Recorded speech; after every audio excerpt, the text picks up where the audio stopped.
ที่นี่สถานีวิทยุกระจายเสียงแห่งประเทศไทยจังหวัดเชียงใหม่คลื่น AM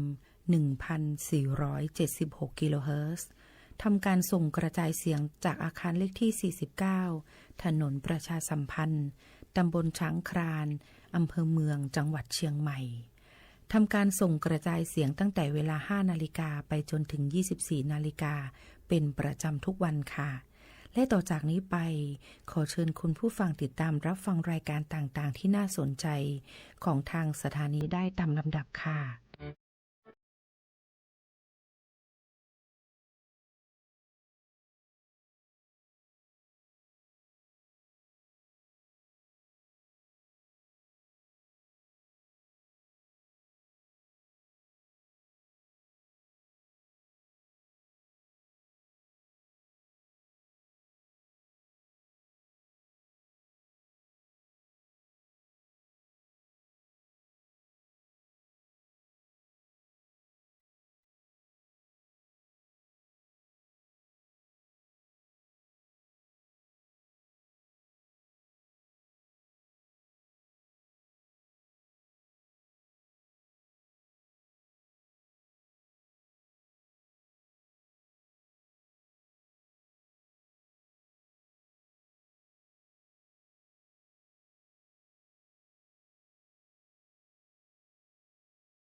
วิทยุแห่งประเทศไทย ความรู้คู่ความสุข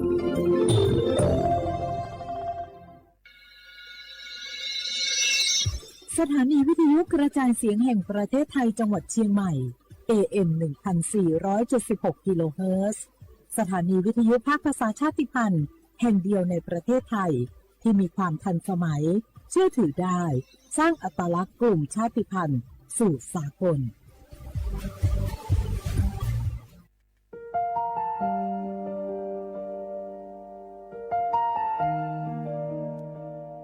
ขอน้อมเกล้าถวายอาลัย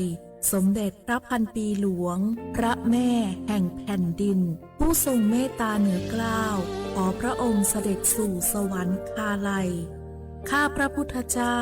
ข้าราชการและเจ้าหน้าที่สถานีวิทยุกระจายเสียงแห่งประเทศไทยจังหวัดเชียงใหม่กรมประชาสัมพันธ์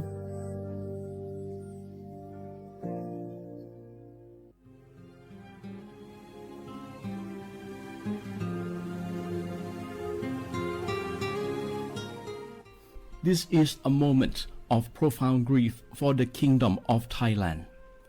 We, the collective voices of Radio Thailand Chiang Mai, join the Thai nation in mourning the passing of our beloved Queen Martha, Her Majesty Queen Sirikit. Her life was a testament to the unwavering service, grace, and deep love for the Thai people. Our humble condolences and thoughts are with His Majesty the King, the royal family, and all the Thai people during this deeply sorrowful time. We will remember her forever.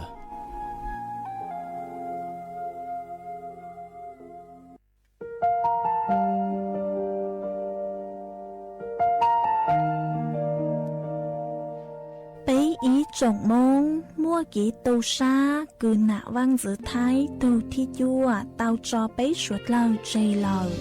lú xua tàu xa lùn đờ bấy hãy nành môn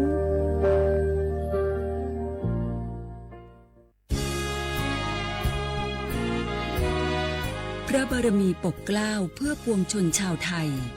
จากพระราชกรณียกิจนานับประการที่พระบาทสมเด็จพระเจ้าอยู่หัวและพระบรมวงศานุวงศ์ทรงทุ่มเทพระวรกายทรงงานอย่างไม่เหน็ดเหนื่อยเพื่อประโยชน์สุขของประสบนิกรจากโครงการหลวงสู่การพัฒนาแหล่งน้ำส่งเสริมการศึกษาและด้านสาธารณสุขที่มุ่งเน้นการพึ่งพาตนเองและการพัฒนาอย่างยั่งยืนทุกย่างพระบาทคือการทรงงานทุกพระราชดำริคือพลังแห่งการพัฒนาเพราะประชาชนคือหัวใจของแผ่นดินร่วมเสริมสร้างความรักในสถาบันหลักของชาติโดยสำนักงานประชาสัมพันธ์ที่ 3 กรมประชาสัมพันธ์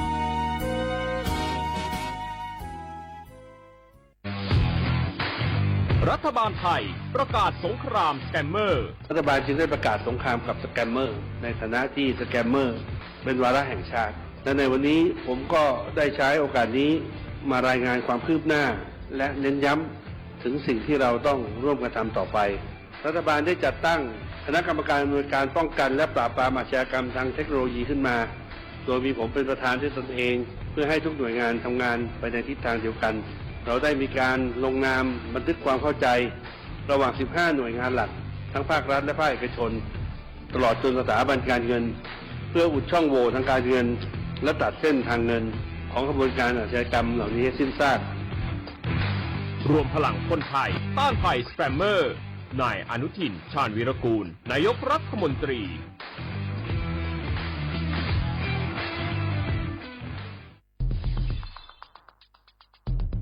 แค่3 ปีความเสียหายจากอาชญากรรมไซเบอร์ของคนไทยพุ่งทะลุถึง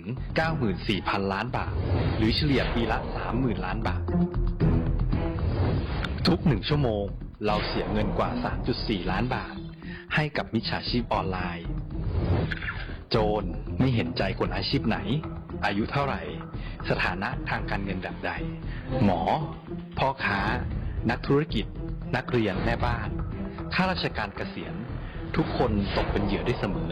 และวันหนึ่งอาจเป็นคุณหรือคนที่คุณรักเพราะจุดอ่อนร่วมของเหยื่อคือความเร่งรีบขาดสติหรือแม้แต่บางครั้งก็เกิดความโลภจนเกินไป อย่าปล่อยให้การกดคลิกเดียวลิงก์เดียวทำให้โจรยิ้มกว้างวันนี้ถึงเวลาแล้วที่คนไทยทุกคนจะต้องร่วมมือกันสร้างภูมิคุ้มกันอาชญากรรมไซเบอร์ช่วยกันหยุดก่อนที่ภัยไซเบอร์จะทำให้คนที่คุณรักและตัวคุณเองกลายเป็นเหยื่อ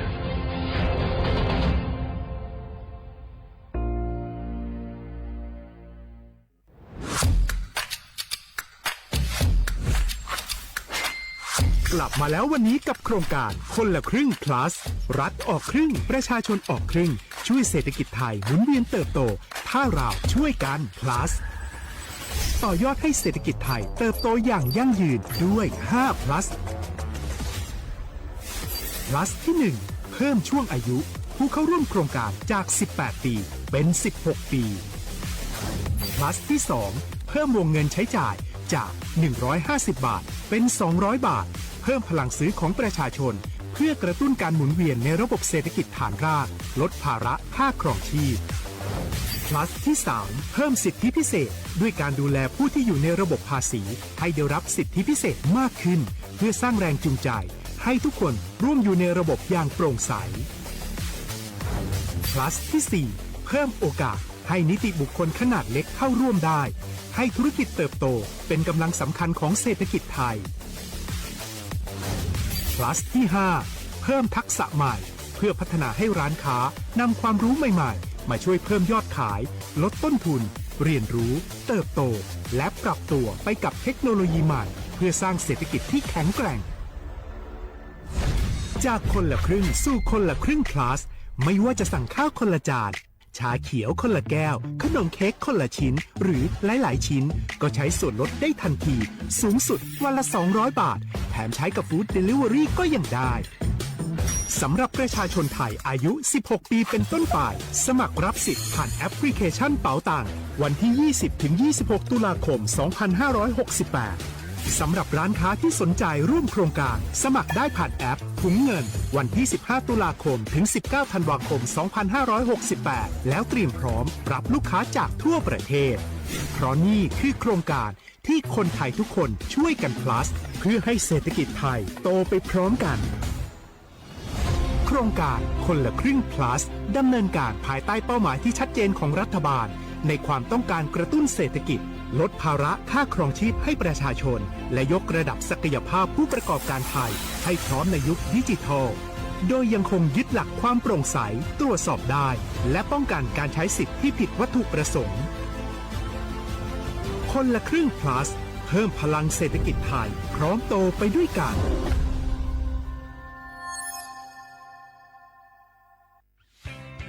เส้นทางสายหมอกที่สวยที่สุดในเมืองแพร่กำลังรอทุกคนไปวิ่งด้วยกันครับทุกก้าวของคุณคือพลังของลมหายใจชวนเพื่อนชวนครอบครัวมาวิ่งฝ่าสายหมอกเพื่อโรงพยาบาลแพร่ในวันอาทิตย์ที่ 7 ธันวาคม 2568 บริเวณลานกิจกรรมหลังวัดพระธาตุช่อแฮมาร่วมกันส่งต่อพลังแห่งความดีเพราะทุกก้าวของคุณช่วยต่อชีวิตให้กับผู้ป่วยในโรงพยาบาลแพร่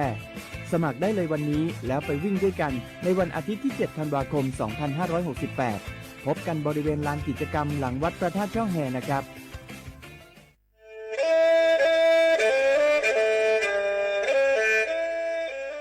จอนูจื้อคณะรัฐมนตรีเตามั่วมติเถานุติเน่งเก่าจั่วลูกเก่าคลีนตู้ชงอ้อเช้งจื้อปัวเจ้าเจ้าช่างกัวเล่งมั่งเกล่าเต้งเหม่งสถานะหาสัญชาติจัวจอตัวเน่งกือย่อจัวหูเตเฉอไทยเจ้าเลจู้ใจมาตราเก่าช่างแห่งพระราชบัญญัติคนเข้าเมืองชงอ้อเช้งจื้อปัวเน่งเก่าอ้อจัวจอตัวเน่งกือจึงกังลุนย่อจัวหูเตเฉอไทยเด่นเดลูเหล่าห้ามั่วทะเบียนประวัติเจ้าเก๋เจ้าใจมั่วเป็นสื่อจีนเต้าเต๋อถอสถานะคนต่างด้าวเข้าเมืองอย่างเจ้าเก๋เจ้าใจเตาหาเจ้าเลจู้ใจมาตราช่างทวิแห่งพระราชบัญญัติสัญชาติชงอ้อเช้งจื้อปัวหยี่จอตัวเองคืออยู่จัวหูเตเฉอไทยคือมั่วเล่งจื้อรอชื่อเล่งหน้าย่อจัวหูทะเบียนประวัติบุคคลคือจื้อมั่วสถานะทางทะเบียนมั่วเป็นสื่อ จีนเต้าเต๋อถอสัญชาติไทยเตาย้อนย้อจัวตัวเจ้งกรุงเทพจีนเต้าเต๋อเตาจวนเต๋อสำนักบริหารการทะเบียนกรมการปกครองหวยย้อนย้อจัวหรือลูกเสงจีนเต้าเต๋อถอเตาจวนเต๋อนายอำเภอเจ้าเรียกขอเชอกือยุ่งย้อเจ้าเลนูฮะชื่อเหอราชการภายในนุติเนงเก่าจั่วรู้เจ้าลินดูชงอ้อเช้งจื้อปัวเจ้าจั่ว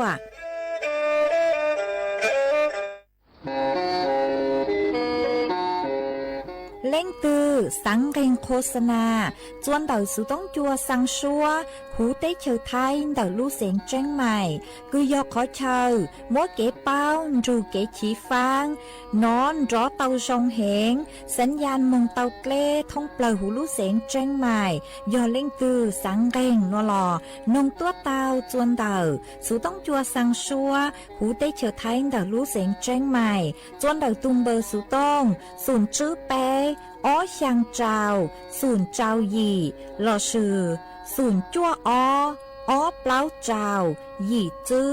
ช่างจั่ว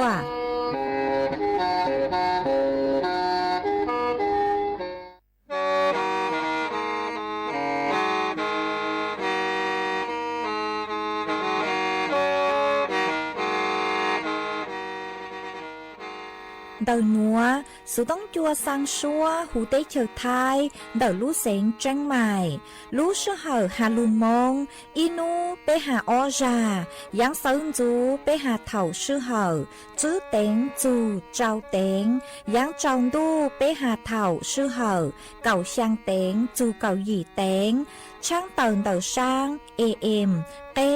อีเช้งเปล่าปัวช่างเจ้าเจ้ากิโลเฮิรตซ์เดาหนัวมงยอเป้ลูมงสวดเลอชอกังนงเต่า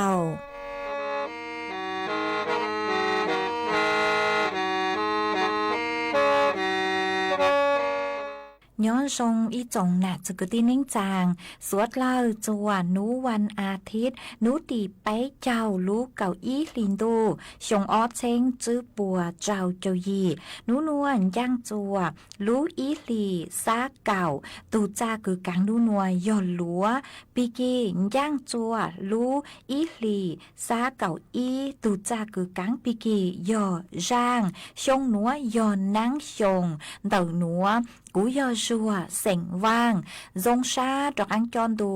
สูต้องจัวฮาลูมงเดาลู่เสียงเจงใหม่ต้วนจื้ออีจงหน้าจุกตีนิ่งจางสวดเล่ามาอวนได้หนัวช่างเต่าจัวสวดเล่าเต่าเป้าฮาตาเต่าหนัวกูจัวเกาลู่ชัวเจียจัวสวดเล่าเต่าหนอซื้อเอทอไปจอหน้าจุกตีนิ่งจางพงยืดสวดเล่าคือเมงกังลู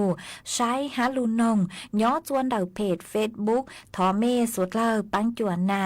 กดไลค์กดแชร์อีลิงอีแชร์ปูจัวเพจสวทเชียงใหม่ AMอีเช้งเปล่าปัวเชียงเจ้ากิโลเฮิรตซ์มาอวดช่องเตาจัวเมจัวเล็งจัวตูกือลูปังจัวเชิงกังดูสูต้องจัวฮาลูมงดาลูเสงเจงใหม่หวังให้เจอชาฮาตาสวดเลยยนดูย้ออวดพงยืออวดเกเถาปีมงจูจัวเถาซาวเอจวนจื้อนัวจอกังลูกงเกลอเจจวนดังดูสูต้องจัวฮาลูมงดาลูเสงเจงใหม่จื้อมองเตา好哇家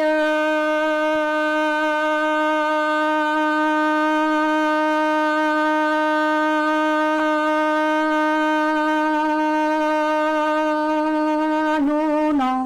好你容容路家，好来路用也古路浪去中不里莫大你我那咋给去嘛？年末节你长老我米把茶路里当瓜干了找一人。trong ni cứ tìm mong nhớ tông bờ cho lu min điện ra lu ti tu mù xua đập loa mi cứ tìm mong tu nung trái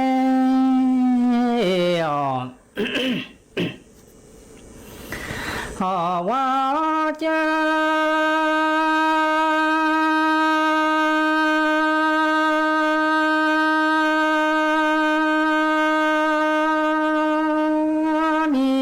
地。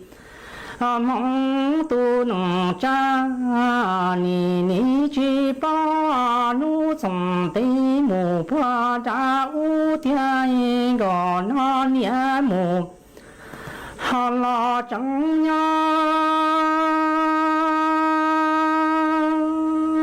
见个那里的种不木个那。là cứ họ tiền trong đủ cả du trên gò nó cho cả linh chủ là trong toàn gò nó nhẹ lu và là lu lôi gò nó nhẹ mi ăn mi cho muốn cho mi nói trong gò nó cái trong bao gò han ha long xie chi pa long pla tư chin sa mi cơ ti mong tu nong trai ni ha vi song na ni pe lu nye tia chi lu song go na nye tua ta le kan trai ni cho phu mi go họ chơi có nó đi từ trong bờ mù cứ nó là cứ họ tiếc trong đủ cả dù anh có họ nó đi trong đi là cho đoan có nó nhẹ lu mi và lo và chế li nhé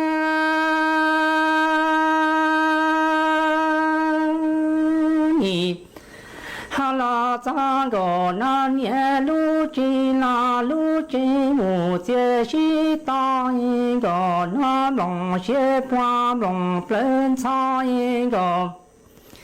na ni ja ja go na nie jie go na lu mi ja tie chi qua tie la ni chẳng chi da go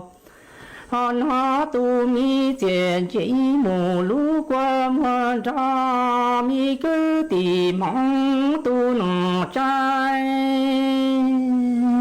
a ha wa jia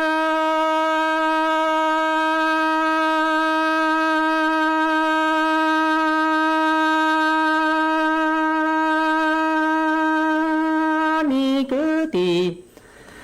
mong tu nong cha ni ni bo ba tian nu song dei mu pa zha wu tian yin go na nian mu la zheng ya jie han go na ni de zhong pla mu ge na la ge ha tian yin go na zhong du ga ru jian go na ni zhang la za go na nie lu ba la lu long yin go na nie ni mu ba to mi ra mu zua mi ma trong go na có trong go na pla yin go na long xie chi có xua tie long pla chi có sa mi cứ ti mong tu nong cha cha song na mi ha pe lu nye te chi lu song yin go na nye tua ta le gan cha ni cha phu mi go na cha go na te trong ha pla mu cứ nọ la cứ họ tiên trong đủ ca ru trên go nó ni trong la trong toan go nó nhẹ lu và lo và chia li nhé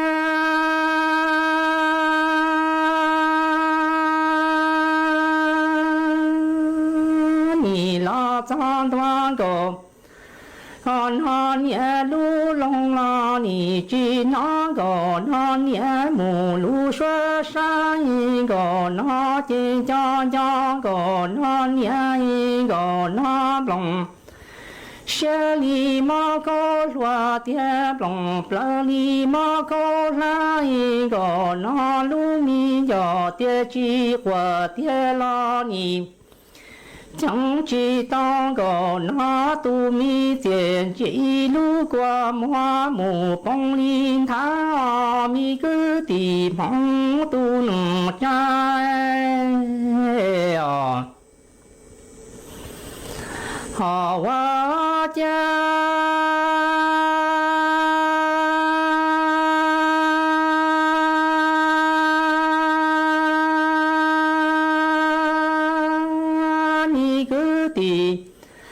mong tu nụ cha ni ni po po tia sông nó ni pe lu nhẹ tia chi lu sông y gò nó nhẹ tua ta lời ca thôi ha cha chi nụ ha chi long gò nó nhẹ mù chi chi to gò nó nhẹ ni chi to gò nó chê ni chua chua gò họ non nhẹ mi nắng tê mù cho nắng ta ye chuối gò non nhẹ mù tu hôn chia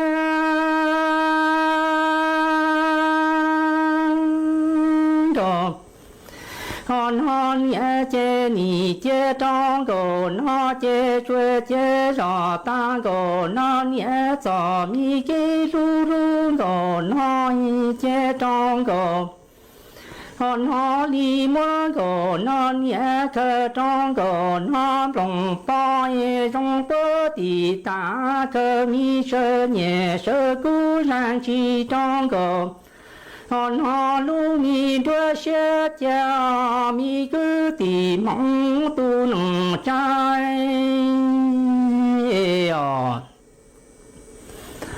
họ wa cha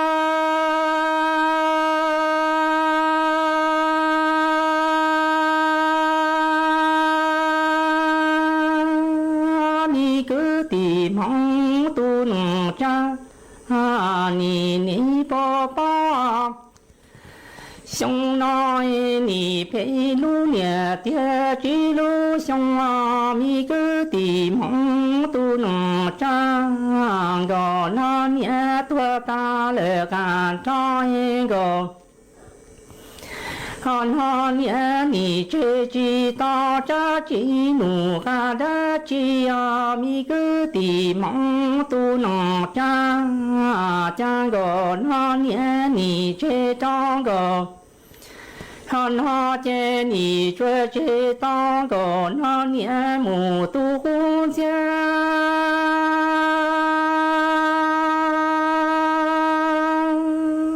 ni chê giò ta gò hòn hòn nhẹ tu mi nắng tê mù cho nắng to cho gò nó nhỏ chê gò hòn nhẹ tua ta lời cả trói ha cha chi nụ ha chi mua chi to cho gò nó ni chê to gò nó nhẹ giò mi chê lu lu gò nó chê to gò hòn ho mà mua cơ rong có tì ta cơ mi sơ nhẹ sơ cú e cơ trong gò nó mu lệ tua lu mi đoa plang chê si hoa si chủ li lu a bà hoa mù cứ câu đu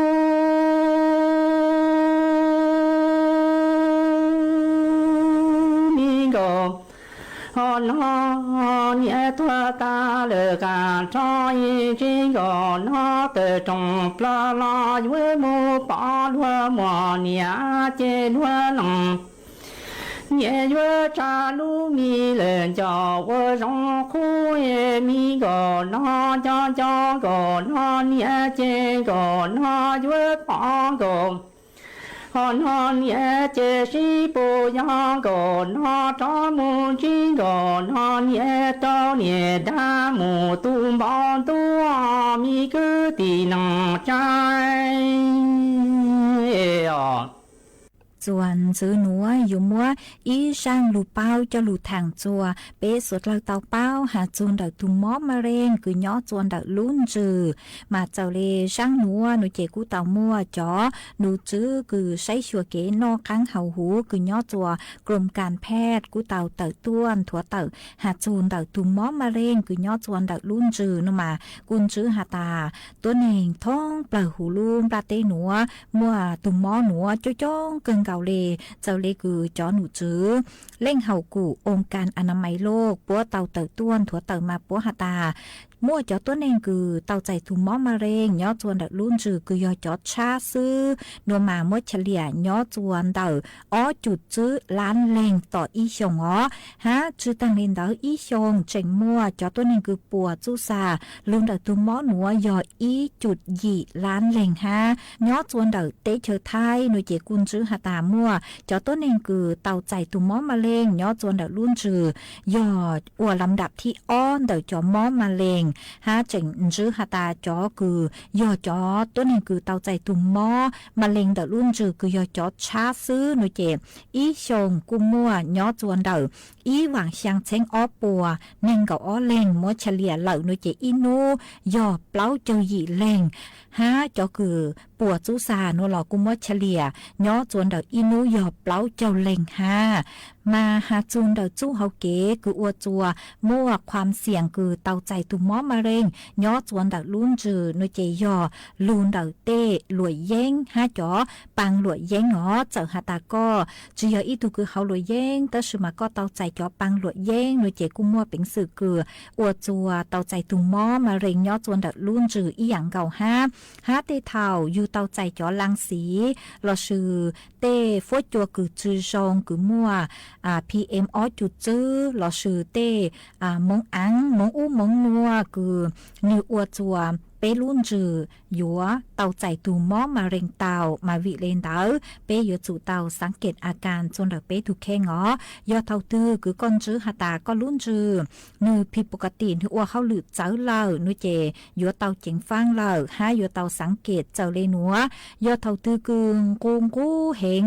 กูงเต็งเด็กกลัวอ้อลูลีเปียเล่าฮะจะเลงกูงกูเ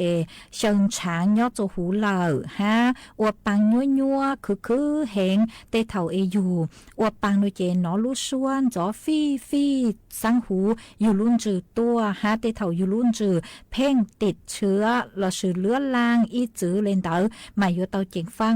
ฮะหาเจ๋งมัวอาการคือหาตาเจ๋งเฮาซาหมอจนเดอยู่รู้สึกปือคือย่องหยีดครัวเช้าครัวหมอเก่งเหงจะเล่นเจ้าปีเกียเหล่ามาอยู่หาตายุนจืออาการเลยหนัวอยู่จู่เตาเล่งมั่งมึงจัวคือชั่ว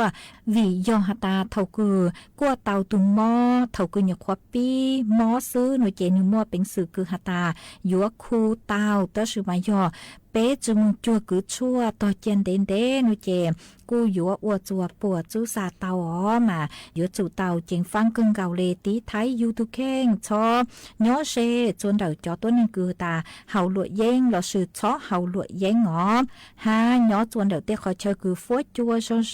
ชอมัวเตฟาชัวองปังเตาโลเราสื่อเตมงอังชูโลชอย้อจัวเตขอเชอคืออ่านชุนชูเหง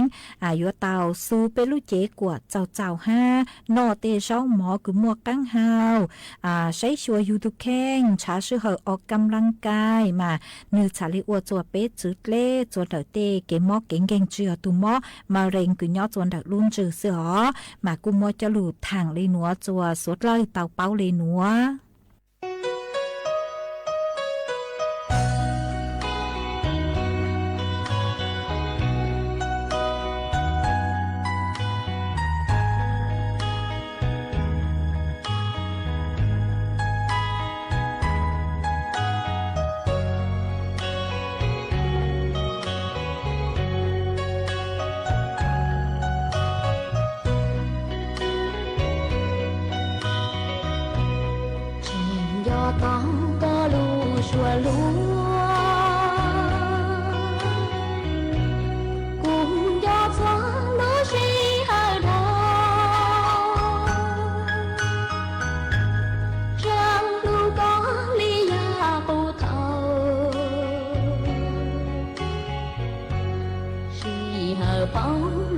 chia chi lòng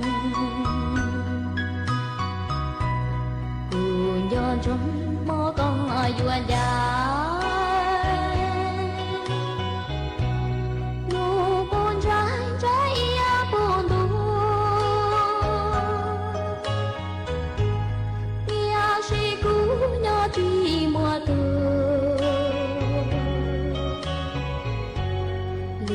gạo đúng nhau chỉ muốn ngờ cùng do con xua lối chạy nhộn giòn ru trong chỉ plong đua xì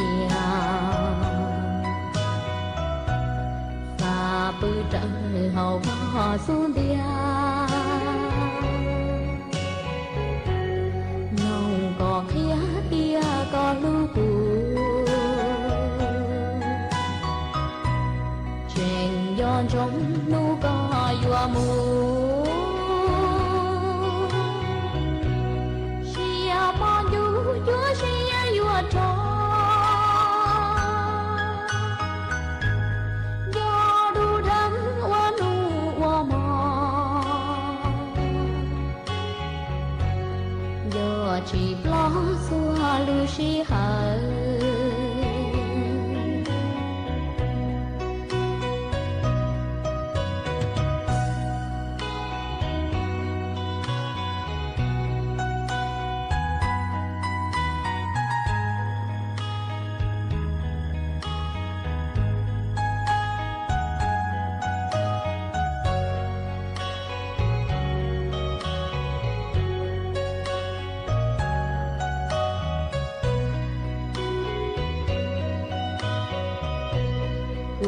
do có xua lối chạy nhộn giòn ru trong chỉ plong đua xì và bự trận hậu họ xuống dia nông có khía tia có lưu cù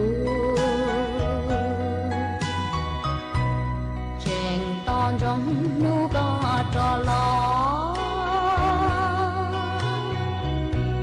rằng ta có cái gì là cú yua nhỏ hoa xia gia dân khi có trắng tia cú lu có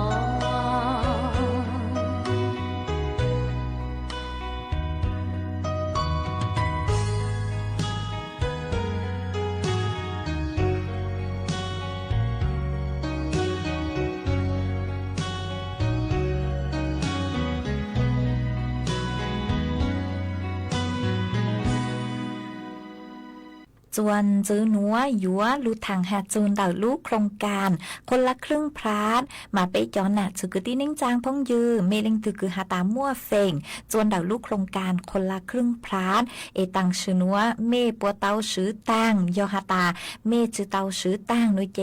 มั่วเป็งสื่อซื้อมงจูจวนนุติไปเจ้าอีลูกเก่าออลินดูชงออเชงจื้อปัวเจ้าเจ้ายีหาจูนเต่าเฟดที่อ้อนุยเจ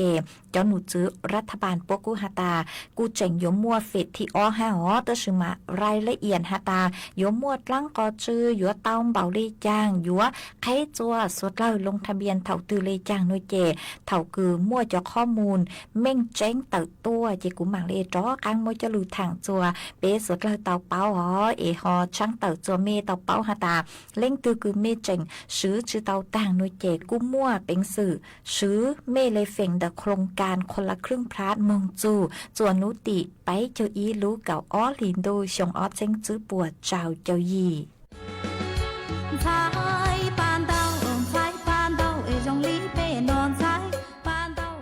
เจ้าตัวหยัวปังเต้ามองลู่ล้านเหมาฟัวเจ้าตัวช่างฮับตัวหยัว จงชอปังเต้ามงจวนเดา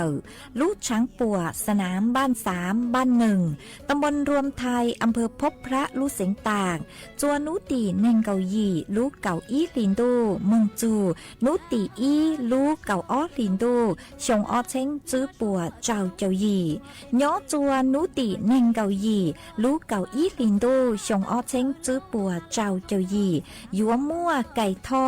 ตัวหูชัวปังเสงหาจอตู้ลัวแมนแฟชั่นต่างยัวตัวหนังจงชอมงซื้อตือเสงเก๋จัวสวดเลอชาย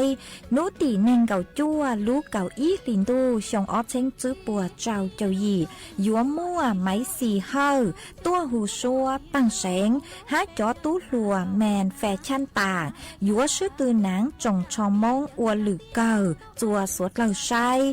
นูตีไปเจ้าลูกเก่าอีลินดูชงอ้อเช้งจื้อปัวเจ้าเจ้าหยี่ยัวมั่วกงเชงชงตัวหูชัวปังเสงหามั่วเก๋ซื้อตือหนูน้อยแฟชั่นจัวสวดเลอชายนูตีอีลูกเก่าอ้อลินดูชงอ้อเช้งจื้อปัวเจ้าเจ้าหยี่ยัวมั่วเก๋ซื้อตือหูชัวปังเสงหายัวมั่วเก๋ซื้อตือจอจึงเก่าซื้อลูกือมั่วน้องยงจื้อเจ้าชงยีมงจัวสวดเลอชายสวดเลอยืนร้องตัวกงหน้า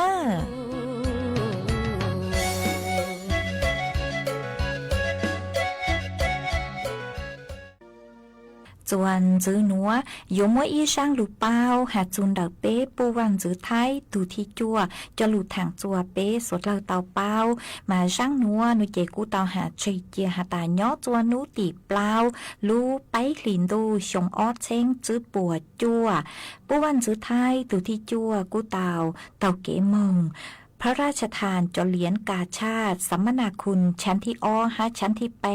จัวจอต้นเองกุยอบผู้มีอุปการะสงเคราะห์สภากาชาติไทยย้อจวนดาวอาคารอบรมวิชาการดาวลู่เจชั่วโรงพยาบาลจุฬาลงกรณ์สภากาชาติไทยมาเจ้าเปจอนะจึกตินิ่งจางสุดลาวตัวใช้จอนิทรรศการเจ้าจั่วชงแสงแห่งพระเมตตาองค์สภานายิกาสภากาชาติไทยเตาย้อจวนเดาลู่งานกาชาติชงอ้อเช้งจื้อปัวเจ้าหยี่หนัวเดาสวนลุมพินีจวนนุติเก่าอี้จูนุติเน่งเก่าอี้ลูกเก่าอ้อลินดูชงอ้อเช้งจื้อปัวเจ้าหยี่จัวเท่าลูกเห่าเก่าอี้เต็งมองจูเน่งเก่าอ้อเต็งมากุมวยจะหลุดทางเลนัวจัวเป๊สุดลักเตาเป้าเลนัวพวกเขาอ้วนมัวอีตูจีนั่งเจนี่มือยอโตไปตูปอนเนี่ยเจนี่ไปตูปอนเนี่ยเราเจจะอีที่มัวมีหนวดเจอีที่อยู่ต่อไปตูนะเจchỉ bỏ cam mà tụi tiêu tụi lo luôn chỉ bỏ cam mà tụi tiêu tụi giàu đi luôn chỉ bỏ tiền lên tiêu tụi lo lên tiêu tụi giàu nhờ ít chi yêu lợi để tụi chỉ nửa tiếng chả nó chỉ bỏ cam mà tụi tiêu lo giàu chỉ mua lu xe tụi tiêu nhà chỉ tụi tiêu chỉ ở ti tụi tiêu xí chỉ tụi tiêu ở cứ tụi chỉ mua lu chỉ lu này lo tụi anh đây lúc này họ tụ chế họ tụ một chi chia mà nó do sinh ra lúc chỉ lù mà do chi chỉ lù á thổ mà thì chi chia nè mà nó mà do chi chỉ lù nè chế nhìn ra xã do thì rồi nó chẳng nhìn ra tụ si chế nhìn ra nhiều họ để nhiều thứ đồ kia chế muốn nhìn ra tụ là lu nhìn ra tụ của một bao chia sư chế nhìn vô xã thì chẳng chế nhìn vô tụ do si xíu chế nhiều nhiều khối bé đầy nhiều đồ kia mỗi lu chỉ nhỏ có một bé chia siro chế tụi chia thì rồi nó chỉ do nhà lót tụ nhà đua chỉ nhà lót tụ ở ti chế mỗi nhà lót tụ tìm về qua lò tụ si nó nhà ra tụ chế mỗi qua lò liu si nhà dâu tụ chế mỗi qua lò sa si chế lò tụ si kia lò liu si lò sa si là lo chỉ chơi cận đầu chỉ lấy một cận đấy nung lò chè lò lụi xì thế là xa xin rồi là hay cho ở tu nhẹ ở bên một cận đấy máu lò tổ xì mà kinh cơ thì mà ưu cận chỉ riêng lò tổ xì kia lò tổ xì mà kinh cha hay là nó chỉ ở từ niệm ra thế niệm dùng cái xa to kia giờ lên đấy mà thầu cần đấy câu chuyện chơi là tự si tàu ở nọ xí lô thì niệm dùng thế niệm ra cái sẽ đầu chú ý thì ở từ một chỗ họ tàu cả mà là tự si cả là tự si tuổi chơi ở từ là xa si thế là lịch sinh cả xứ chỉ nông đợi chỉ ở từ sẽ hay cho là lịch si thế là xa sinh cả thì nên một cần đấy luôn là chỉ nên một ít trả nên lò luôn là chỉ nên chỉ là tự si vấn đề đó nên là pha nữa chỉ nông đợi lại một cần đấy rồi chỉ ra thế này dùng cái chỉ một cho họ tàu được cái kế chỉ một khởi tới lúc họ tàu được cái kế chỉ ít trả trên đấy câu chỉ lấy lò lựu xì thế lò xa sinh cái chỉ lò tự xì lúc nào có vấn đề đó ư là cá nữa thì chỉ lò tự xì vấn đề chỉ là lò cho lúc họ tàu chỉ lò tự xì chỉ bỏ ít tụi mình nhớ nông hay gia tao kế lò tự xì chỉ chậu tụi mình nhớ nông lò cho lúc họ tàu chỉ tụi mình nhớ nông gia đôi nạc cá kê chỉ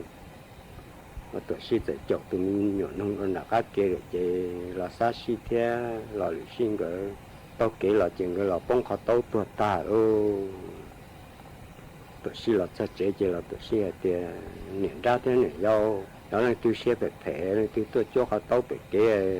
cái loại của anh đây thì bỏ ít tôi mình nhận nông ra tao kể của chỗ tôi mình nhận nông là tôi mình nhận nông rồi là cái kia của chỗ mình nhận nông rồi là cái kia lại ở tôi tao kể là tôi bông khó tao ở tôi tuột ta luôn chị nhìn ra thế này dùng cái thế này kia một sửa chứ là lựu xì thế là xa xinh cái bông khó tao ở từ ta luôn chứ thôi là tụi xì ý lên xì chứ là tụi xì nên không một cần đấy luôn là tụi xì một cái đại cơ chứ là tụi xì là vô bao nhiêu là vô tới từ bao nhiêu chứ nhỏ mỗi ít xong chứ bị tụi cho nè vô số thế trang vô chuồng cái sao ở tu sở va chứ ở tu sở là xin tăng cái trời chứ xin tua lô xin tua chứ mình vô số chú chỉ lo trang vô chuồng chỉ cho một chú chỉ trang vô chuồng có chỉ mình vô số lô chứ trang vô chuồng thế thì thằng đó phải lệ sai chuyện đó phải lệ thì mình nó trang vô chuồng vô yên lô là chỉ trang vô chuồng vô tuần chế tàu là tuổi xin một ba mà thế yên nhân thế chỉ tàu là tuổi xí một ba chỉ trang vô chùa vô chỉ yên lô nó chỉ trang vô chùa thế li cho tôi muốn thế chỉ thế nên thế tàu là tuổi xí chỉ thế thì là tuổi xí thì nó tháo coi có một ba đầu cho ba đầu tên đầu chơi rồi mà nó chỉ là tuổi xí thì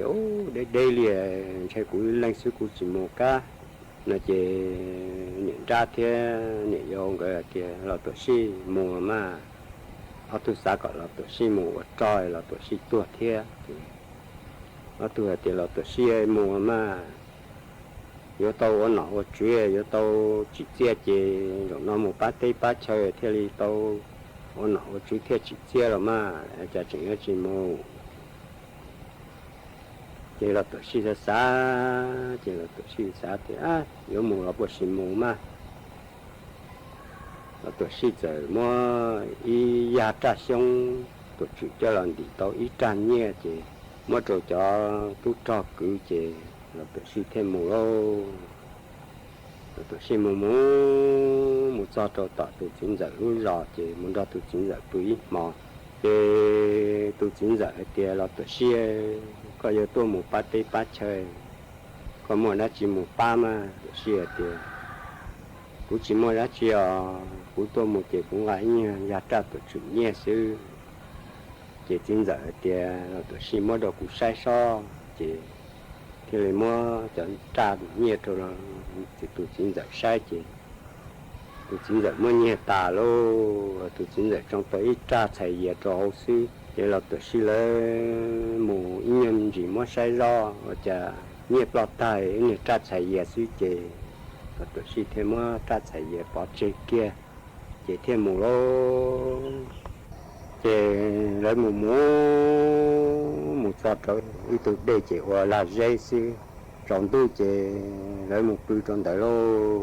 bự bự có can tu chế là tuổi sĩ chạy bỏ lọ ít tu tin mình nãy chỉ đỡ thì lọ chỉ chạy lọ hay là tuổi sĩ thì là tuổi sĩ có yếu tố một bát chơi ta chỉ can tu chỉ có tàu đây này nó là bó bị họ đây cân gầu chỉ mỗi lu cà bao dây chỉ mỗi tráp tuổi chi nhau hậu kia mỗi đây là dây bùa chỉ có mua tráp tuổi chi trồng để là dây tàu chỉ cho những vật trò chỉ nhau hậu rồi mà chỉ còn gà mù cho một vật trò ta chỉ can tu chỉ là tuổi chi là thiệt tao đây một cân gầu bó bị họ đây chỉ mỗi bao dây lu cà bao dây của khóa họ mỗi tráp tuổi chi đây là dây bùa hậu chỉ là tuổi sĩ thế li mua ra tuổi sĩ trồng lại là dây tàu chỉ mỗi ít sáp họ một chữ đa tỉa không bao nhiêu hậu đâu chỉ là tuổi sĩ thêm mua đồ là tuổi sĩ cho tu tròn gà thêm mù lô mù sợi lú rò thì đấy thì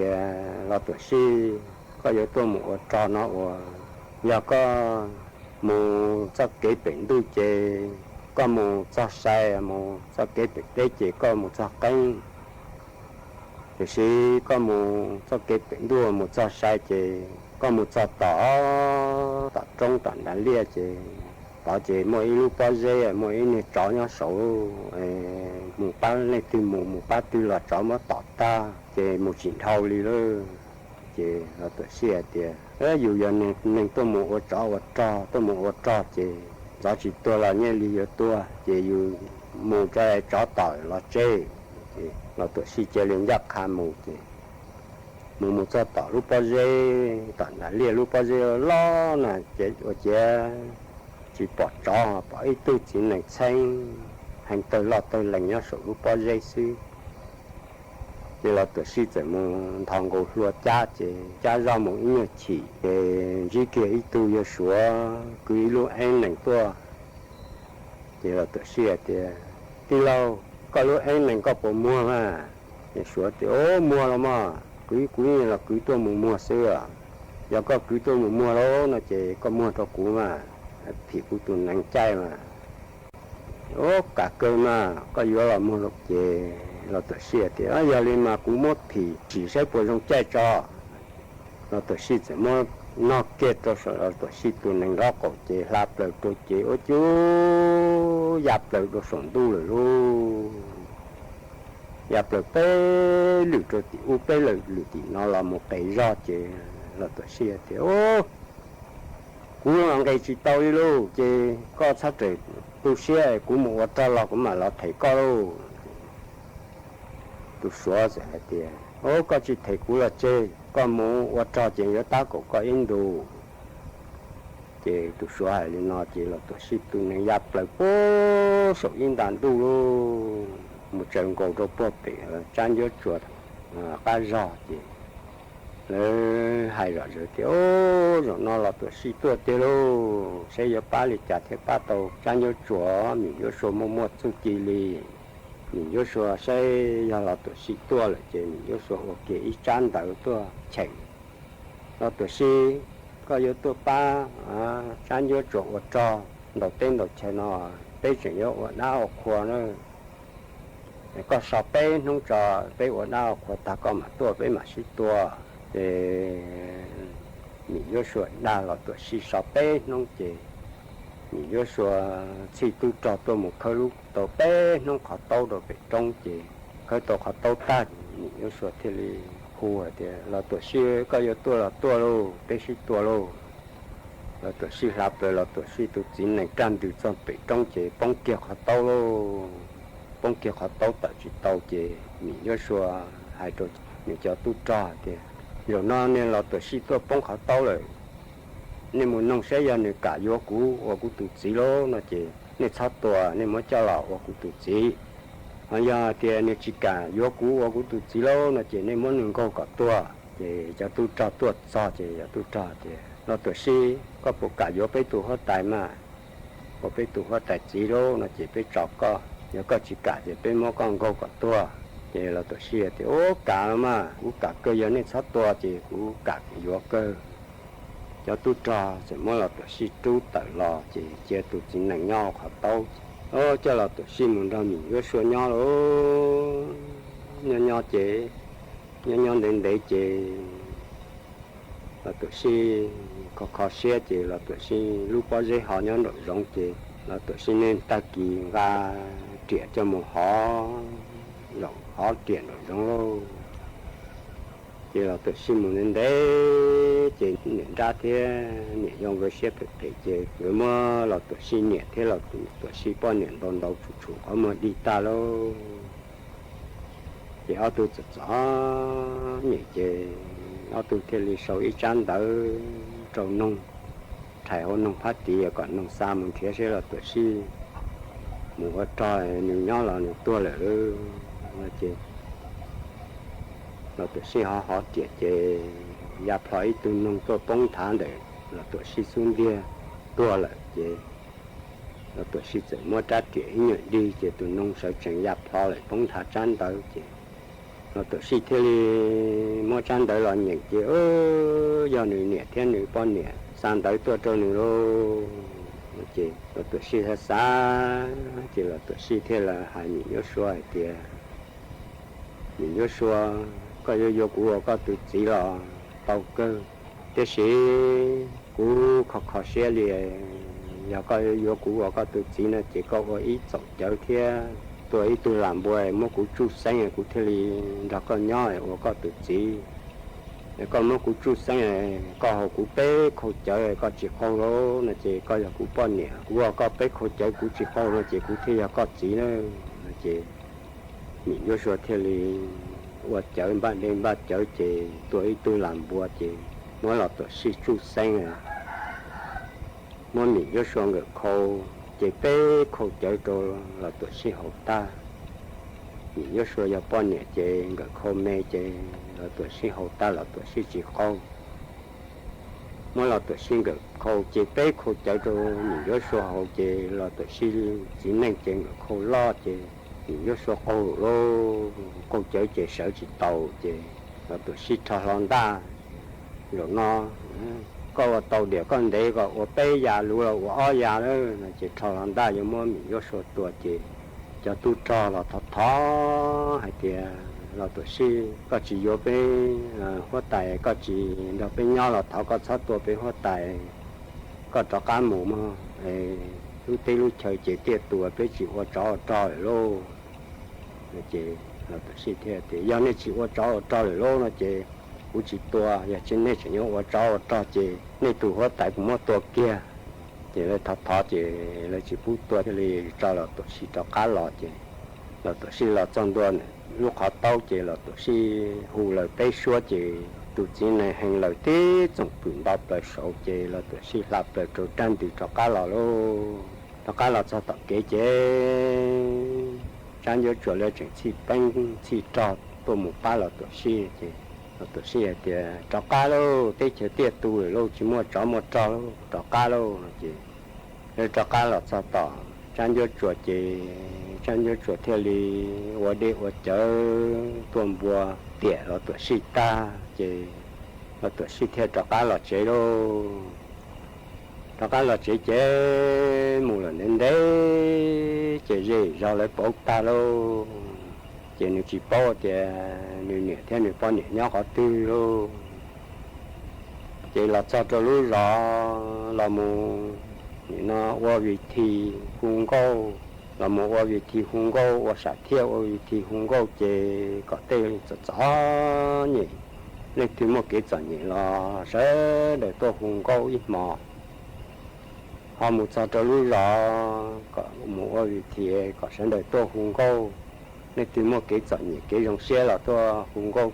quá liền tới là cho lúa rõ và là tổ sinh nhẹ thế này con nhẹ nhỏ chứ thế là ở thì chứ hú ít trồng cho nên chọn những to hùng câu chứ hú câu chứ cho nhẹ thế này con nhẹ to hùng câu chứ theo hùng câu thì là tổ sĩ một trò một bát tây bát chơi lại một nên đấy chỉ bỏ lại tôi lại là chia nhau họ tư lại họ tư chặt nhỉ đi là chị là tổ sĩ theo bao thì ô rồi nó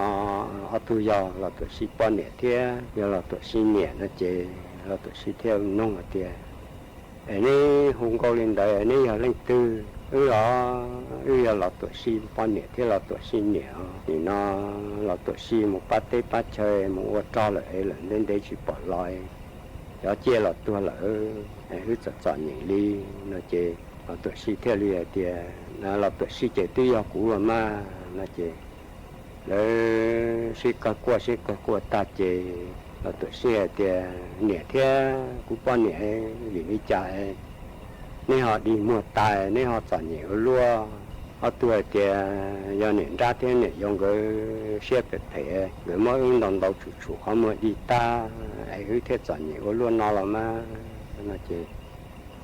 là tuổi sĩ thì giờ lên đó nên ra thế này dùng cái bữa nhỏ nó chỉ một hóa tụ tua chỉ cũ chỉ cho nên một khu nên ra thế này dùng cái tuần chỉ là tuổi sĩ chỉ một khu rồi y là họ tự chỉ tua khu rồi o là họ tự chỉ tua khu rồi b là họ tự chỉ tua thì là tuổi sĩ thì do nên ra thế này dùng cái chỉ cả tua lô này chỉ nên một cái họ tu y lên y lúc chỉ tua được cụ sư chỉ lấy một cái tô nên ra thế này dùng cái y lên y lúc chỉ tua cho chỉ là tuổi sĩ sao b buộc tê trâu tàu chỉ chỉ họ tu tua ta tàu chế luôn thì là tuổi sĩ thế thì cho cá lần cho nhiều con nhẹ thế này nhẹ nhoi thế thì là thế nhẹ cho tu sĩ là ôm máu cho tu nói tu thế thì chỉ chọn nhẹ luôn thì nhìn nó chỉ sáng đời thế thì sầu là tuổi sĩ lúc sạch thế lúc vị thiểu nhìn nó sáng đời mua ngày mua hậu lửa mua ngày sáng đời mua hậu lửa thì khu ý trọng nên tôi cũng có tôi hay cứ chia tôi hay kế chọn nhỉ hay kế trong xe chỉ do sống để lo tuổi sĩ lo nữa ra nên nên chỉ ta lên nó ý chồng nà chỉ có tin những trang suốt lờ lú sư hở cú tư yếu tăng lờ và trong đào cho mê chúa lên chúa tu cử mê lù bắn chùa trong càng đồ sự đóng chùa hà lù mong đã lú sinh chân mày luôn ru nhỏ ua phong dư ua kê thầu pi lù chù chùa thầu sao kể cú chuẩn giữ mê bảo lên núa sư ế bế màng cho càng lù xương giữ lùa chuẩn đợn đồ sự đóng chùa hà lù mong đã lú sinh chân mày thầu sơn dù lú sư hở chữ tiếng dù trao tiếng thầu giáng trong đô lú sư hở cậu sang tiếng dù cậu dị tiếng ua trong đào nhớ rong suốt lờ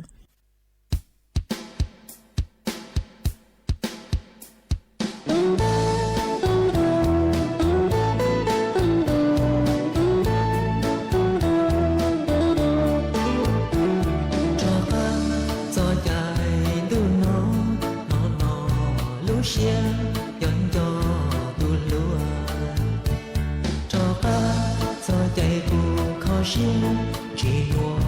cho ca khi thế nông cầu đi bùa mùa đầu ra cầu mong lỡ sao cho tao nhà cụ lù nà qua chỗ cụ của mùa bóng đưa xin vì khó xia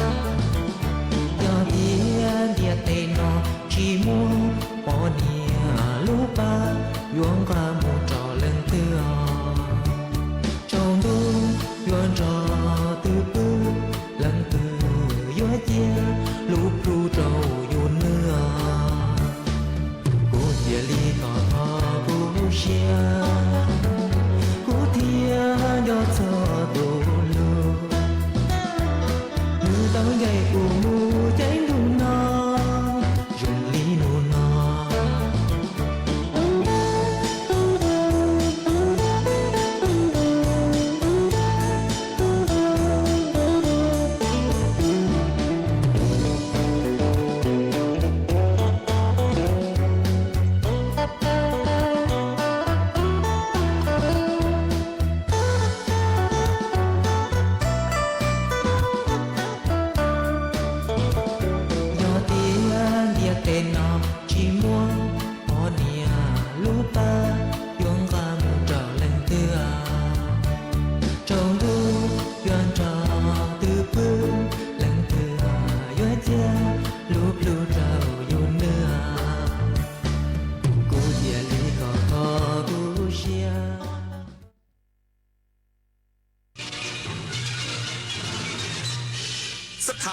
ทยุกระจายเสียงแห่งประเทศไทยและเครือข่ายทั่วประเทศเสนอข่าวต้นชั่วโมงรู้เร็วรู้จริงเกาะติดทุกสถานการณ์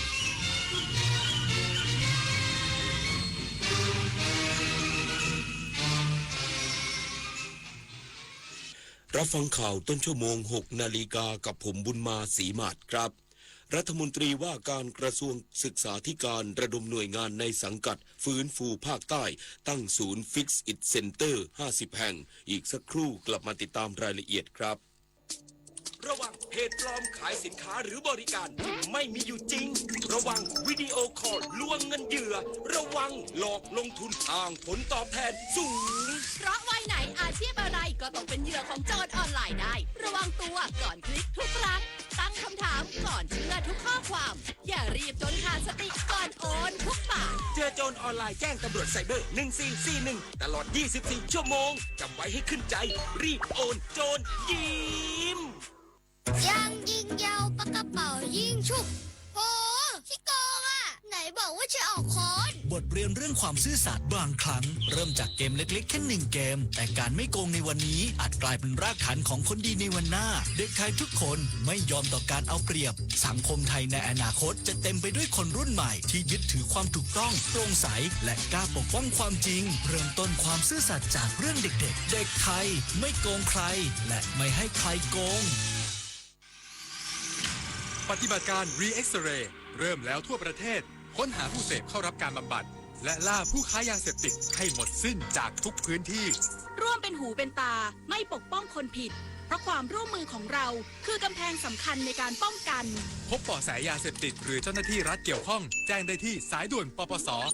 1386ร่วมกัน Re-X-Ray เพื่อสังคมไทยปลอดยาเสพติดไม่เสพไม่ขายไม่ทำลายอนาคตแสนอาลัยสมเด็จพระพันปีหลวงไทยทั้งปวงหมองมนกลร่ำให้พระผู้เสด็จสู่ฟ้าสวรรคาลัยแนบดวงใจตามพระบาททุกชาติภพปวงประชาน้อมสำนึกในพระมหากรุณาธิคุณเป็นล้นพ้นอันหาที่สุดมิได้ข้าพระพุทธเจ้าคณะผู้บริหารข้าราชการและเจ้าหน้าที่สถานีวิทยุกระจายเสียงแห่งประเทศไทยกรมประชาสัมพันธ์รัฐมนตรีว่าการกระทรวงศึกษาธิการระดมหน่วยงานในสังกัดฟื้นฟูภาคใต้ตั้งศูนย์ Fix It Center 50 แห่งซ่อมบ้านและฟื้นฟูชีวิตผู้ประสบอุทกภัยย้ำเร่งเปิดเรียนโดยเร็วไม่ให้กระทบการศึกษาของเด็กนางนฤมลพินโยสินวัฒน์รัฐมนตรีว่าการกระทรวงศึกษาธิการเปิดเผยถึงการเตรียมความพร้อมของกระทรวงศึกษาธิการในการสนับสนุนภารกิจฟื้นฟูพื้นที่ภาคใต้หลังอุทกภัยครั้งใหญ่ซึ่งได้ส่งผลกระทบอย่างรุนแรงในหลายจังหวัดโดยจะลงพื้นที่อำเภอหาดใหญ่จังหวัดสงขลาและได้สั่งการให้ทุกหน่วยงานในสังกัดปฏิบัติการช่วยเหลือประชาชนอย่างเต็มที่โดยเฉพาะการฟื้นฟูบ้านเรือนโรงเรียนและสาธารณูปโภคที่เสียหายในส่วนของสำนักงานคณะกรรมการการอาชีวศึกษาได้ตั้งศูนย์ Fix It Center 50 ศูนย์ทั่วพื้นที่ภาคใต้ให้บริการซ่อมแซมเครื่องใช้ไฟฟ้าอุปกรณ์ประกอบอาชีพเครื่องจักรกลและรถจักรยานยนต์ของประชาชนที่ได้รับความเสียหายจากน้ำท่วมช่วยลดภาระค่าใช้จ่ายของครัวเรือนและสนับสนุนให้ประชาชนสามารถกลับไปประกอบอาชีพได้เร็วขึ้นด้านกรมส่งเสริมการเรียนรู้หรือสกร.ได้รวบรวมกำลังจากหน่วยงานในเครือสกร.จำนวนมากพร้อมชุดอุปกรณ์ทำความสะอาดข้าวสารอาหารแห้งและของจำเป็นเพื่อเร่งคืนสภาพพื้นที่ชุมชนให้ปลอดภัยและสำนักงานคณะกรรมการการศึกษาขั้นพื้นฐานจะรับผิดชอบล้างและฟื้นฟูโรงเรียนในพื้นที่เพื่อเร่งให้โรงเรียนสามารถเปิดเรียนได้ทันตามกำหนดปุริพัฒน์สอนการรายงานผู้ว่าราชการจังหวัดตากเปิดงานฤดูกาลกาแฟครั้งที่ 5ที่อุทยานแห่งชาติน้ำตกพาเจริญท่ามกลางธรรมชาติที่สวยงามและอากาศหนาวเย็นที่อุทยานแห่งชาติน้ำตกพาเจริญอำเภอพบพระจังหวัดตากนายชูศักดิ์รู้ยิ่งผู้ว่าราชการจังหวัดตากเป็นประธานเปิดงานฤดูกาลกาแฟครั้งที่ 5โดยมีนายธันประวัติภูริวัฒนเมธานายอำเภอพบพระนางสาวทมนต์วันเจริญวงศ์พิสิทธิ์ผู้อำนวยการการท่องเที่ยวแห่งประเทศไทยสำนักงานตากพร้อมด้วยส่วนราชการและประชาชนเข้าร่วมกิจกรรมโดยงานฤดูกาลกาแฟครั้งที่ 5ตอนจักรยานและงานศิลปะได้จัดต่อเนื่องมาเป็นครั้งที่ 5โดยมีเป้าหมายเพื่อเชื่อมโยงการท่องเที่ยวกับสินค้ามูลค่าสูงที่สำคัญของจังหวัด หวัดตากคือผลิตภัณฑ์กาแฟที่มีชื่อเสียงจากหลายๆพื้นที่ของจังหวัดตากทั้งนี้เพื่อเป็นการส่งเสริมการท่องเที่ยวผ่านกิจกรรมอีเวนต์มาร์เก็ตติ้งโดยใช้เสน่ห์ของกาแฟและโกโก้ซึ่งเป็นพืชเศรษฐกิจที่มีคุณภาพของจังหวัดตากนำเสนองานศิลปะและจักรยานวินเทจเผยแพร่วิถีชีวิตของชาวชาติพันธุ์ผ่านกิจกรรมการแสดงทางวัฒนธรรมและการแสดงดนตรีจากเครื่องดนตรีท้องถิ่นโดยงานจะมีถึงวันที่30พฤศจิกายนนี้ดิเรกปินตาแก้วสวทแม่สอดรายงานสวนสัตว์เชียงใหม่เพิ่มความเข้มงวดในการดูแลสัตว์อย่างใกล้ชิดในช่วงฤดูหนาวพร้อมจัดมาตรการให้ความอบอุ่นและเสริมภูมิคุ้มกันแก่สัตว์ทุกชนิดนางสาวอุลาริกากองพรหมผู้อำนวยการสวนสัตว์เชียงใหม่เปิดเผยว่าขณะนี้สภาพอากาศในจังหวัดเชียงใหม่มีอุณหภูมิลดลงต่อเนื่องโดยเฉพาะในช่วงเช้าและกลางคืนอาจส่งผลต่อสุขภาพของสัตว์บางชนิดได้สวนสัตว์เชียงใหม่จึงได้เพิ่มความเข้มงวดในการดูแลสัตว์อย่างใกล้ชิดพร้อมจัดมาตรการให้ความอบอุ่นและเสริมภูมิคุ้มกันแก่สัตว์ทุกชนิดเพื่อป้องกันผลกระทบจากอากาศที่หนาวเย็นโดยเพิ่มความอบอุ่นตามธรรมชาติปูฟางแห้งในคอกสัตว์เช่นกวางลิงไทยและสัตว์เลื้อยคลานเพื่อช่วยลดความชื้นในพื้นดินและรักษาความอบอุ่นในเวลากลางคืนติดตั้งอุปกรณ์ให้ความอบอุ่นในจุดจำเป็นใช้หลอดไฟให้ความร้อนและฮีตเตอร์ในพื้นที่ปลอดภัยเพื่อควบคุมอุณหภูมิให้เหมาะสมกับความต้องการของสัตว์แต่ละชนิดโดยเฉพาะสัตว์ที่ต้องการการดูแลเป็นพิเศษเช่นเต่าซูคาต้าและการรักษาอุณหภูมิสำหรับสัตว์น้ำภายในเชียงใหม่ซูอควาเรียมให้อยู่ในอุณหภูมิที่เหมาะสมอยู่ระหว่าง 28-30 องศาเซลเซียสเพื่อรักษาระบบการเผาผลาญของสัตว์น้ำให้เป็นปกติไม่ต่ำจนเกินไปเพื่อให้สัตว์ทุกตัวปลอดภัยแข็งแรงและใช้ชีวิตได้อย่างสบายท่ามกลางอากาศที่เย็นลงพิมลกันเดชาชัยทีมข่าวสวทเชียงใหม่รายงานจบข่าวบุญมาศรีมาศอ่านรับฟังข่าวครับวิทยุแห่งประเทศไทยให้ความรู้กู้ความสุข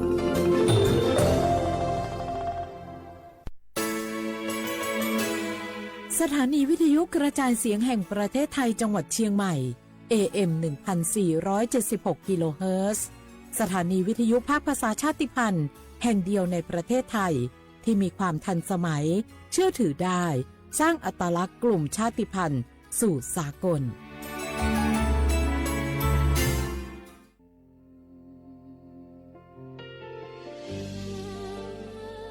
พระเสด็จสู่แดนสวง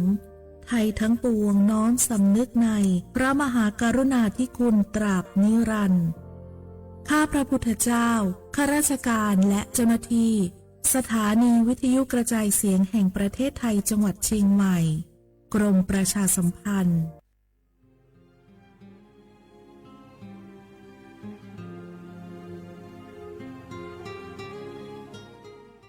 This is a moment of profound grief for the Kingdom of Thailand. The collective voices of Radio Thailand Chiang Mai join the Thai nation in mourning the passing of our beloved Queen Martha, Her Majesty Queen Sirikit. Her life was a testament to the unwavering service, grace, and deep love for the Thai people. Our humble condolences and thoughts are with His Majesty the King, the royal family, and all the Thai people during this deeply sorrowful time. We will remember her forever.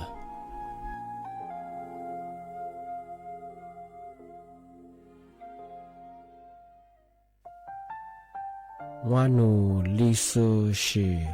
แท้มีคนแนวจามาอามุสานีมาอาคือที่ลิซางโอวานูวาซึมาอาคือเฟมากูวาทัวมาที่ลิชิควาลิปดูแท้มีคนแนวจามาวานูลิซูชิซาควาซาโวอามาคือตาโฮเลที่ลินีมาจาจานีมาที่ลิซาจางโอ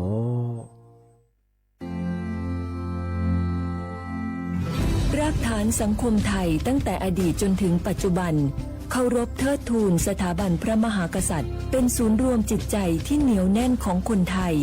ในเวลาที่เกิดวิกฤตทางการเมืองพระบารมีของพระเจ้าอยู่หัว ก็ทำให้เกิดความสงบและช่วงที่เกิดวิกฤตเศรษฐกิจปรัชญาเศรษฐกิจพอเพียงของพระเจ้าอยู่หัวรัชกาลที่ 9 พระราชทานให้กับคนไทยก็ทำให้ผู้ที่น้อมนำมาปฏิบัติมีภูมิคุ้มกันและไม่เกิดความเสียหายพระปฐมบรมราชโองการของพระเจ้าอยู่หัวรัชกาลที่ 10เราจะสืบสานรักษาและต่อยอดและครองแผ่นดินโดยธรรมเพื่อประโยชน์สุขแห่งอาณาราษฎรตลอดไปพระมหากษัตริย์ไทยทุกพระองค์ทรงห่วงใยราชเสมอสถาบันพระมหากษัตริย์ไทยศูนย์รวมใจไทยทั้งชาติ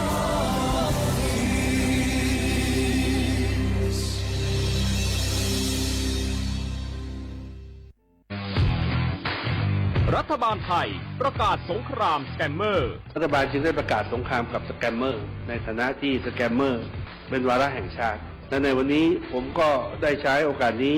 มารายงานความคืบหน้าและเน้นย้ำถึงสิ่งที่เราต้องร่วมกันทำต่อไป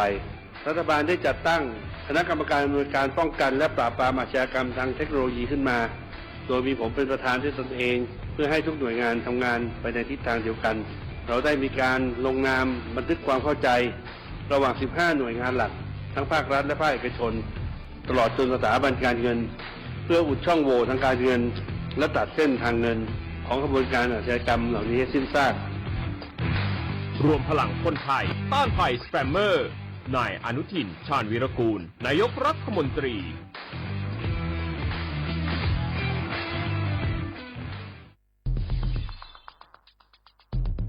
แค่3 ปีความเสียหายจากอาชญากรรมไซเบอร์ของคนไทยพุ่งทะลุถึง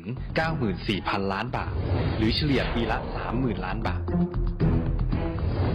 ทุก1 ชั่วโมงเราเสียเงินกว่า 3.4 ล้านบาทให้กับมิจฉาชีพออนไลน์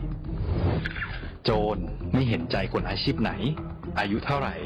สถานะทางการเงินแบบใดหมอพ่อค้านักธุรกิจนักเรียนแม่บ้านข้าราชการเกษียณทุกคนตกเป็นเหยื่อได้เสมอและวันหนึ่งอาจเป็นคุณหรือคนที่คุณรัก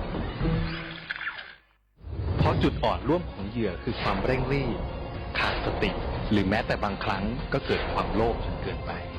อย่าปล่อยให้การกดคลิกเดียวลิงก์เดียวทำให้โจรยิ้มกว้างวันนี้ถึงเวลาแล้วที่คนไทยทุกคนจะต้องร่วมมือกันสร้างภูมิคุ้มกันอาชญากรรมไซเบอร์ช่วยกันหยุดก่อนที่ภัยไซเบอร์จะทำให้คนที่คุณรักและตัวคุณเองกลายเป็นเหยื่อ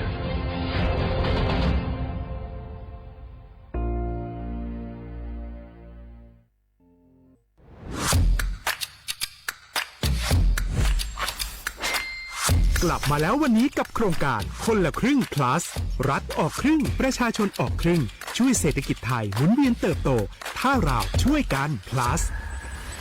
ต่อยอดให้เศรษฐกิจไทยเติบโตอย่างยั่งยืนด้วย5 plus plus ที่ 1 เพิ่มช่วงอายุผู้เข้าร่วมโครงการจาก18 ปีเป็น16 ปี plus ที่ 2 เพิ่มวงเงินใช้จ่ายจาก150 บาทเป็น200 บาทเพิ่มพลังซื้อของประชาชนเพื่อกระตุ้นการหมุนเวียนในระบบเศรษฐกิจฐานรากลดภาระค่าครองชีพ plus ที่ 3 เพิ่มสิทธิพิเศษด้วยการดูแลผู้ที่อยู่ในระบบภาษีให้ได้รับสิทธิพิเศษมากขึ้นเพื่อสร้างแรงจูงใจให้ทุกคนร่วมอยู่ในระบบอย่างโปร่งใส plus ที่ 4 เพิ่มโอกาสให้นิติบุคคลขนาดเล็กเข้าร่วมได้ให้ธุรกิจเติบโตเป็นกำลังสำคัญของเศรษฐกิจไทย plus ที่ 5 เพิ่มทักษะใหม่เพื่อพัฒนาให้ร้านค้านำความรู้ใหม่ๆมาช่วยเพิ่มยอดขายลดต้นทุนเรียนรู้เติบโตและปรับตัวไปกับเทคโนโลยีใหม่เพื่อสร้างเศรษฐกิจที่แข็งแกร่งจากคนละครึ่งสู่คนละครึ่ง plus ไม่ว่าจะสั่งข้าวคนละจานชาเขียวคนละแก้วขนมเค้กคนละชิ้นหรือหลายๆชิ้นก็ใช้ส่วนลดได้ทันทีสูงสุดวันละ200 บาทแถมใช้กับฟู้ดเดลิเวอรี่ก็ยังได้สำหรับประชาชนไทยอายุ 16 ปีเป็นต้นไปสมัครรับสิทธิ์ผ่านแอปพลิเคชันเป๋าตังวันที่ 20-26 ตุลาคม 2568 สำหรับร้านค้าที่สนใจร่วมโครงการสมัครได้ผ่านแอปถุงเงินวันที่ 15 ตุลาคมถึง 19 ธันวาคม 2568 แล้วเตรียมพร้อมรับลูกค้าจากทั่วประเทศ เพราะนี่คือโครงการที่คนไทยทุกคนช่วยกัน plus เพื่อให้เศรษฐกิจไทยโตไปพร้อมกันโครงการคนละครึ่ง plus ดำเนินการภายใต้เป้าหมายที่ชัดเจนของรัฐบาลในความต้องการกระตุ้นเศรษฐกิจลดภาระค่าครองชีพให้ประชาชนและยกระดับศักยภาพผู้ประกอบการไทยให้พร้อมในยุคดิจิทัลโดยยังคงยึดหลักความโปร่งใสตรวจสอบได้และป้องกันการใช้สิทธิที่ผิดวัตถุประสงค์คนละครึ่ง plus เพิ่มพลังเศรษฐกิจไทยพร้อมโตไปด้วยกัน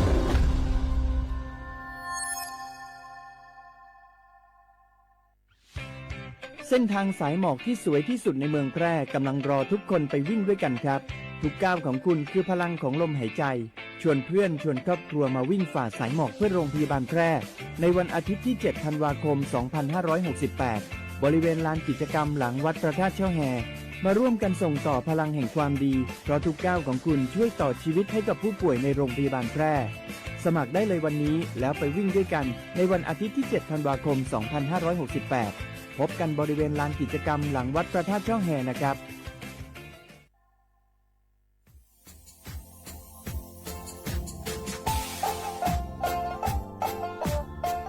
น่ารักถึงมาปีมาซื้อจีนชมังโงมันยาคณะรัฐมนตรีไงมีมติยากกว่าอยู่หัวระมองเมื่อเหือนยากุลาซื้อหาหนีซื้อกุยังไง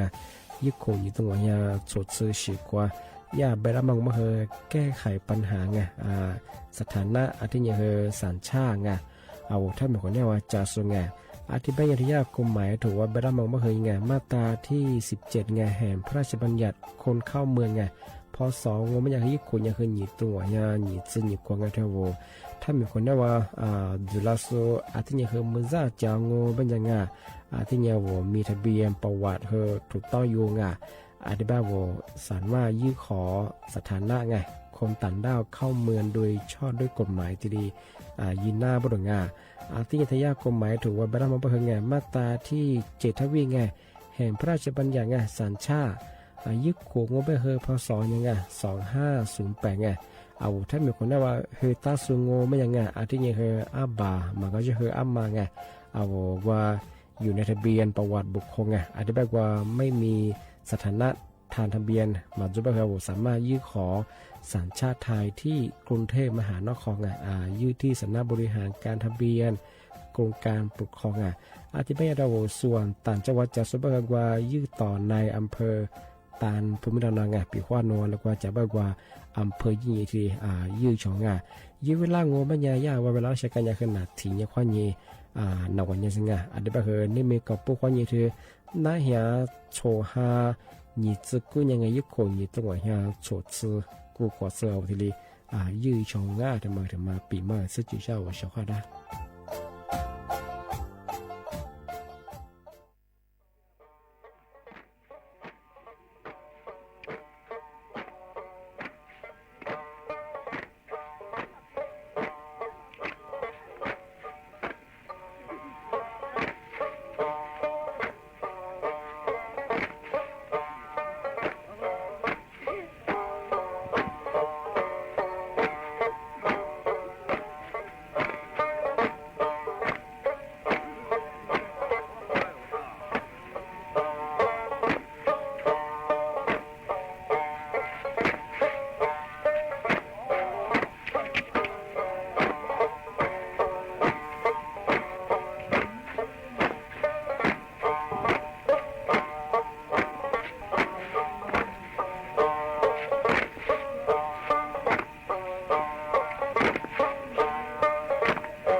เสียขวาบุแลขว้าๆงาอมสาอาวลิสุงโงโดดเสตขวาเปลาวอาวลิสุงโงปากากุงโงแม่ยาทาจิ้มหมายงาสถานีวิทยุกระจายเสียงแห่งประเทศไทยจังหวัดเชียงใหม่ว่าโดจะ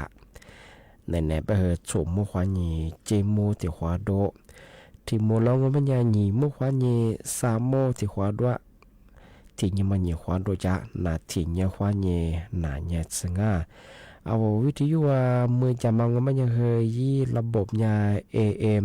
ยี่ครึ่งความถี่งบเหตุที่ตัวลี่ฮาสิจะโชว์ขึ้นกว่าโจยาดอลลาร์อาทิตย์ทาวระบบไลฟ์สู่เหตุงานฟิสบุยี่เพงงบเหตุสวทเชียงใหม่ AM 1476กิโลควอติเลบูยาคือเอติเลดอลลาร์งงา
เสียขวาเวลาขว้า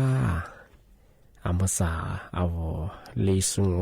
ดูซึตขวาเปลาวงอ่ะเอาลิซุงโอปากกากุงโอเมญทาจิ้มหมายดาสถานีวิทยุกระจายเสียงแห่งประเทศไทยจังหวัดเชียงใหม่วันดูจางอ่ะเอาวิทยุว่ามือจะมางมญายี่ครึ่งควันถี่งมญาติตัวลิฮยาชิซโชคือกว่าโจญาดูหลังอ่ะยี่ระบบยา AM ที่เนี่ยเอาทาFacebook เฮอไลฟ์สู่ยายี่เพจเฮอสวทเชียงใหม่ AM 1476กิโลเฮิรตซ์ในแนวมันจะเฮอชมมั่วควานีเจมั่วว่าที่ควาโดที่มุโลมันยาหนีมั่วควานีสามโมนาทีเนี่ยควานีนายาสในแนวที่ควาที่มุโลที่ควาที่ยมันเนี่ยควาที่ดูจ้างที่นี่ที่มาเทเชื่อที่มาซื้อจีช่างที่มาเฮไม่แร่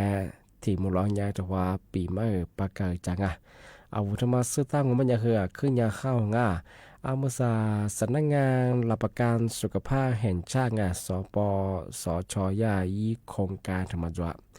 ยี่โครงการกุมมันยาเฮยูเสบดปีขว้าเจ็บป่วยฉุกเฉินข้ามวิกฤตงไม่อยากที่ใช้สิทธิ์ยูสิทธิ์มาฟรีๆที่รักษาเยอะบริงภายใน72ชั่วโมงที่ฉีด1ชั่วโมงคนเดียวเนี่ยคือเปิดที่รักษาเยอะงอยิบผิวบวชชิบังที่บ้านงมันยากว่าอยากการโชว์จุดวางที่อยากโครงการยิ่งเงื่อนไขเจ็บป่วยฉุกเฉินมาอันนี้ฮอดสนาปปวชามัง ยิวที่มังโงไม่ยาหมดสติยามาดงอว่าไม่รู้สึกตัวไงเอากูดูที่มันข้อสึกยามางยี่เหลี่ยมมาดงที่ยังกว่าเอาโอเหมือนว่าขึ้นหนามังไงเอาที่ชาหันด้านสกิลมังไงนี่มาที่มังโงไม่ยาเอาช่างหาหัวคือหามเมื่อไรคือหามเมื่อมังไงที่นี่เอาสิ่งที่คือหัวมังที่นี่เอาช่างหาหัวติดตัวหาหน้าที่ตัวหามันนางกว่าติดขายมังที่นี่ยิ่งเสียคือเหมือนมังสามาที่มังโงไม่ยาเอากูเดียวไงที่จะที่ว่าเอาจีมาคือโดชิงแกที่นี่เอากูเดียวที่จะที่ยังจะซื้อยามังที่นี่เอากูเดียวแบบว่ากิเลงว่าช้ำตัวช้ำร้องไงทำไมถึงมังลีมาที่มังโงไม่ยาเอามือว่าขึ้นหน้าที่นี่เอาปีกว่าเอาแต่ช่างหาช่างหามดางว่าติดติงนะบ้างไงทำไมถึงมังงัวมาถึงมังโงปัญญาเอาชิพแหล่แพ้ช่างมาโจช่างจวงที่นี่ที่กระตัวบ้าชิพแหล่แพ้ดูมันน่ากว่าที่มารู้สึกมังทำไมถึงมา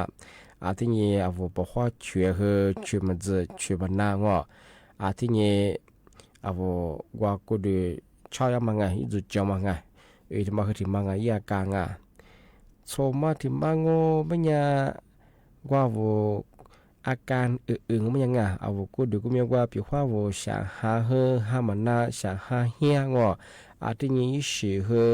ว่าถ้าร่างกายสิมาลงว่าสิจะสิว่าหล่อเลี้ยงมาให้ยังมาลงแต่ก็รู้ว่าเส้นเลือดสมองติยามาลงสมองที่เส้นเลือดแตกมาไง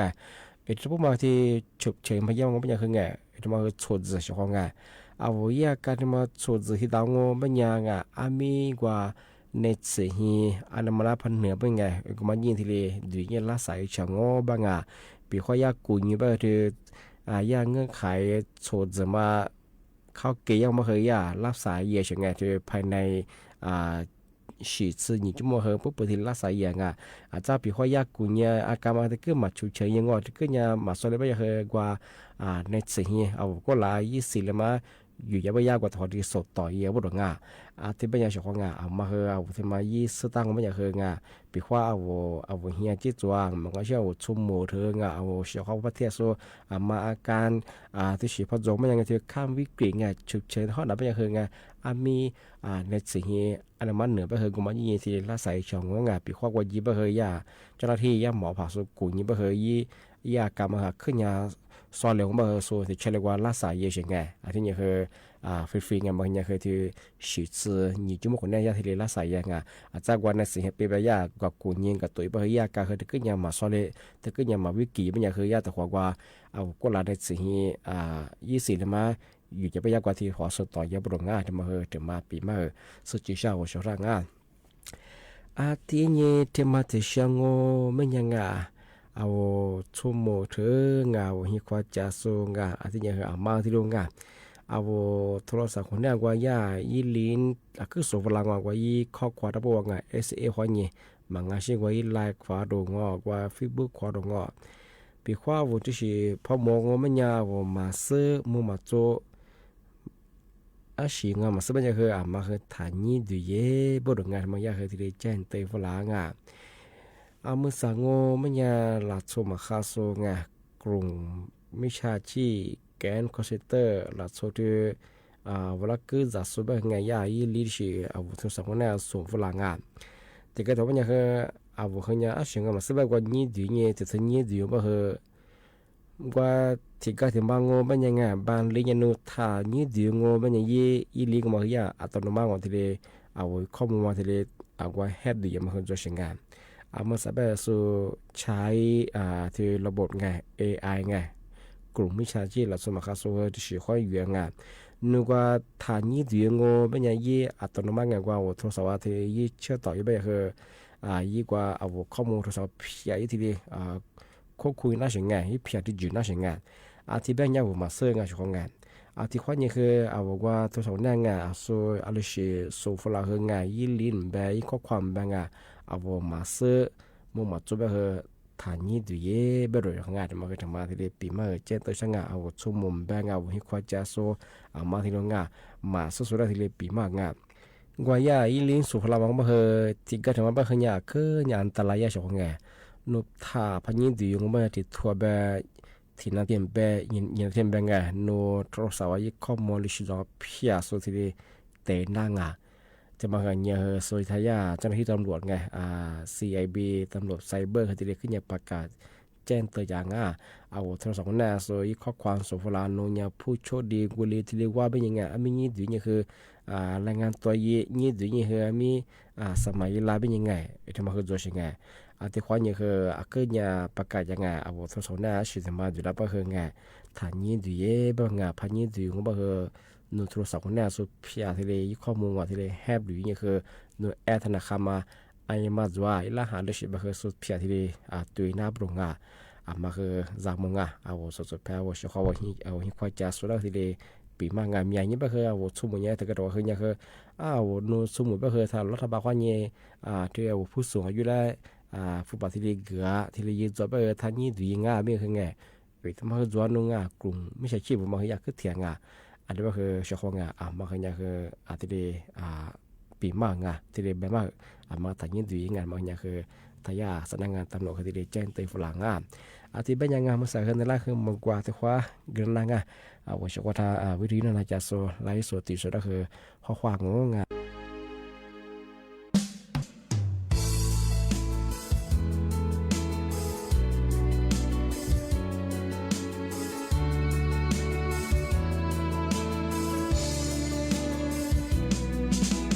อันนี้คือมาที่ถือว่าว่าจะว่าบายาสุนีสุนีกับอยากถูกว่าอยากถูกสุนีสูมาโก้ช่วยมีคืนนี้จะตื่นดาผู้ช่วยเลยยี่มาโก้อยากพี่ตื่นยี่ฟูปาโลอันนี้คือพาเหนี่กว่าอันนี้คือมาที่ถือว่าช่วยดูที่ยี่ตาจาโลบ้านถูกเป็นยี่อายาโลถูกสุนียี่มาโซ่สอบผ่าตุยปูมาโก้รูปเป็นบ้านตุยี่มาโก้ลูกเคยลูกยนต์มามุนจูคือแค่คือพาแน่ทุสนิโซบาโกแค่ไม่ว่ากูไปแค่มีแน่ผู้ชื่อและยี่มาโก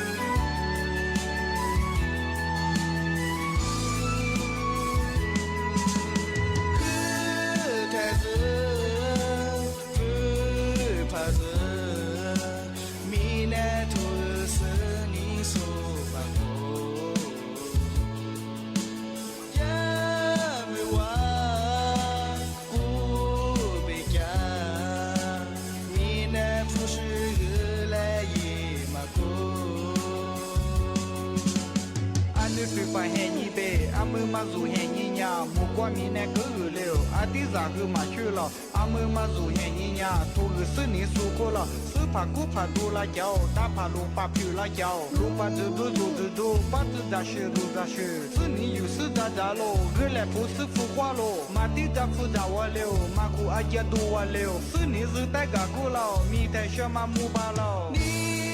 มีซื้อ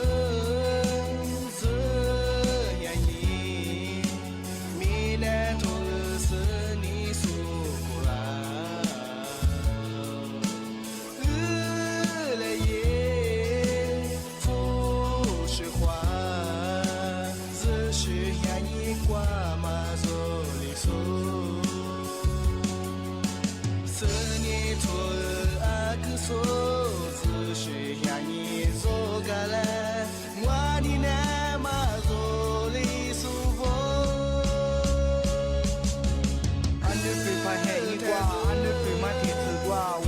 บายาสุนีสุนีกับอยากถูกว่าอยากถูกสุนีสูมาโก้ช่วยมีคืนนี้จะตื่นดาผู้ช่วยเลยยี่มาโก้อยากพี่ตื่นยี่ฟูปาโลอันนี้คือพาเหนี่กว่าอันนี้คือมาที่ถือว่าช่วยดูที่ยี่ตาจาโลบ้านตัวเป็นยี่อายา าโดมีเนยี่มาโตซอฟาตูยี่มาโกรูเปปัตตุยี่มาโกลกลกยอดมามุจูอันนี้คือไฟแห่งเบอามือมาสู่แห่งยิญามุกวันนี้แน่คือเร็วอาทิตย์คือมาช่วยเราอามือมาสู่แห่งยิญาสู่ซึ่งนี่สู่ก็เราซื้อผักกูผักดูละเจ้าด้าผักลูปาผิวละเจ้าลูปาดูดูปัตตุดาชื่อดูดาชื่อซึ่งนี่อยู่ซื้อดาดาโลหรือแหละผู้ซื้อผู้ว่าโลมาที่จับผู้ดาวเร็วมากูอาเจียตัวเร็วซึ่งนี่ซื้อแต่กะกูเรามีแต่เชื่อมามูบาเรา只是呀一挂嘛做里说。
tí nhé ngà thì mà thể sẽ hờ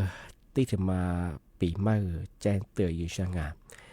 Mơ sáng ngô bên nhà thơ cùng mi cha chi ngà ลาโชมาคาซูก็จะส่งไงยากว่าใช้ช่องทางสื่อสังคมออนไลน์ไงที่ระบบออนไลน์ข้อนี้ปีข้อด้วยFacebook ข้อนี้ไงเจ้ายาวชนละจัดเงินไปแล้วกันทีเลยคือหลายสิ่งไงว่าบัญชีม้าเปิดเจ้าหลวงอันนี้แปลว่ายี่เปิดจีซุงบัญญัติคือจับมือเชอันนี้แปลว่าเยาวชนอยู่มาคือเนี่ยมาซื้อบัญญัติคือบัญชียี่เปิดอยู่งออาทิตย์แปลว่าที่ยาสำนักงานตำรวจแห่งชาติสู่ยึดหลักฐานงอที่กดตัวสอยมาคือกันเนี่ยบัญชีกว่ายี่เปิดจีซุได้ซูมือเชงไงยี่เปิดจีซุบัญญัติคือจับมือโรงงานอันนี้แปลว่าจัดเนี่ยเยาวชนอยู่มายิ่งบัญชีเปิดยอดไงการยาแบบสูกับคนยิงก็จะใส่แบบยี่ปุ่นสุดเลยจะมาสัญญากับตัวคู่เบียก็เถียจุดประชิงไงแบบเชื่อมันก็ไม่อยากจะควงงาเอามาสั่งก็ไม่อยากเที่ยวเยาวชนงาเอาจันเนื้อเธองาเอามากันยังคือจามโมงาเอามาใส่แบบเธอระบบออนไลน์ควงยิงไง Facebook ควงยิง TikTok ควงยิงดงว่าIG แบบไลน์แบบงาว่าเอาละบัญชีเปิดแก้มางาบัญชียี่เปิดไปถึงไงเปิดไม่อยากผู้บังเลิกะที่เลิกะงาเอาเยาวชนเนี่ยคือฝนนู่นใช่ไหมคือซ่อมปีเฉยๆงาอาทิตย์เป็นเนี่ยคือเอาไว้บ่าวควายยิงก็เอาไว้มีควายยิงบัญชียี่เปิดวัดหัวยาวยืดสูงใช่ไหมมันคือเปิดบัญชีไม้มางอาทิตย์เป็นของมันเนี่ยคือมือสาธิตระบบออนไลน์ควายยิงคือว่ารับจ้างงอเปิดบัญชีไม้จะมาคือจัวงามาคือจามงเอาบางมาอยู่สู้งาเอาสู้เฮืองาลิปัลลิมาจานนึงจะชื่อที่เดก็ตีนจอยช่องงานมาสบายคือไม่ใช่เชื่อไงยากกว่าฟีเบอร์ควายยิงเอาเวลาบัญชีเปิดจะมาตรงก็บัญชีแบบที่ซีนซีนมาตรงก็บัญชีมาตรงก็เปิดจะมาจัวงามาคือจามงที่ยังกว่าเสื้อนี่ไปซื้อบัญชีมาเปิดบางคนแบบคือพันยามเร็วไม่ยังคืองาซาคูเบลงาโคจะมาคือยังคือซาเชสโคจังที่ยังกว่ายี่ควาโซยี่โฆษณายี่ส่งมาคือยี่โทรจำคุยมาคือไงนี่โคข้อยิงหัวโคเบลงาที่ยังคือโคจะมาแบบคือไงนี่ชาข้อยิงคือหัวชาสังกัดมาคือยี่ควาโซผู้จัดหางาที่ยังคือโฆษณายี่ส่งอาทิตย์แบงก์มันยาชกงาเยาวชนเลยบางงามาที่โรงงานที่มาคือไม่ใช่มาคือว่าประกาศยังไงเอาว่าบัญชีเปิดหัวมูลแต่ว่าจะคือผิดกฎหมายย่างมาก็ถ่ายเยงพาสมุลมันจะคือมาจุฬางโนสุดาเปิดได้มาคือที่บัญชีบางหัวเฮียที่ตัวไงปีข้อสุพรรณยามันก็คืองโนคูบิเบมายิ่งขู่ซึ่งมูผู้บอกโคจะบางที่ชาสมมติโคจะยังไงอาทิตย์นี้โนคือประวัติคือมาข้างโนคดีดูเลยไงช่วงไงนัวคูเบบี้เนี่ยแต่พอดูเล่าไม่เคยนูนจะเชื่อมีความเยอะเคยสมัยง่ายเยอะเคยนูประวัติเนี่ยเคยถึงนูเคยติดคุยเอาเป็นไงนูคูเบจะจะเป็นส่วนนี้คือผมฟ้าเชื่อกันเลยใช่ไงมาเคยถ่ายเยงมาเคยขึ้นยาจำมันจวงผู้ว่าอันนี้เกิดขึ้นยาถ่ายเยงมาเคยผิดกฎหมายยังที่เนี่ยเธอว่าถ้าชกมาไปช่วยเธอเอาเยาวชนเอาจะเนี่ยเธอมาเคยจำมันเธอระบบอะไรข้อนี้ฟุตบอลกันเนี่ยสุดเบอร์บัญชีที่เปิดก็ถือเปิดฟุตบอลที่บัญชีมาถือตัวก็นี่ตัวก็บ้างถ่ายเยงทำไมคือผิดกฎหมายยังปีควันพายไปเถอะจ้าโนคดีตัวยังไงมาคือเนี่ยคือมาค้างอาจไปเอาชั่วโมงเอาบางวันอยู่สุดเบอร์เอาลิปลิมาจานนึงจะช่วยได้ทีเดียวก็ว่าตัวนี้ตัวช่วยถึงมาปีมาสุดที่ช่างที่บ้านของบ้านยังไงนี่เนี่ยคือนะปีมาคือที่เรียนจนช่วงงานไปคือดูกุบทา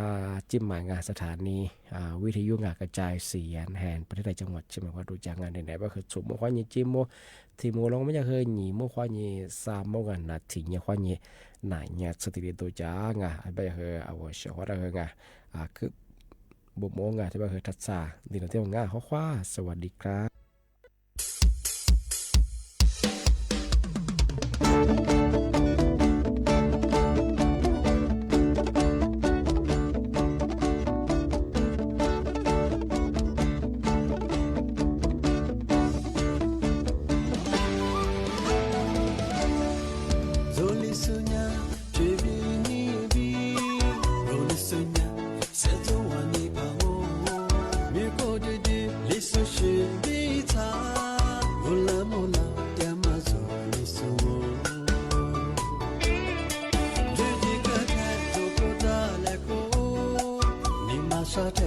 Miku leko sa to bo ta be le ko ne ni ko be lu be mo ta be le ko ni ne le ko nge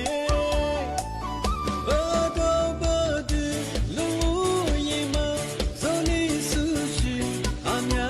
bi ta ba du ba tia lo pe kwa tia mi se li su be ni zo nya ki li su zo li su li su li su le bo zo kwa ta se le pe ko se mi ja je le li su ka mi zo sa pu da le li su shi be ge zo chi tu le zo zo chi te zo ni de le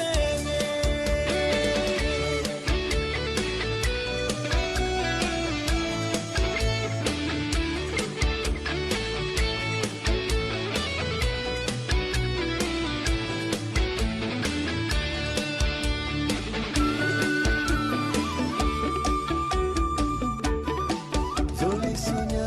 jevi ni di. Zoli sunya, seto wani pamo. Miko di di, lisu shibita. Mula mula, diama zoli sumo. Lady kate, zoko da leko. Nima shate, miku leko. Tosa tobo, tabe leko. Nini kobe, lube ngota de leko. Nini leko me. Bado bado, lu yima. Zoni sushi, anya bita. Wadu kwa tia, lopi kwa tia mi. Zoli su beni, zonya kili su. Zoli su, li su. Li su le bois, zo bois ta se. Le pe ko se, mi ja je le. Li su ka mi, zo sa pu da le. Li su shi be ge zo chi tu le. Zo zo chi te.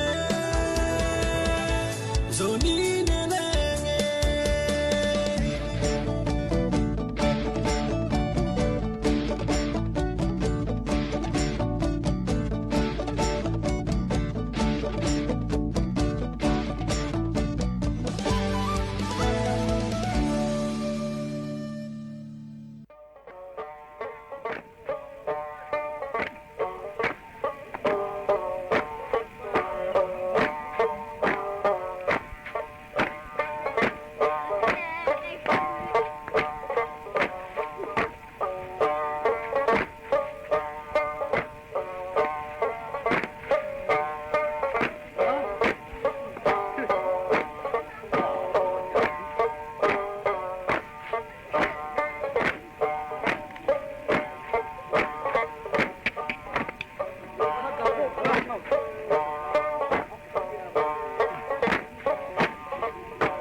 ประธานคณะกรรมการบริหารและประธานเจ้าหน้าที่บริหารบริษัท Green Capital จำกัดกล่าวเพิ่มเติมว่า Green Bus เชียงใหม่ได้นำรถโดยสารไฟฟ้า EV Green Bus จำนวน 12 คัน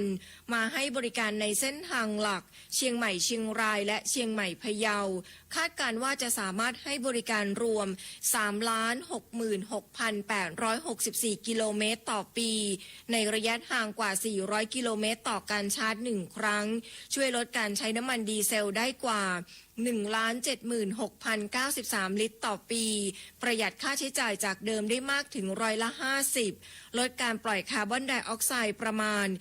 960 ตันต่อปีซึ่งเทียบกับการปลูกต้นไม้กว่า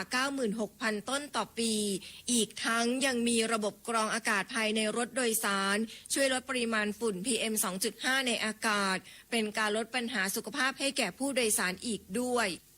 มาต่อกันที่สำนักงานอุตสาหกรรมจังหวัด8จังหวัดภาคเหนือตอนบนผนึกกำลังร่วมภาคีเครือข่ายเตรียมจัดงานอุตสาหกรรมแฟร์มาเหนือที่จังหวัดเชียงใหม่ส่งมอบสินค้าดีมีมาตรฐานราคาโรงงานจากผู้ผลิตสู่ผู้บริโภคค่ะซึ่งทางด้านของนายวีรพงษ์ฤทธิ์รอดรองผู้ว่าราชการจังหวัดเชียงใหม่เปิดเผยบอกว่าสำนักงานอุตสาหกรรมจังหวัด8จังหวัดภาคเหนือตอนบนและก็ภาคีเครือข่ายได้มีการเตรียมจัดงานอุตสาหกรรมแฟร์มาเหนือส่งมอบสินค้าดีมีมาตรฐานราคาโรงงานจากผู้ผลิตสู่ผู้บริโภคค่ะงานนี้จัดขึ้นในช่วงของเดือนธันวาคมนะคะในระหว่างวันที่3ถึง7ธันวาคม2568ที่ศูนย์ส่งเสริมอุตสาหกรรมภาคที่1ถนนทุ่งโฮเต็นอำเภอเมืองเชียงใหม่จังหวัดเชียงใหม่เพื่อกระตุ้นเศรษฐกิจของจังหวัดเชียงใหม่และภาคเหนือในช่วงปลายปีค่ะโดยได้นำสินค้าที่ผลิตโดยโรงงานชั้นนำ SME และวิสาหกิจชุมชนในพื้นที่ภาคเหนือตอนบนซึ่งมีคุณภาพและได้รับการรับรองมาตรฐานมาจำหน่ายให้กับประชาชนในราคาพิเศษกิจกรรมภายในงานอุตสาหกรรมแฟร์มาเหนือปีนี้ค่ะประกอบด้วยการแสดงนิทรรศการเทิดพระเกียรติหัตถอุตสาหกรรมไทยใต้ร่มพระบารมีสมเด็จพระบรมราชชนนีพันปีหลวงการจำหน่ายสินค้าจากโรงงาน SME แล้วก็วิสาหกิจชุมชนในพื้นที่ภาคเหนือตอนบนกว่า60 รายค่ะโดยสินค้าที่มาจำหน่ายในงานนะคะก็ล้วนเป็นสินค้าที่มีคุณภาพดีแล้วก็ได้รับการรับรองมาตรฐานนอกจากนี้ค่ะยังมีการอบรมและสัมมนาให้ความรู้แก่ผู้ประกอบการ SME และวิสาหกิจชุมชนในด้านการพัฒนาเทคโนโลยีและนวัตกรรมและการประกอบธุรกิจให้ถูกต้องตามกฎหมายรวมทั้งกิจกรรม Business Matching เพื่อเชื่อมโยงคู่ค้าระหว่างผู้ประกอบการทั้งในและก็ต่างประเทศกิจกรรมนาทีทองค่ะคุณผู้ฟังกิจกรรมสาธิตการทำอาหารท้องถิ่นมีการสาธิตการชงกาแฟจากบาริสต้ามืออาชีพด้วยงานอุตสาหกรรมแฟร์มาเหนือจะเป็นอีกหนึ่งกิจกรรมสำคัญที่ช่วยกระตุ้นแล้วก็ขับเคลื่อนเศรษฐกิจในจังหวัดเชียงใหม่แล้วก็พื้นที่ใกล้เคียงด้วยสำหรับผู้ที่กำลังมองหาของใช้ของฝากในช่วงปีใหม่ค่ะมาเลือกซื้อกันนะคะกับสินค้าที่มีคุณภาพอุดหนุนผู้ประกอบการในกลุ่มภาคเหนือตอนบนคาดการณ์ค่ะว่าจะสามารถสร้างมูลค่าทางเศรษฐกิจได้ไม่ต่ำกว่า10 ล้านบาทค่ะคุณผู้ฟังมาช่วยกันนะในช่วงปลายปีนี้ค่ะไปต่อกันที่สถาบันวิจัยดาราศาสตร์แห่งชาติจัดงานเทศกาลชมดาวรับลมหนาวเชิญชวนสัมผัสประสบการณ์ดูดาวทุกคืนวันเสาร์ที่อุทยานดาราศาสตร์สิรินธรจังหวัดเชียงใหม่ตั้งแต่บัดนี้จนถึงเดือนพฤษภาคม 2569 ค่ะดร.วิภูรุโจปการผู้อำนวยการสถาบันวิจัยดาราศาสตร์แห่งชาติหรือสดร.เปิดเผยว่าสถาบันวิจัยดาราศาสตร์แห่งชาติจัดงานเทศกาลชมดาวรับลมหนาว 2568 ถึง 2569 เปิดให้บริการดูดาวฟรีทุกคืนวันเสาร์ตั้งแต่บัดนี้เป็นต้นไปจนถึงเดือนพฤษภาคม 2569 ถือเป็นหนึ่งกิจกรรมที่สอดคล้องกับช่วงท่องเที่ยวไฮซีซั่นของจังหวัดเชียงใหม่ซึ่งสร้างมิติใหม่ของการท่องเที่ยวในจังหวัดที่มุ่งเน้นไปยังเรื่องวิทยาศาสตร์เรื่องราวว่าด้วยดาราศาสตร์จะเป็นอีกหนึ่งสีสันที่ช่วยแต่งแต้มให้เมืองเชียงใหม่น่าสนใจมีเสน่ห์และเป็นที่รู้จักในระดับนานาชาติมากยิ่งขึ้นและยังร่วมขับเคลื่อนให้จังหวัดเชียงใหม่เป็นเมืองเทศกาลโลกที่จะมีเทศกาลครอบคลุมในทุกๆด้านอย่างแท้จริงทั้งนี้เทศกาลชมดาวรับลมหนาวประจำปี 2568 ถึง 2569 เปิดให้ชาวเชียงใหม่และนักท่องเที่ยวที่สนใจมาร่วมดูดาวเป็นประจำทุกคืนวันเสาร์กับกิจกรรม Narit Public Nights เวลา 18 นาฬิกาถึง 22 นาฬิกาที่อุทยานดาราศาสตร์สิรินธรโดยไม่มีค่าใช้จ่ายตั้งแต่บัดนี้เป็นต้นไปจนถึงเดือนพฤษภาคม 2569 นอกจากกิจกรรมดูดาวผ่านกล้องโทรทัศน์แล้วยังมีกิจกรรมอื่น ๆ ที่ช่วยสร้างบรรยากาศการเรียนรู้ด้านวิทยาศาสตร์และเทคโนโลยี สร้างแรงบันดาลใจให้เกิดความสนใจใฝ่รู้ด้วยกระบวนการคิดเชิงวิทยาศาสตร์ได้รับความเพลิดเพลินและยังส่งเสริมการท่องเที่ยวให้เกิดความหลากหลายโดยเฉพาะการท่องเที่ยวเชิงดาราศาสตร์ที่จะเป็นซอฟต์พาวเวอร์สร้างมูลค่าเพิ่มทางเศรษฐกิจให้กับจังหวัดเชียงใหม่ได้นี่ก็เป็นข่าวสารที่นำมาฝากกันในรายการมองเชียงใหม่สรุปข่าวรอบสัปดาห์ในสัปดาห์นี้ค่ะคุณผู้ฟังรักษาสุขภาพร่างกายในช่วงที่อากาศเปลี่ยนแปลงแบบนี้นะคะอุณหภูมิลดลง 1-2 องศาเซลเซียสนะคะสวมเสื้อผ้าให้อบอุ่นนะในช่วงนี้ระมัดระวังกันด้วยในเรื่องของการขับขี่การสัญจรในพื้นที่ที่อาจจะมีหมอกค่อนข้างจะหนาระมัดระวังกันด้วยค่ะได้เวลานำรายการจากลากันไปแล้วนะคะสำหรับวันนี้เราทั้งหมดจะกลับมาเจอกันใหม่ในสัปดาห์หน้าวันอาทิตย์เช้าตรู่แบบนี้ค่ะ6:10 นาทีโดยประมาณถึง 7 นาฬิกาทางสวทเชียงใหม่ FM 93.25 เมกะเฮิรตซ์ของกรมประชาสัมพันธ์ค่ะวันนี้เราทั้งหมดต้องไปกันก่อนสวัสดีค่ะ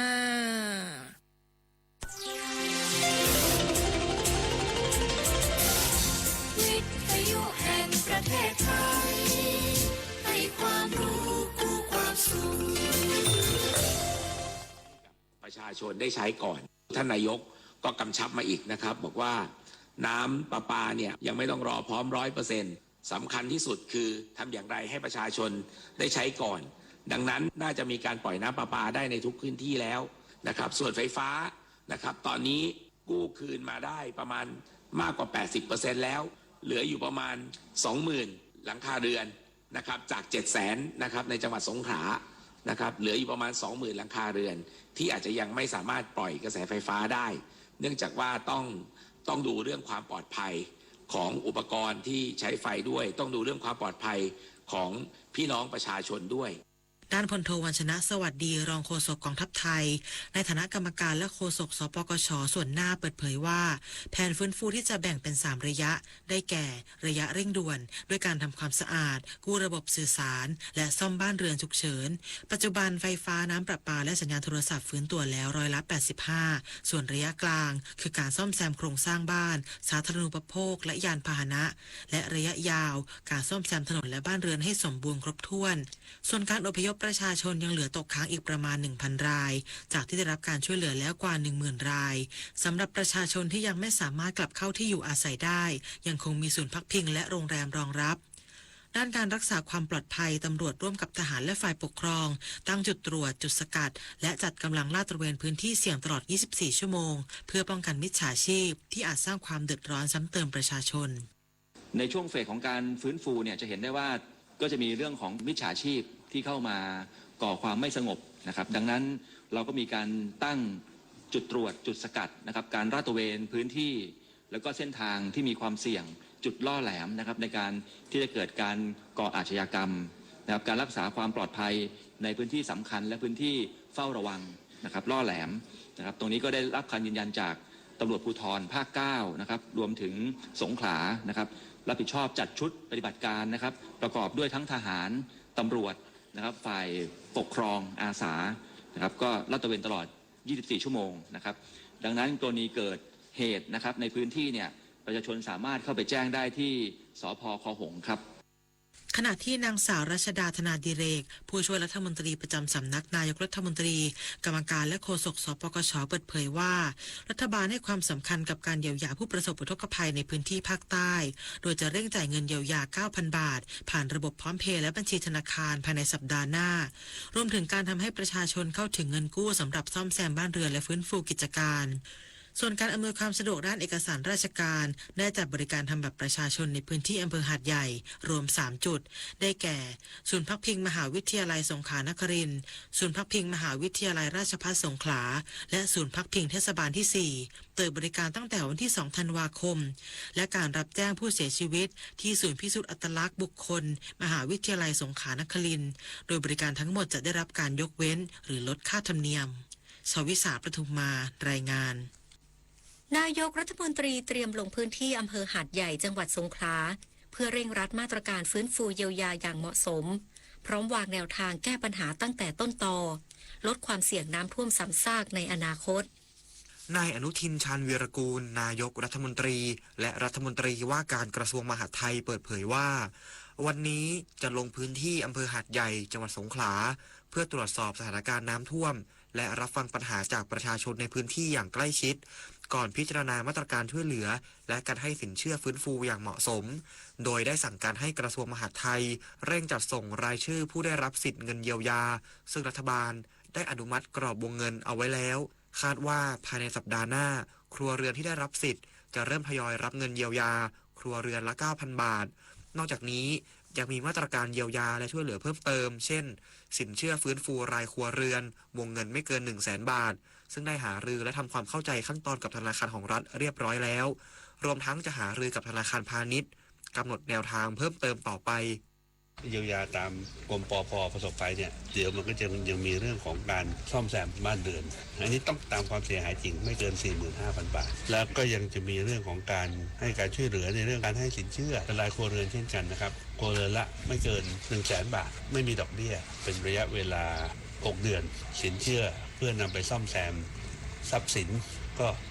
ครัวเรือนละ 100,000 บาทเช่นกันนายกรัฐมนตรีกล่าวด้วยว่ารัฐบาลยอมรับความบกพร่องที่เกิดขึ้นจากสถานการณ์อุทกภัยในพื้นที่จังหวัดสงขลาไม่ว่าต้นเหตุจะมาจากปัจจัยใดก็ตามเมื่อเกิดความสูญเสียหรือประชาชนไม่สามารถพักอาศัยในบ้านเรือนได้รัฐบาลต้องรับผิดชอบทั้งสิ้นพร้อมยืนยันจะเร่งแก้ไขปัญหาอย่างเร่งด่วนที่สุดระบุต้นตอของปัญหามีหลายด้านทั้งระบบการเตือนภัยการซักซ้อมแผนรับมือเหตุฉุกเฉินและการอพยพประชาชนซึ่งได้สั่งการให้กรมป้องกันและบรรเทาสาธารณภัยรวมถึงองค์กรปกครองส่วนท้องถิ่นเร่งทบทวนและปรับปรุงมาตรการทุกขั้นตอนเพื่อยกระดับประสิทธิภาพการรับมือภัยพิบัติในอนาคตทั้งนี้จังหวัดสงขลามีลักษณะพื้นที่เป็นแอ่งกระทะจึงมีความเสี่ยงต่อปัญหาน้ำท่วมซ้ำซากรัฐบาลจะเร่งดำเนินการแก้ไขโครงสร้างพื้นฐานและพัฒนาระบบการบริหารจัดการเพื่อป้องกันไม่ให้เกิดเหตุการณ์นี้อีกในอนาคตปุริพัฒน์สอนการรายงานรัฐมนตรีว่าการกระทรวงพาณิชย์มอบหมายกรมการค้าภายในประสานผู้ผลิตและห้างวัสดุก่อสร้างลดราคาสินค้าและบริการซ่อมแซมบ้านเรือนภาคใต้สูงสุด80%ช่วยฟื้นฟูบ้านเรือนร้านค้าหลังน้ำลดนางสุภจีสุธรรมพันธ์รัฐมนตรีว่าการกระทรวงพาณิชย์เปิดเผยว่าภายหลังวิกฤตน้ำท่วมในหลายพื้นที่ของภาคใต้ซึ่งสร้างความเสียหายอย่างหนักต่อบ้านเรือนร้านค้าและกิจการขณะนี้พื้นที่ต่างๆได้เข้าสู่ช่วงฟื้นฟูซ่อมแซมและทำความสะอาดบ้านเรือนอย่างเร่งด่วนเพื่อเป็นการช่วยเหลือประชาชนจึงมอบหมายให้กรมการค้าภายในเร่งประสานความร่วมมือกับผู้ผลิตสินค้าและห้างวัสดุก่อสร้างรายใหญ่ร่วมจัดแคมเปญลดราคาสินค้าที่จำเป็นต่อการฟื้นฟูบ้านเรือนโดยลดราคาสูงสุดถึง80%ระยะเวลา1 เดือนพร้อมเสริมสต็อกสินค้าและขยายกำลังการกระจายลงสู่40 สาขาในพื้นที่ภาคใต้นอกจากการลดราคาสินค้าจำเป็นแล้วผู้ประกอบการหลายรายยังได้ขยายบริการเสริมด้านการซ่อมแซมบ้านเรือนและงานโครงสร้างที่ได้รับผลกระทบจากน้ำท่วมทั้งการรีโนเวทการทาสีการซ่อมพื้นผนังและฝ้าเพดานรวมถึงการตรวจสภาพและแก้ไขโครงสร้างบ้านที่ชำรุดตลอดจนจัดบริการทีมช่างและช่างผู้เชี่ยวชาญเข้าพื้นที่หาดใหญ่และจังหวัดที่ได้รับผลกระทบอย่างหนักเพื่อรองรับความต้องการที่เพิ่มขึ้นในช่วงฟื้นฟูหลังน้ำลดสำนักงานประกันสังคมพร้อมจ่ายเงินชดเชยให้ผู้ประกันตนและออกมาตรการช่วยเหลือนายจ้างที่ประสบภัยน้ำท่วมในภาคใต้ทุกมาตราได้ตามสิทธิ์ นางนิยดาเสนีมโนมัยรองเลขาธิการสำนักงานประกันสังคมในฐานะโฆษกสำนักงานประกันสังคมกล่าวถึงมาตรการช่วยเหลือและฟื้นฟูผู้ประกันตนและสถานประกอบการในพื้นที่ประสบอุทกภัยภาคใต้ว่ากรณีผู้ประกันตนที่อยู่ในระบบการจ้างงานตามมาตรา 33 หากสถานประกอบการปิดกิจการเกิน 6 เดือนแต่ยังคงประกอบการอยู่จะได้รับสิทธิ์กรณีว่างงานสุดวิสัยโดยสำนักงานประกันสังคมจะจ่ายเงินชดเชยในอัตรา50%ของค่าจ้างในการส่งเงินสมทบเป็นระยะเวลาไม่เกิน180วันหากสถานประกอบการใดหยุดดำเนินงานไม่ถึง6เดือนผู้ประกันตนจะได้รับการชดเชยตามระยะเวลาจริงส่วนผู้ประกันตนตามมาตรา39และ40ที่ได้รับบาดเจ็บหรือเจ็บป่วย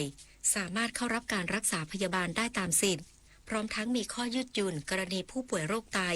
สามารถลดขั้นตอนการยื่นเอกสารได้กรณีผู้ประกันตนเสียชีวิตจะได้รับค่าจัดการศพของแต่ละมาตราได้ตามสิทธิ์เช่นกันหากเอกสารเสียหายหรือสูญหายจากน้ำท่วม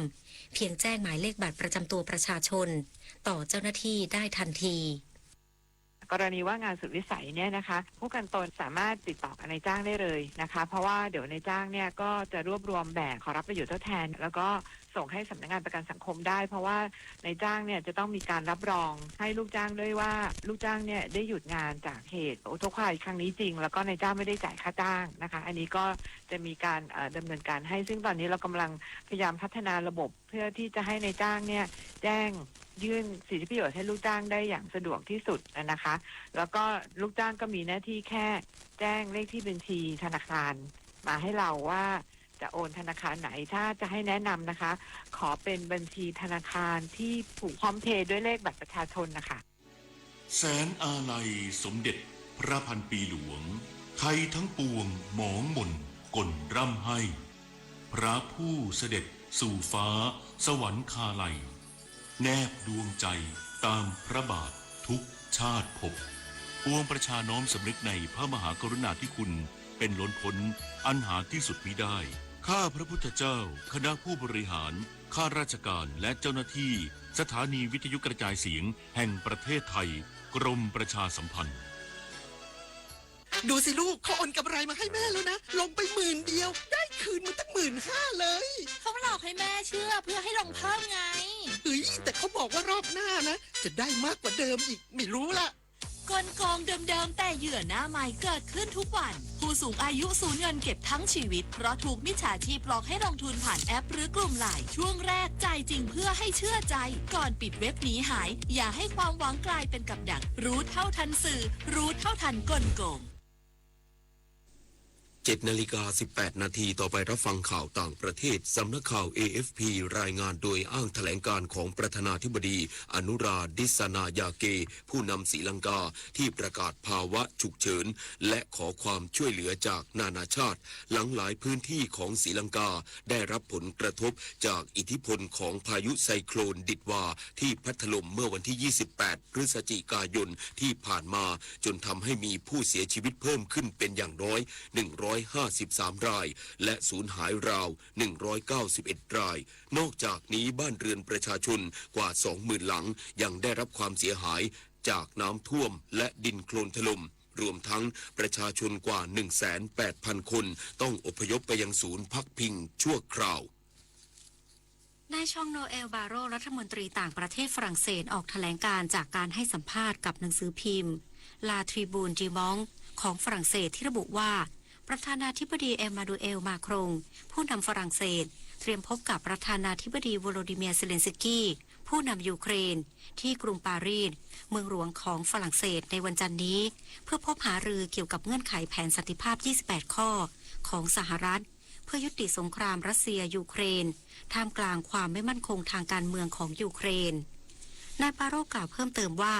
รัสเซียต้องยอมรับการหยุดยิงและหากรัสเซียปฏิเสธอาจต้องเผชิญมาตรการคว่ำบาตรที่จะทำให้เศรษฐกิจของรัสเซียประสบกับภาวะถดถอยและหลายประเทศในยุโรปอาจเพิ่มการสนับสนุนทางทหารให้กับยูเครนมากขึ้นต่อไปรับฟังข่าวกีฬาค่ะศึกเทเบิลเทนนิสเยาวชนชิงแชมป์โลก ITTF World Youth Championship 2025 ที่เมืองครูซนาโพคาประเทศโรมาเนีย 2 นักกีฬาไทยที่ได้สิทธิ์เข้าร่วมการแข่งขันได้แก่ทิตภัทร ปรีชายานกับกุลภัทร วิจิตรวิริยะกุลลงแข่งขันในประเภทคู่ผสมรุ่นอายุไม่เกิน15 ปีทำผลงานเข้าถึงรอบชิงชนะเลิศและยังช่วยกันเล่นได้อย่างยอดเยี่ยมตบเอาชนะอี้ไหหยางกับจูฉีหุ่ยคู่มืออันดับ 11 ของโลกจากจีน 3-2 เกมคู่ของทิตภัทรกับกุลภัทรสร้างประวัติศาสตร์หน้าใหม่คว้าแชมป์โลกเทเบิลเทนนิสคู่ผสมรุ่นอายุไม่เกิน15 ปีได้สำเร็จก้องสมเกียรติจันทรานักปิดไทยจากโครงการ Honda Race to the Dream ประเดิมการทดสอบครั้งแรกในศึก World Superbike Championship 2026 ได้อย่างยอดเยี่ยมหลังเข้าร่วมสังกัดทีมโรงงาน Honda SRC อย่างเป็นทางการการทดสอบ 2 วันที่เซอร์กิตเดอเคเรสประเทศสเปนกับรถแข่ง Honda CBR 1000 Triple R หมายเลข 35 รุ่น World Superbike ผลปรากฏว่าสมเกียรติทำผลงานได้อย่างน่าประทับใจจบการเทสในอันดับที่ 9 ด้วยเวลาต่อรอบดีที่สุด 1 นาที 39.494 วินาทีตามหลังผู้นำเพียง 1.669 วินาทีเร็วที่สุดในกลุ่มนักบิด Honda ทั้งหมดสำหรับศึก World Superbike Championship 2026 มีกำหนดเปิดฉากสนามแรกที่ฟิลิปไอแลนด์ประเทศออสเตรเลียระหว่างวันที่ 20-22 กุมภาพันธ์ปีหน้าวอลเลย์บอลยุวชน Domestic Power รุ่นอายุไม่เกิน 14 ปีชิงชนะเลิศแห่งประเทศไทยครั้งที่ 9 ที่โรงเรียนกีฬาจังหวัดอ่างทองในรอบชิงชนะเลิศทีมชายโรงเรียนกีฬาจังหวัดสุพรรณบุรีตบเอาชนะโรงเรียนด่านช้างวิทยาจังหวัดสุพรรณบุรี 3-0 เซตส่งผลให้หนุ่มโรงเรียนกีฬาจังหวัดสุพรรณบุรีคว้าถ้วยแชมป์ภาคกลางได้สำเร็จขณะที่ประเภททีมหญิงรอบชิงชนะเลิศโรงเรียนกีฬาจังหวัดอ่างทองตบเอาชนะโรงเรียนเทศบาลชุมชนป้อมเพชรจังหวัดพระนครศรีอยุธยา 3-0 เซต3โรงเรียนกีฬาจังหวัดอ่างทองคว้าถ้วยแชมป์ภาคกลางได้สำเร็จเทนนิสเยาวชนนานาชาติ ITF โอเทนนิสทัวร์จูเนียร์ระดับ J30 รายการ J30 โรเม่ที่ประเทศโตโก2นักเทนนิสเยาวชนไทยริวโกติกุลกับเดวิดอวายูคว้าแชมป์ประเภทชายคู่หลังคว้าชัยเหนือคู่จากอินเดียมาทับบิ๊กซิกกับรักชันบาจาร์ด 6-2 และ 1-0 รีไทยริวและเดวิดได้คะแนนสะสมคนละ 6.25 คะแนนพลเอกเดชาเหมกระศรีนายกสมาคมกีฬาจักรยานแห่งประเทศไทยเข้ามอบใจกันดอกไม้แสดงความยินดีและขอบคุณนายกมลและนางปวีนาโชคไพบูลย์กิจประธานและรองประธานบริษัทในเครือ FBT ที่ให้การสนับสนุนสร้างหอพักนักกีฬานานาชาติณสวนกีฬากมลถนนสุวินทวงศ์เขตหนองจอกกรุงเทพเพื่อไว้ให้นักกีฬาจักรยาน BMX ทีมชาติไทยเก็บตัวฝึกซ้อมเตรียมความพร้อมกีฬาเอเชียนเกมและกีฬาโอลิมปิกเกมครั้งต่อไปวงการแบดมินตันไทยร่วมส่งกำลังใจสู่พี่น้องชาวใต้ที่ได้รับผลกระทบจากภัยพิบัติน้ำท่วมในจังหวัดสงขลาโดยนักกีฬาระดับโลกอย่างเมย์รัตนกอินทนนท์และวิวกุลวุฒิวิทิสารพร้อมใจกันนำของรักของหวงเปิดประมูลเพื่อการกุศลนำรายได้มอบให้สภากาชาติไทยช่วยเหลือผู้ประสบภัยโดยตรงโดยประมูลได้จนถึงเที่ยงตรงของวันนี้พิจิตรกาญจนากุลรายงานต่อไปรับฟังพยากรณ์อากาศค่ะประกาศกรมอุตุนิยมวิทยาเรื่องพายุโคตกและอากาศหนาวเย็นบริเวณประเทศไทยตอนบนฉบับที่ 8 มีผลกระทบตั้งแต่วันที่ 30 พฤศจิกายนถึง 1 ธันวาคม 2568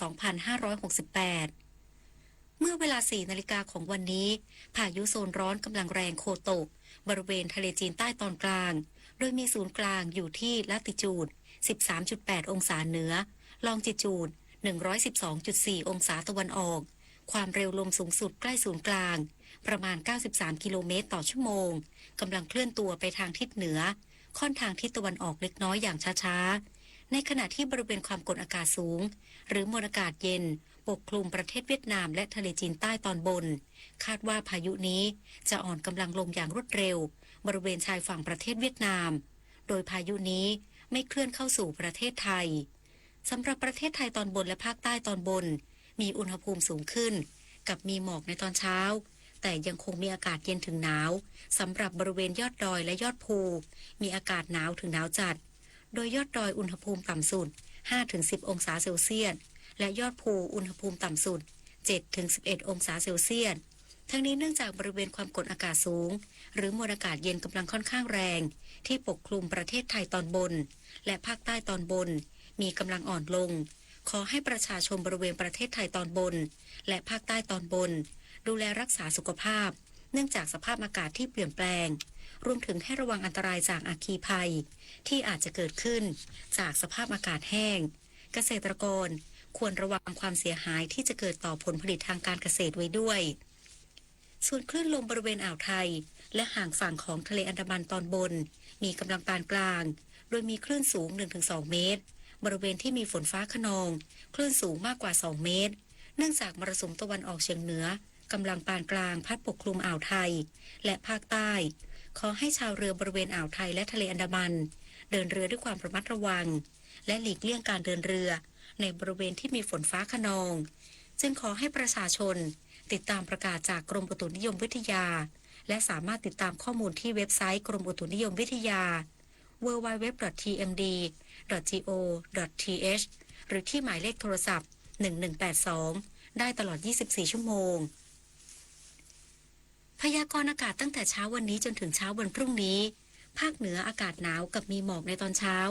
และอุณหภูมิจะสูงขึ้น 1-3 องศาเซลเซียสอุณหภูมิต่ำสุด 10-14 องศาเซลเซียสบริเวณยอดดอยอากาศหนาวถึงหนาวจัดอุณหภูมิต่ำสุด 5-10 องศาเซลเซียสภาคตะวันออกเฉียงเหนืออากาศเย็นถึงหนาวกับมีหมอกบางในตอนเช้าและอุณหภูมิจะสูงขึ้น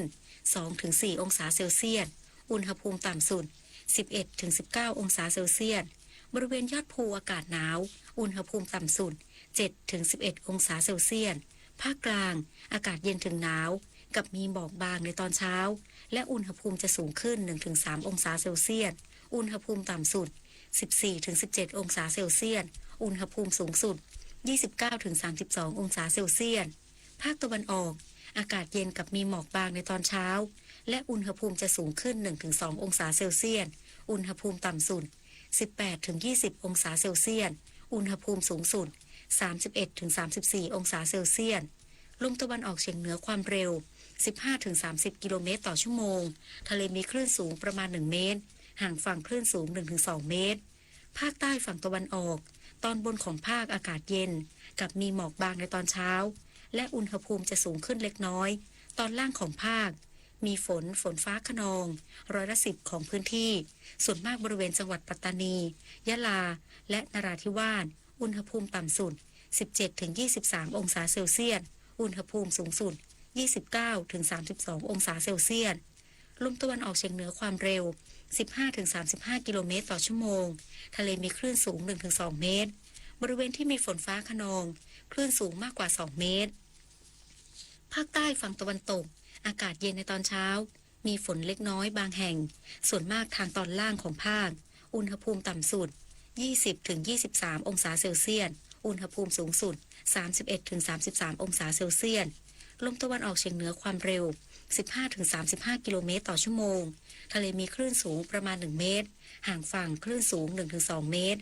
และบริเวณที่มีฝนฟ้าคะนองคลื่นสูงมากกว่า 2 เมตรกรุงเทพมหานครและปริมณฑลอากาศเย็นกับมีหมอกบางในตอนเช้าและอุณหภูมิจะสูงขึ้น 1-2 องศาเซลเซียสอุณหภูมิต่ำสุด 19-20 องศาเซลเซียสอุณหภูมิสูงสุด 30-32 องศาเซลเซียสสภาวะระดับน้ำในแม่น้ำเจ้าพระยาที่หน้ากองบัญชาการกองทัพเรือคำนวณโดยกรมอุทกศาสตร์กองทัพเรือวันนี้น้ำขึ้นเต็มที่เวลา 13:58 นาทีสูงกว่าระดับเทปานกลาง1 เมตร 55 เซนติเมตรน้ำลงเต็มที่เวลา 6:10 นาทีสูงกว่าระดับเทปานกลาง84 เซนติเมตรและเวลา 22:28 นาทีสูงกว่าระดับเทปานกลาง1 เมตร 3 เซนติเมตรวันนี้ที่ประภาคารกาญจนาภิเษกแหลมพรหมเทพจังหวัดภูเก็ตดวงอาทิตย์ตกเวลา 18:07 นาทีกรุงเทพมหานครดวงอาทิตย์ตกเวลา 17:48 นาที1 นาทีกับกปท.พวงมาลัยรถเป็นอุปกรณ์สำคัญที่ช่วยกำหนดทิศทางที่ปลอดภัยยิ่งขึ้นหากควบคุมอย่างถูกวิธีสังเกตหรือไม่คะว่าเวลาเราหมุนพวงมาลัยในตอนเลี้ยวซ้ายเลี้ยวขวาหรือกลับรถหากเราหมุนจนสุดในบางครั้งจะเกิดเสียงดังกึกเนื่องจากการหมุนพวงมาลัยจนสุดแล้วค้างเอาไว้หรือในบางครั้งเกิดเสียงดังกึกขึ้นมานั้นจะทำให้ระบบไฮดรอลิกมีความดันสูงรวมไปถึงน้ำมันพาวเวอร์เกิดความร้อนสูงส่งผลให้น้ำมันไฮดรอลิกเสื่อมสภาพเร็วไม่นานก็จะเสียนอกจากนั้นเมื่อปั๊มพาวเวอร์สะสมการทำงานหนักอย่างต่อเนื่องจะทำให้เกิดเสียงดังขึ้นได้รวมไปถึงท่อยางต่างๆซึ่งเป็นท่อทางเดินน้ำมันอาจเกิดการรั่วซึมที่ข้อต่อได้เมื่อใดที่จำเป็นต้องหมุนพวงมาลัยไว้นานๆก็ให้เหลือมุมในการหมุนเอาไว้ไม่ต้องหมุนจนสุดหรือคืนพวงมาลัยกลับมาเล็กน้อยก็ได้พวงมาลัยและรถของเราจะได้ใช้นานๆค่ะด้วยความปรารถนาดีจากกรมประชาสัมพันธ์และกองทุนเพื่อความปลอดภัยในการใช้รถใช้ถนนกรมการขนส่งทางบกกระทรวงคมนาคมสำหรับช่วงที่ 2ติดตามรับฟังการวิเคราะห์ข่าวช่วงสร้างบ้านแปลงเมืองโดยคุณวิกรมกรมดิษฐ์ จะวิเคราะห์เกี่ยวกับสถานการณ์ความสัมพันธ์ ระหว่างจีนและญี่ปุ่นที่อาจจะส่งผลกระทบต่อเศรษฐกิจในประเทศไทยค่ะ ความยุติธรรมเป็นพื้นฐานของความสงบสุข หากปรารถนาจะให้ประเทศมีความสงบสุขก็ต้องอำนวยความยุติธรรมให้แก่ประชาชนพระบรมราโชวาทพระบาทสมเด็จพระเจ้าอยู่หัวจุฑามาสรักษาพันธ์บรรณาธิการข่าวทิติมาอินกลัมและบุญมาศรีมาศอ่าน อยากเกษียณสบายไม่เป็นภาระใครเริ่มต้นได้ด้วยการสร้างวินัยออมก่อนใช้อย่างน้อย 10% ของรายได้อย่างสม่ำเสมอมีเงินสำรองไว้ยามฉุกเฉินคำนวณเงินเก็บที่ควรมีก่อนเกษียณออมให้ไววางแผนการเงินให้ดีตั้งแต่เริ่มมีรายได้เพื่อสร้างความมั่นคงทางการเงินในอนาคตเกษียณไม่เสี่ยงเริ่มได้ด้วยการออม เมื่อความสุขของคนเราไม่เท่ากันและที่มาของความสุขก็แตกต่างกันการได้เป็นจิตอาสาบำเพ็ญสาธารณประโยชน์ในพื้นที่ต่างๆเพื่อบรรเทาความเดือดร้อนจนเห็นผลเป็นรูปธรรมเช่นปัญหาลำคลองปัญหาขยะปัญหาการจราจรช่วยเหลือผู้ด้อยโอกาสผ่านโครงการจิตอาสาพระราชทาน 904 ที่ทำให้เห็นมุมมองใหม่เห็นคุณค่าของทุกชีวิตเป็นโครงการดีๆที่สร้างสรรค์สังคมให้น่าอยู่ขึ้นกลับมารับฟังข่าวในช่วงที่2ครับท่านผู้ฟังครับในช่วงสร้างบ้านแปลงเมืองโดยคุณวิกรมกรมดิษฐ์วันนี้จะวิเคราะห์เกี่ยวกับสถานการณ์ความสัมพันธ์ระหว่างจีนและญี่ปุ่นที่อาจจะส่งผลกระทบต่อเศรษฐกิจในประเทศไทยขอเชิญติดตามรับฟังครับ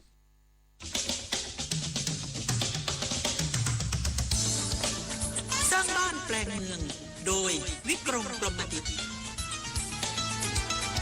สวัสดีครับท่านผู้ฟังที่รักทุกท่านครับรายการสร้างบ้านแปลงเมืองของเรานั้นวันนี้เราคงยังต้องเกาะติดอยู่กับสถานการณ์จีนกับญี่ปุ่นในความขัดแย้งเรื่องของรัฐธรรมนูญหรือสัญญาไม่ใช่รัฐธรรมนูญคือสนธิสัญญานะฮะระหว่างประเทศที่เป็นพันธมิตรกันระหว่างญี่ปุ่นกับไต้หวันซึ่งสิ่งเหล่านี้เป็นสิ่งที่คนไทยของเราต้องนะฮะเอี้ยหูฟังเพราะว่าถ้าเกิดว่ามีการขัดแย้งกันซึ่งกำลังบานปลายขึ้นไปเรื่อยนำไปสู่การลงไม้ลงมือหรือการทำให้เกิดความสูญเสียของคนญี่ปุ่นในประเทศจีนเพราะว่าญี่ปุ่นวันนี้มีการลงทุนอยู่ในประเทศจีนมากกว่ามูลค่าเป็นแสนล้านเหรียญเลยทีเดียวแล้วก็มีชาวญี่ปุ่นก็อยู่ทำงานบริหารธุรกิจอยู่ในประเทศจีนหลายแสนคนคนญี่ปุ่นมีเอกลักษณ์ที่ไม่เหมือนคนจีนถึงแม้ว่าหน้าตาจะเหมือนกันเดะเลยแต่อากัปกิริยาหรือท่าทางก็จะมีส่วนที่ไม่เหมือนคนจีนคนจีนก็จะมองคนญี่ปุ่นออกว่าเนี่ยไม่ใช่คนจีนคนญี่ปุ่นก็มองคนจีนออกว่าเนี่ยไม่ใช่คนญี่ปุ่น ฉะนั้นสิ่งที่ผมกำลังเป็นห่วงก็คือว่าคนญี่ปุ่นที่อยู่ในประเทศจีนอาจจะได้รับความเสียหายถ้าเกิดว่าได้รับความเสียหายบาดเจ็บอันนั้นก็คงเป็นส่วนหนึ่งที่อาจจะสร้างปัญหาแต่ถ้าเกิดว่าจนกระทั่งเสียชีวิตอันนี้ก็จะนำไปสู่ความขัดแย้งที่รุนแรงนะฮะอย่างมากมายฉะนั้นถ้าวันนี้เรามาพูดคุยกันถึงโอกาสที่จะบานปลายไปถึงขนาดนั้นถ้าเกิดว่าสิ่งที่ทางรัฐบาลจีนอาจจะขอให้ทางนายกญี่ปุ่นถอนคำพูดไม่ได้เกิดขึ้นและนำไปสู่การเสียชีวิตของคนญี่ปุ่นในประเทศจีนและนำไปสู่คนจีนเสียชีวิตหรือบาดเจ็บในญี่ปุ่นโอ้ตอนนั้นก็คิดไม่ถึงเลยนะครับว่ามันจะลุกลามไปถึงความขัดแย้งสักขนาดไหน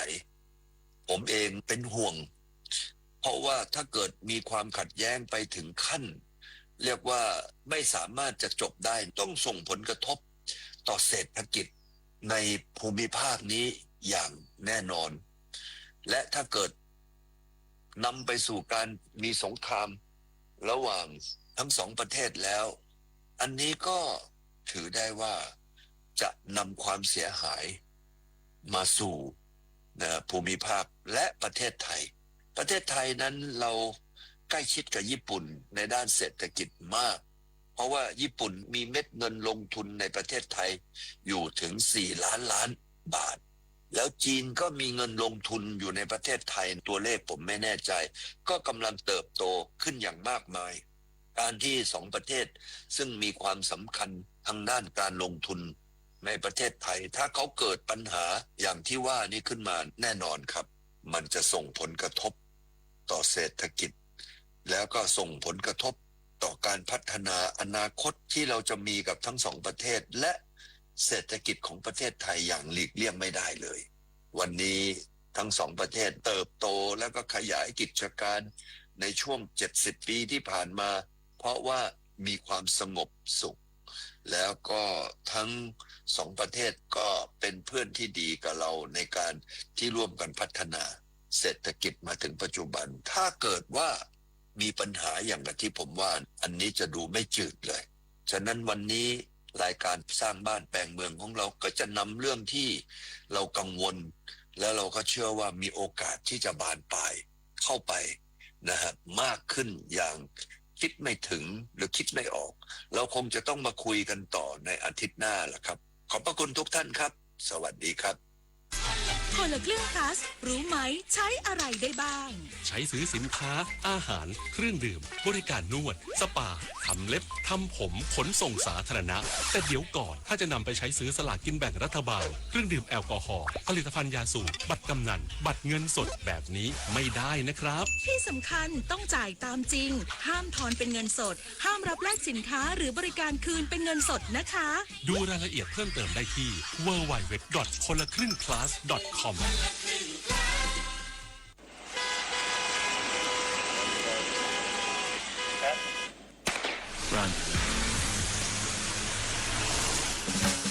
อย่าให้ทางม้าลายกลายเป็นลู่วิ่งเพราะเป็นพื้นที่ต้องเร่งรีบเสี่ยงชีวิตทุกครั้งที่ข้ามขับขี่รถด้วยความระมัดระวังเพียงแค่คุณยกคันเร่งเหยียบเบรกหยุดรถให้คนข้ามทางม้าลายจะไปยากอะไรจริงไหมครับ ท่านผู้ฟังคะชาวสุพรรณบุรีที่มีโอกาสเฝ้ารับเสด็จพระบาทสมเด็จพระบรมชนกาธิเบศรมหาภูมิพลอดุลยเดชมหาราชบรมนาถบพิตรและสมเด็จพระนางเจ้าสิริกิติ์พระบรมราชินีนาถพระบรมราชชนนีพันปีหลวงเมื่อครั้งเสด็จพระราชดำเนินไปทรงเปิดพิพิธภัณฑสถานแห่งชาติอู่ทองจังหวัดสุพรรณบุรีในปี 2509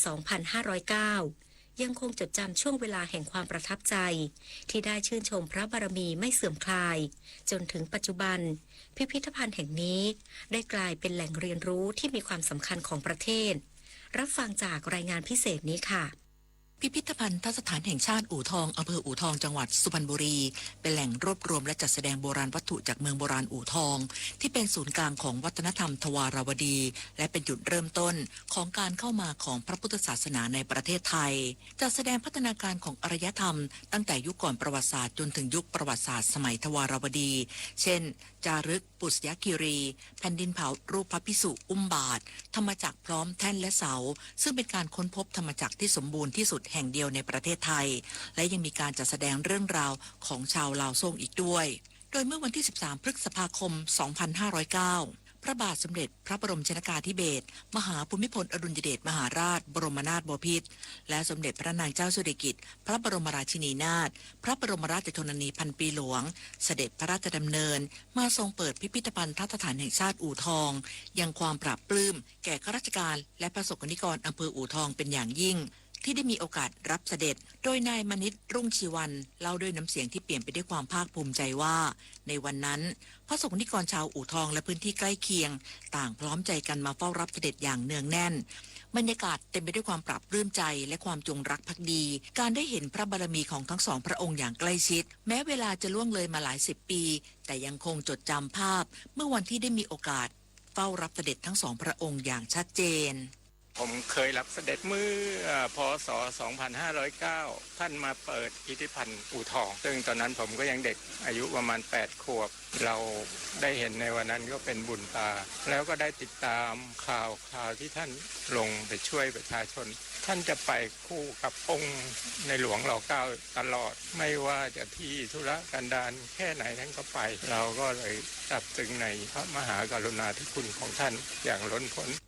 การเสด็จพระราชดำเนินมาเปิดพิพิธภัณฑ์ทัตฐานแห่งชาติอู่ทองในครั้งนั้นไม่เพียงแต่เป็นการเปิดสถานที่สำคัญทางประวัติศาสตร์และโบราณคดีเท่านั้นแต่ยังเป็นเหตุการณ์ที่สร้างความปีติที่ถูกจารึกอยู่ในใจของชาวอู่ทองพร้อมกันนี้จะขอตั้งมั่นทำความดีถวายเป็นพระราชกุศลอย่างต่อเนื่องและขอน้อมนำแนวพระราชดำริของพระองค์มาปรับใช้ในชีวิตประจำวัน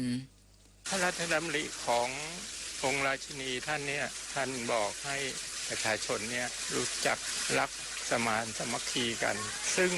อันเนี้ยในครอบครัวของผมเป็นครอบครัวใหญ่แม่กับพ่อมีลูกถึง8 คนไม่เคยขัดแย้งกันเราเอาแนวทางของท่านว่าอยากให้คนไทยสมานสามัคคีกัน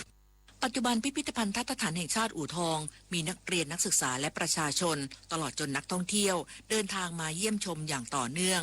โดยทางพิพิธภัณฑ์ได้มีการปรับปรุงนิทรรศการถาวรภายในอาคารจัดแสดงด้วยเทคนิคสมัยใหม่ตลอดจนปรับปรุงข้อมูลทางวิชาการที่เป็นปัจจุบันเพื่อให้พิพิธภัณฑ์มีมาตรฐานการจัดแสดงระดับสากลโดยการนำเสนอเรื่องราวของเมืองโบราณอู่ทองและวัฒนธรรมทวารวดีที่มีเอกลักษณ์โดดเด่นเป็นแหล่งเรียนรู้และแหล่งท่องเที่ยวทางวัฒนธรรมที่สำคัญของชาติต่อไป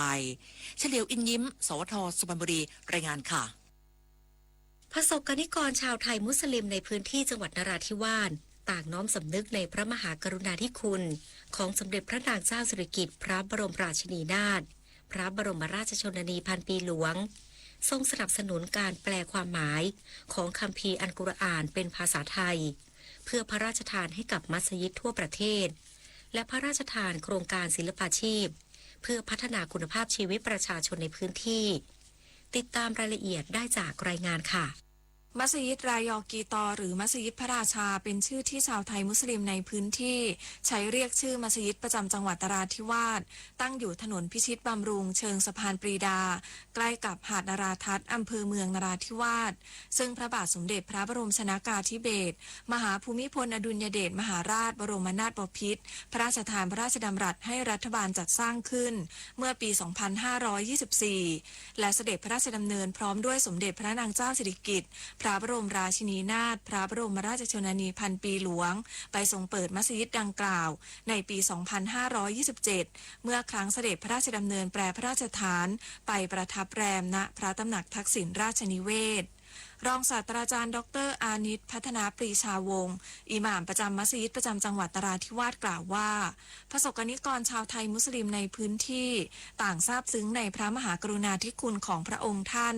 ที่ทรงให้ความสำคัญกับชาวมุสลิมโดยมัสยิดได้นำสัปปะบุรุษหรือผู้ร่วมละหมาดในการละหมาดวันศุกร์พร้อมรับฟังปาฐกถาธรรมเพื่อน้อมสำนึกในพระมหากรุณาธิคุณก็เป็นมัสยิดนะครับที่เราได้ให้ความสำคัญนะครับโดยเฉพาะเรื่องของการที่พี่น้องมุสลิมเนี่ยจะปฏิบัติศาสนกิจนะครับและก็ที่สำคัญคือมัสยิดแห่งนี้เนี่ยนะครับได้เปิดนะครับโดยท่านร.9 นะครับในหลวงร.9 เนี่ยนะครับท่านมาเปิดมัสยิดแห่งนี้ในปี 2524 นะครับก็เป็น27นะ2527นะครับ2527ก็เป็นสิ่งที่พี่น้องประสบนิกรชาวมุสลิมนะครับชาวไทยเนี่ยรู้สึกนะครับปลาบปลื้มในพระมหากรุณาธิคุณนะครับของพระองค์ท่านที่ให้ความสำคัญนะครับเดินทางมาจากนะครับกรุงเทพนะมาเพื่อที่จะมาเปิดมัสยิดนะครับแห่งนี้นะครับแล้วก็ที่เรียนไม่ได้ก็คือพระพันปีหลวงนะครับนะซึ่งเป็นผู้ที่อยู่เคียงข้างครับพระวรกายของร.9 นะครับนะก็ทุกครั้งที่สมเด็จนะครับ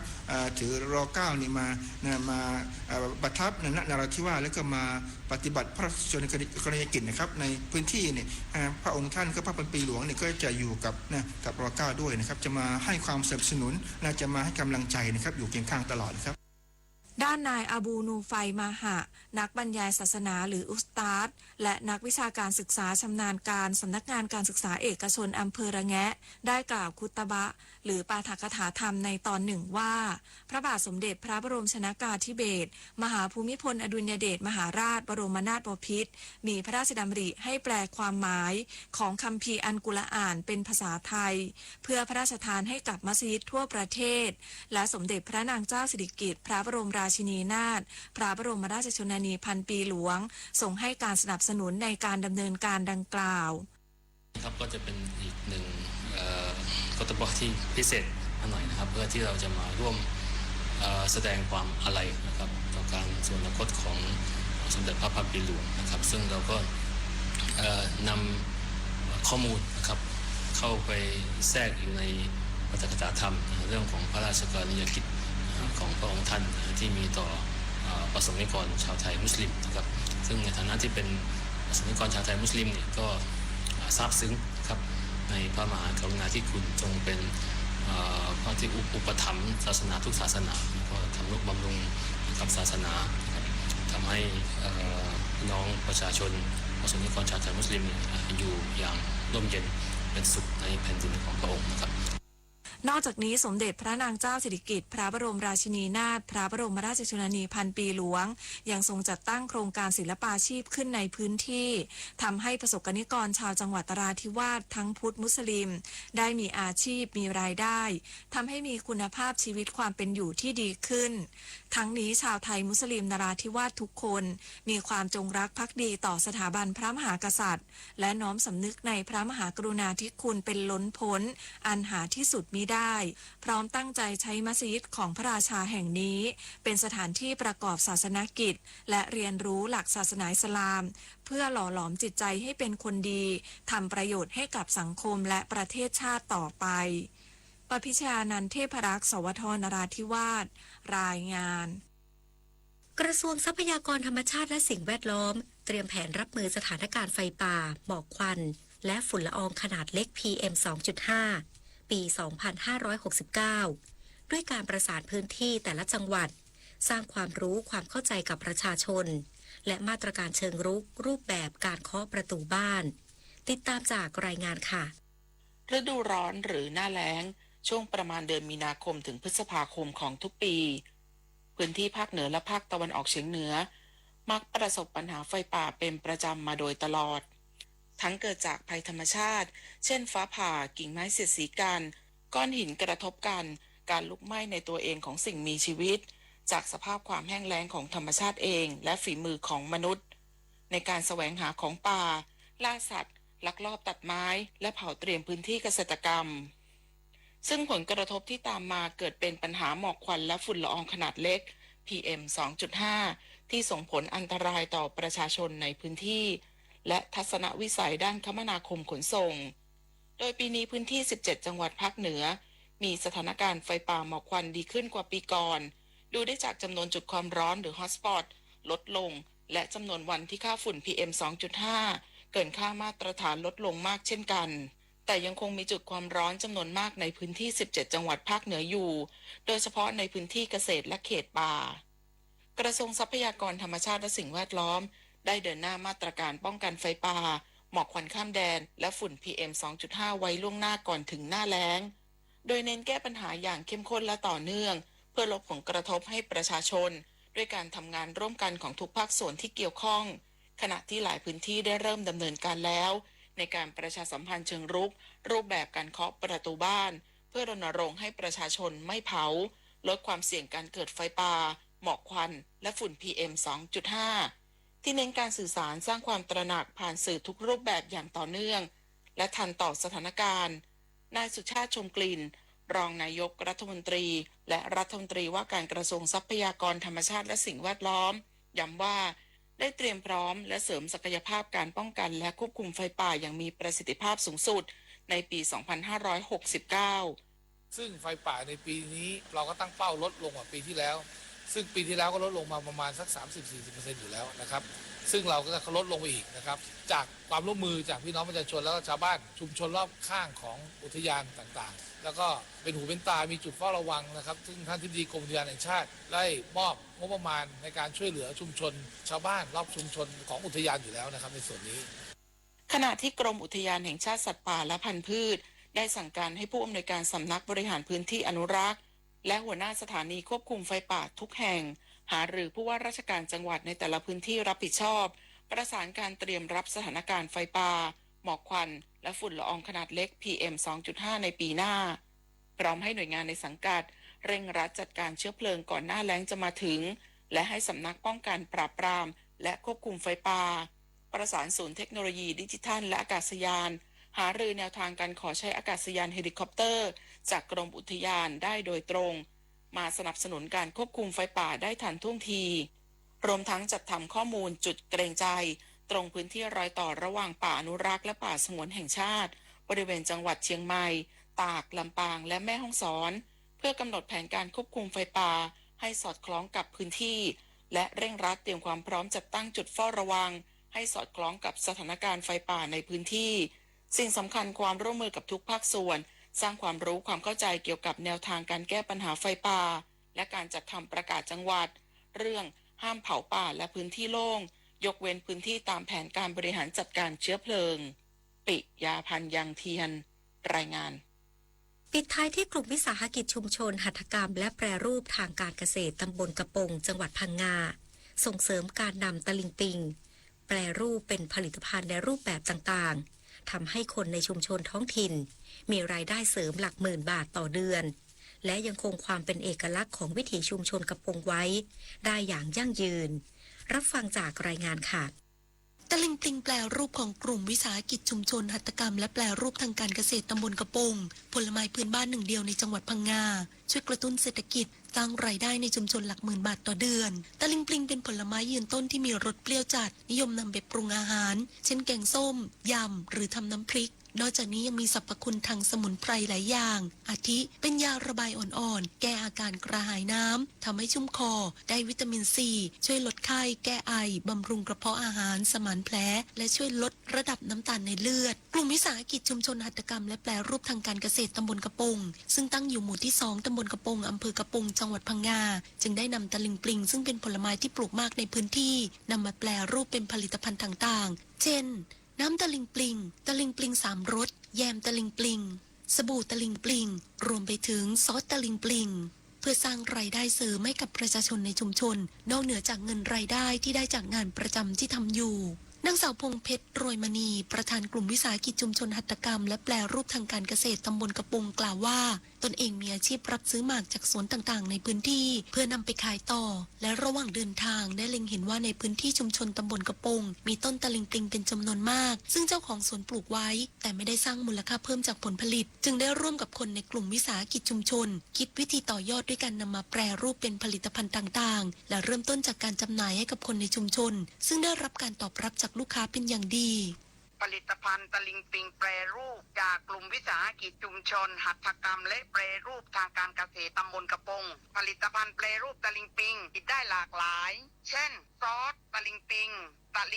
ตากแห้งเยมตะลิงปิงเยลลี่ตะลิงปิงตะลิงปิงซีซาร์เราได้ร่วมกับชุมชนเพื่อให้เกิดรายได้กับชุมชนมีการตอบรับจากลูกค้าเยอะมากค่ะก่อให้เกิดรายได้เดือนละหลักหมื่นตะลิงปิงแปรรูปเนี้ยเป็นของฝันของฝากสำหรับเทศกาลต่างๆได้นะคะตอนนี้ได้จำหน่ายที่ตลาดถนนสายวัฒนธรรมตะกั่วป่านะคะซึ่งได้รับความนิยมจากนักท่องเที่ยวจากชาวต่างประเทศและชาวไทยบ้านเราด้วยค่ะซึ่งต่อไปนี้เราจะมีการต่อยอดในการขยายตลาดและแปรรูปให้หลากหลายมากยิ่งขึ้นเพื่อสร้างรายได้เสริมให้กับชุมชนต่อไปค่ะตะลิงปิงแปรรูปนับเป็นอีกหนึ่งตัวอย่างของการพัฒนาผลไม้พื้นบ้านให้มีมูลค่านอกจากสร้างอาชีพที่เสริมรายได้ให้คนในชุมชนหลักหมื่นบาทต่อเดือนแล้วยังช่วยกระตุ้นเศรษฐกิจและยังคงความเป็นเอกลักษณ์ของวิถีชุมชนกระปงไว้อย่างยั่งยืนกนกพิษวิจิตรพันธ์สวทพังงารายงาน ด้วยศักยภาพของพื้นที่และอัตลักษณ์ทางวัฒนธรรมอันเข้มแข็งของจังหวัดชายแดนใต้ที่เป็นฐานการผลิตสินค้าฮาลาลส่งผลให้เป็นที่ยอมรับเชื่อมั่นทั้งในและต่างประเทศรัฐบาลให้ทุกภาคส่วนผนึกกำลังสนับสนุนการผลิตตามมาตรฐานส่งออกรับรองเครื่องหมายคุณภาพสู่การเป็นศูนย์กลางฮาลาลอาเซียนในปี 2570 และขยายตลาดทั่วโลกต่อไปฮาลาลไทยไม่ได้มีดีแค่อาหารเรามีทั้งสินค้าและบริการครบวงจร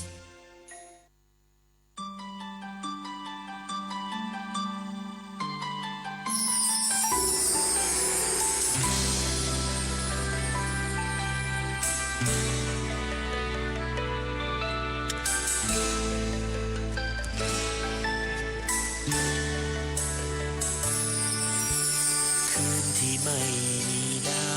วอีกคราวหนึ่งแล้วใช่ไหมความอาลัยเดือนตุลา9 ปีที่ผ่านไปหัวใจคราวนั้นหนักหนาผ่านเวลาทำใจถึงพระพันปีหลวงรานี้ก็แสนใจหายแม้เข้าใจสัจธรรมยิ่งได้ฟังเรื่องราวที่ทรงเกื้อกูลหนุนนำคู่พระทัยของพระองค์ข้าพเจ้าอยู่เป็นน้ำฉันจะเป็นป่า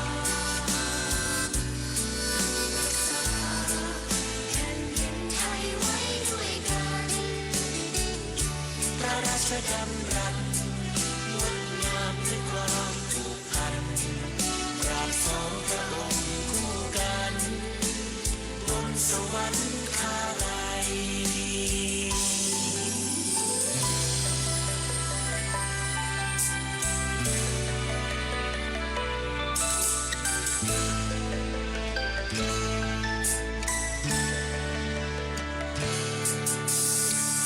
พระหัตถ์เชิดชันคู่ขวัญพระบารมีชีวิตนี้เพื่อคนไทยพ่อแม่แห่งแผ่นดินที่ไม่เคยทิ้งลูกไปไหนอยู่ในใจนิรันดร์ขอตั้งปณิธานสืบสานนามกำปาที่คู่พาช่วยเหลือกันเชื่อมโยงเราคนไทยด้วยใจเกื้อกูลแบ่งปันอย่างคำนั้นของพระองค์ข้าพเจ้าอยู่หัวเป็นน้ำฉันจะเป็นป่ารักษาแผ่นดินไทยไว้ด้วยกันพระราชดำรัสงดงามด้วยความผูกพันกราบสองพระองค์คู่กันบนสวรรคาลัย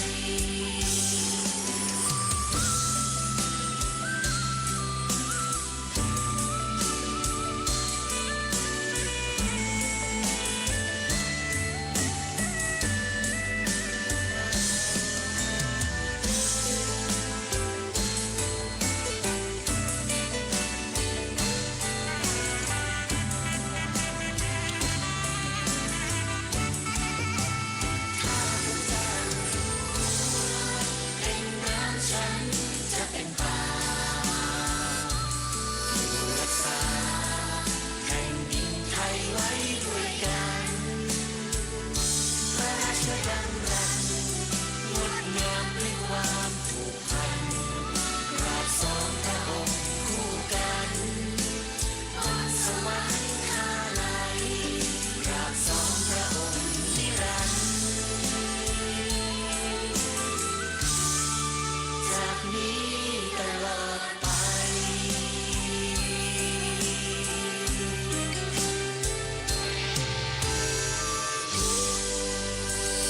ข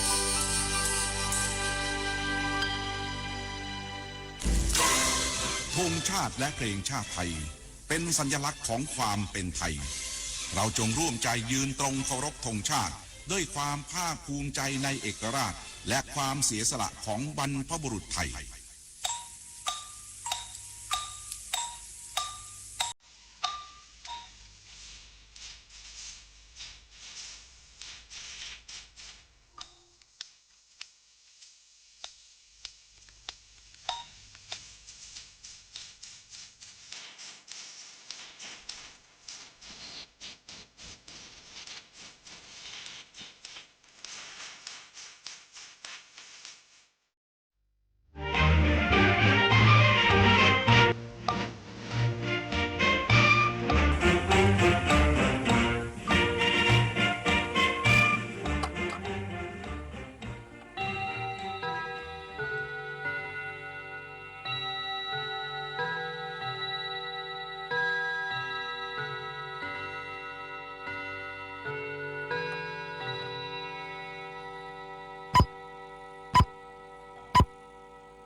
เวลา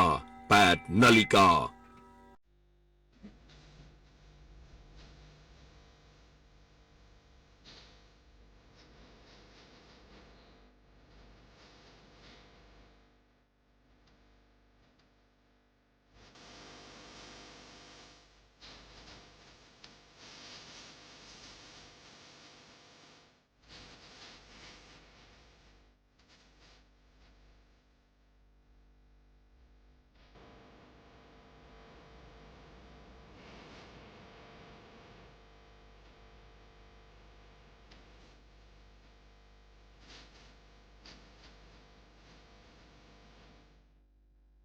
ประเทศชาติเผชิญวิกฤตช่วยกันคิดแก้ไขด้วยใจอาสา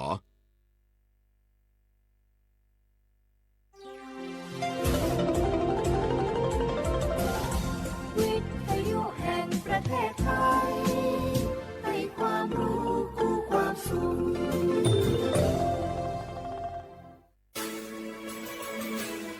สถานีวิทยุกระจายเสียงแห่งประเทศไทยจังหวัดเชียงใหม่ AM 1476 กิโลเฮิรตซ์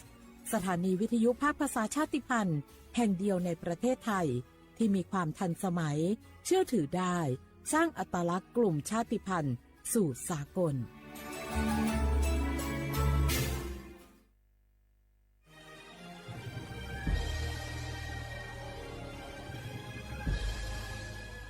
เกิดเป็นคนไทยเติบโตบนผืนแผ่นดินไทยจงภูมิใจในความเป็นไทยชาติไทยเรานั้นนับเป็นชาติที่มีความเป็นมาเก่าแก่ยาวนานเรามีภาษาวัฒนธรรมและมีสิ่งต่างๆที่เป็นเอกลักษณ์ให้เราได้ภาคภูมิใจในความเป็นคนไทยเราควรเห็นคุณค่าและมีความรักชาติหวงแหนแผ่นดินอันเป็นมรดกของบรรพชนร่วมภาคภูมิใจในความเป็นไทย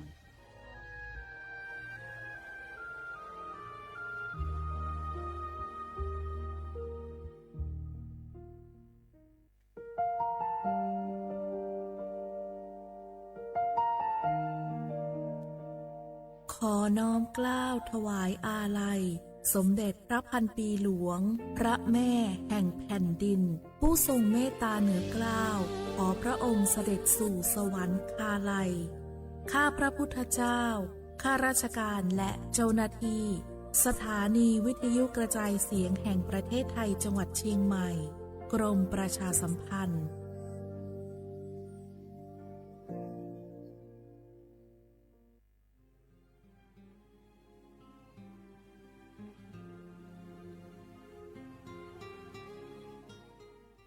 This is a moment of profound grief for the Kingdom of Thailand. We, the collective voices of Radio Thailand Chiang Mai, join the Thai nation in mourning the passing of our beloved Queen Martha, Her Majesty Queen Sirikit. Her life was a testament to the unwavering service, grace, and deep love for the Thai people. Our humble condolences and thoughts are with His Majesty the King, the royal family, and all the Thai people during this deeply sorrowful time. We will remember her forever.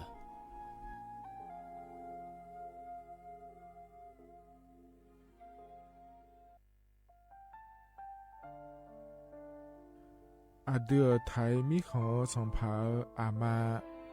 สมเด็จพระนางเจ้าสิริกิติ์พระบรมราชินีนาถ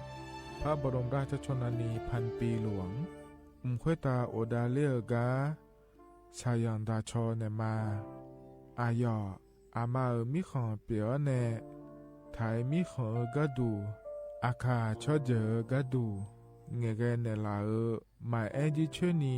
ถามิเนนืมาหลักเฮมาเงเลเชญาเธอมิเนอาดืมาโยหานาลู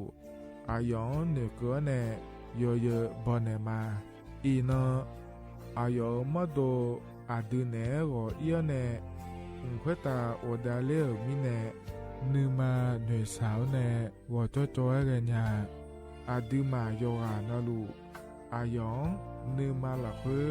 ယောဂျောနာလူနုကောနေယောယောဘောချောနေမာငါမာအခါချောเจယောဂာနလူ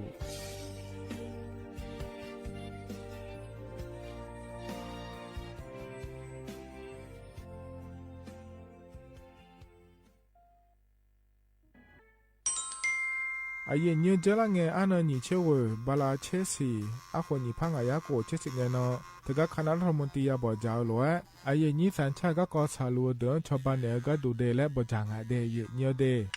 ทกยอมมาตรา17แห่งพระราชบัญญัติคนเข้าเมืองพศ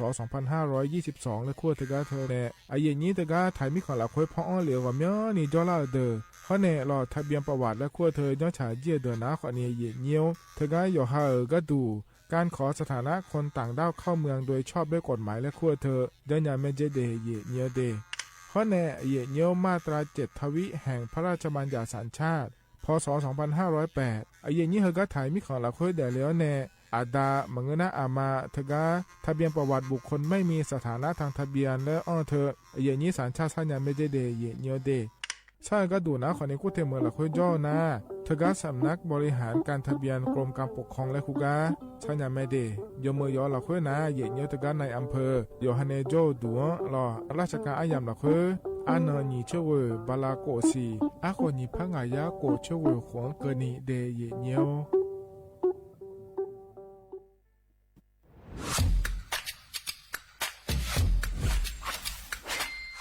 กลับมาแล้ววันนี้กับโครงการคนละครึ่ง plus รัฐออกครึ่งประชาชนออกครึ่งช่วยเศรษฐกิจไทยหมุนเวียนเติบโตถ้าเราช่วยกัน plus ต่อยอดให้เศรษฐกิจไทยเติบโตอย่างยั่งยืนด้วย5 plus plus ที่ 1 เพิ่มช่วงอายุผู้เข้าร่วมโครงการจาก18ปีเป็น16ปีplus ที่ 2 เพิ่มวงเงินใช้จ่ายจาก150บาทเป็น200บาทเพิ่มพลังซื้อของประชาชนเพื่อกระตุ้นการหมุนเวียนในระบบเศรษฐกิจฐานรากลดภาระค่าครองชีพ plus ที่ 3 เพิ่มสิทธิพิเศษด้วยการดูแลผู้ที่อยู่ในระบบภาษีให้ได้รับสิทธิพิเศษมากขึ้นเพื่อสร้างแรงจูงใจให้ทุกคนร่วมอยู่ในระบบอย่างโปร่งใส plus ที่ 4 เพิ่มโอกาสให้นิติบุคคลขนาดเล็กเข้าร่วมได้ให้ธุรกิจเติบโตเป็นกำลังสำคัญของเศรษฐกิจไทย plus ที่ 5 เพิ่มทักษะใหม่เพื่อพัฒนาให้ร้านค้านำความรู้ใหม่ๆมาช่วยเพิ่มยอดขายลดต้นทุนเรียนรู้เติบโตและปรับตัวไปกับเทคโนโลยีใหม่เพื่อสร้างเศรษฐกิจที่แข็งแกร่งจากคนละครึ่งสู่คนละครึ่ง plus ไม่ว่าจะสั่งข้าวคนละจานชาเขียวคนละแก้วขนมเค้กคนละชิ้นหรือหลายๆชิ้นก็ใช้ส่วนลดได้ทันทีสูงสุดวันละ200บาทแถมใช้กับฟู้ดเดลิเวอรี่ก็ยังได้สำหรับประชาชนไทยอายุ 16 ปีเป็นต้นไปสมัครรับสิทธิ์ผ่านแอปพลิเคชันเป๋าตังวันที่ 20-26 ตุลาคม 2568 สำหรับร้านค้าที่สนใจร่วมโครงการสมัครได้ผ่านแอปถุงเงินวันที่ 15 ตุลาคมถึง 19 ธันวาคม 2568 แล้วเตรียมพร้อมรับลูกค้าจากทั่วประเทศ เพราะนี่คือโครงการที่คนไทยทุกคนช่วยกัน plus เพื่อให้เศรษฐกิจไทยโตไปพร้อมกัน โครงการคนละครึ่ง plus ดำเนินการภายใต้เป้าหมายที่ชัดเจนของรัฐบาลในความต้องการกระตุ้นเศรษฐกิจลดภาระค่าครองชีพให้ประชาชนและยกระดับศักยภาพผู้ประกอบการไทยให้พร้อมในยุคดิจิทัลโดยยังคงยึดหลักความโปร่งใสตรวจสอบได้และป้องกันการใช้สิทธิ์ที่ผิดวัตถุประสงค์คนละครึ่ง plus เพิ่มพลังเศรษฐกิจไทยพร้อมโตไปด้วยกัน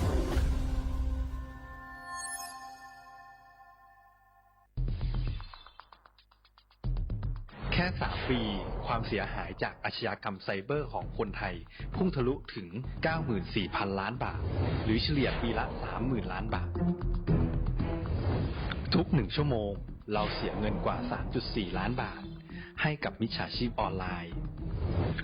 โจรไม่เห็นใจคนอาชีพไหนอายุเท่าไหร่สถานะทางการเงินแบบใดหมอพ่อค้านักธุรกิจนักเรียนแม่บ้านข้าราชการเกษียณทุกคนตกเป็นเหยื่อได้เสมอและวันหนึ่งอาจเป็นคุณหรือคนที่คุณรักเพราะจุดอ่อนร่วมของเหยื่อคือความเร่งรีบขาดสติหรือแม้แต่บางครั้งก็เกิดความโลภจนเกินไปอย่าปล่อยให้การกดคลิกเดียวลิงก์เดียวทำให้โจรยิ้มกว้างวันนี้ถึงเวลาแล้วที่คนไทยทุกคนจะต้องร่วมมือกันสร้างภูมิคุ้มกันอาชญากรรมไซเบอร์ช่วยกันหยุดก่อนที่ภัยไซเบอร์จะทำให้คนที่คุณรักและตัวคุณเองกลายเป็นเหยื่อ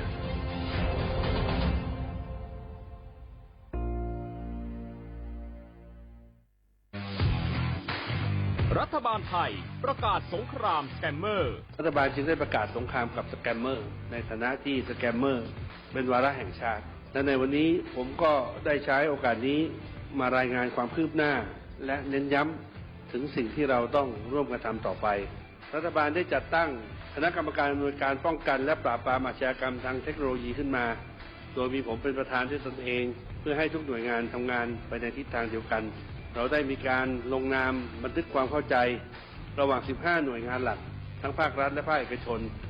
ตลอดจนสถาบันการเงินเพื่ออุดช่องโหว่ทางการเงินและตัดเส้นทางเงินของกระบวนการอาชญากรรมเหล่านี้ให้สิ้นซากรวมพลังคนไทยต้านภัยสแกมเมอร์นายอนุทินชาญวีรกูลนายกรัฐมนตรี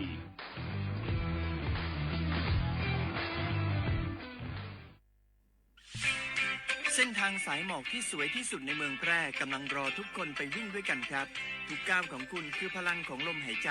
ชวนเพื่อนชวนครอบครัวมาวิ่งฝ่าสายหมอกเพื่อโรงพยาบาลแพร่ในวันอาทิตย์ที่ 7 ธันวาคม 2568 บริเวณลานกิจกรรมหลังวัดพระธาตุช่อแฮมาร่วมกันส่งต่อพลังแห่งความดีเพราะทุกก้าวของคุณช่วยต่อชีวิตให้กับผู้ป่วยในโรงพยาบาลแพร่สมัครได้เลยวันนี้แล้วไปวิ่งด้วยกันในวันอาทิตย์ที่ 7 ธันวาคม 2568 พบกันบริเวณลานกิจกรรมหลังวัดพระธาตุช่อแฮนะครับ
ye ni yo na lu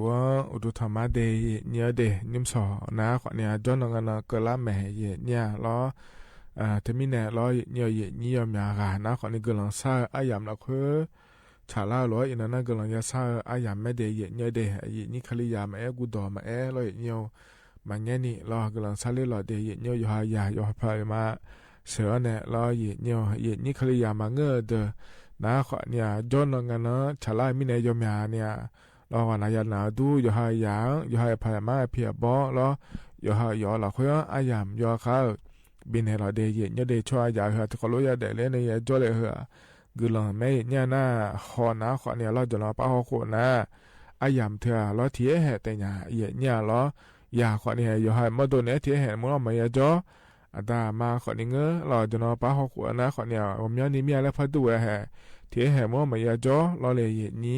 yo na lu lo ayam ma ge te tha nya mi ne thi na yi ji na kho ne yo le lo ye ni te mi ne ayam ho lo ja nge lo ye ni yoเธอเนี่ยเวอร์กาละคนเนี่ยที่เขารู้เดี๋ยวดาเราเดย์เนี่ยเดที่เขารู้จะดามาเนี่ยเรายิ้มสองกันงานเนี่ยอายุเชื่อเหมือนเนี่ยเฮกามีมั่วดัวเนี่ยเดย์เนี่ยเดย์นะจนงานก็เล่ารู้เราก็ก็ยอดแถวรู้เจมาจากนะขอเนี่ยแล้วเธอนี่นะก็ต้องเชื่อก็กอโล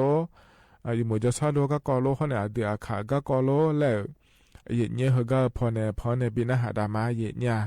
ยอนาลุจอนาลุชันเทเนนะหาลาโลเอนะหาเนี่ยแม่เดย์เนียวเดที่เขาเราจะรามาเนียวเฮกันเนี่ยนะเนียวอันนจะแม่จักาดันเนี่ยมาเดย์เนียวนิมสอก้านี่นะทอนเจออเดืออาคาอันนเนี่ยล้ออินนะขอเนี่ยทองละนอนฉลางาเดย์เนียวเดบลาสีนะขอเนี่ยเชติสีอาขอนะเซติโคงานในนี้ไทยอันนั้นอินาวันอาทิตย์อันนะอันสมเชบาลาสีพฤศจิกายนอาโคนาขอได้หนีพังอายาโกชี้เดยเนี่ยเดเฮนาโคตัวละตัวละนี่นะทอนเจอนิมสออายามละคุยเดยเนี่ยกังอันนี้ก็แลมถ่ายมายาจักรได้ไหนมีน้ายล้อต่อชาติบิมเล่นะฮะดามาเนี่ยง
จอนาน้องแต่งานหรือมอยา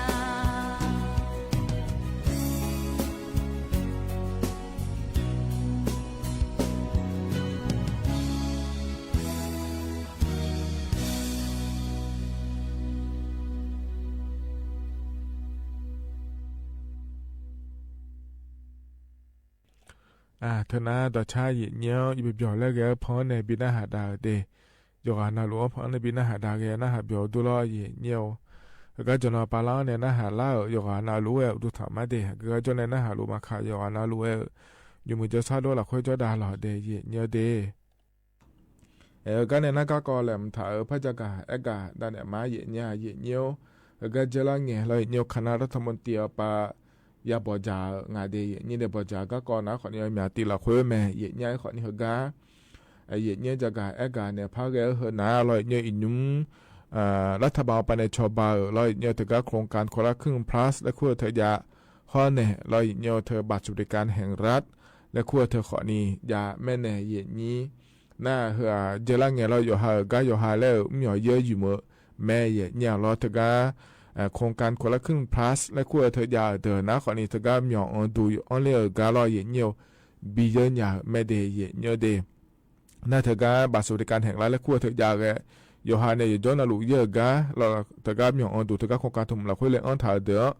บีเยบีอยู่เนี่ยแม่เนี่ยเธอก็มีนะหุ่นเจริญเงี้ยบ่จ้าเนี่ยเนี่ยชาวบ้านก็ดูเดแล้วเนี่ยคนเราจังได้แล้วแหละผมถ่ายเจเนี่ยเรานี่บัตรสวัสดิการแห่งรัฐและคู่เธอยาเด้อเราชดใช้ยาบัตรเธอยาเด้อได้เนี่ยเฮก็มีอันดูคนละครึ่ง plus และคู่ป้าขอเนี่ยบีเจเลยเนี่ยก็ดูเดแล้วจังได้เจ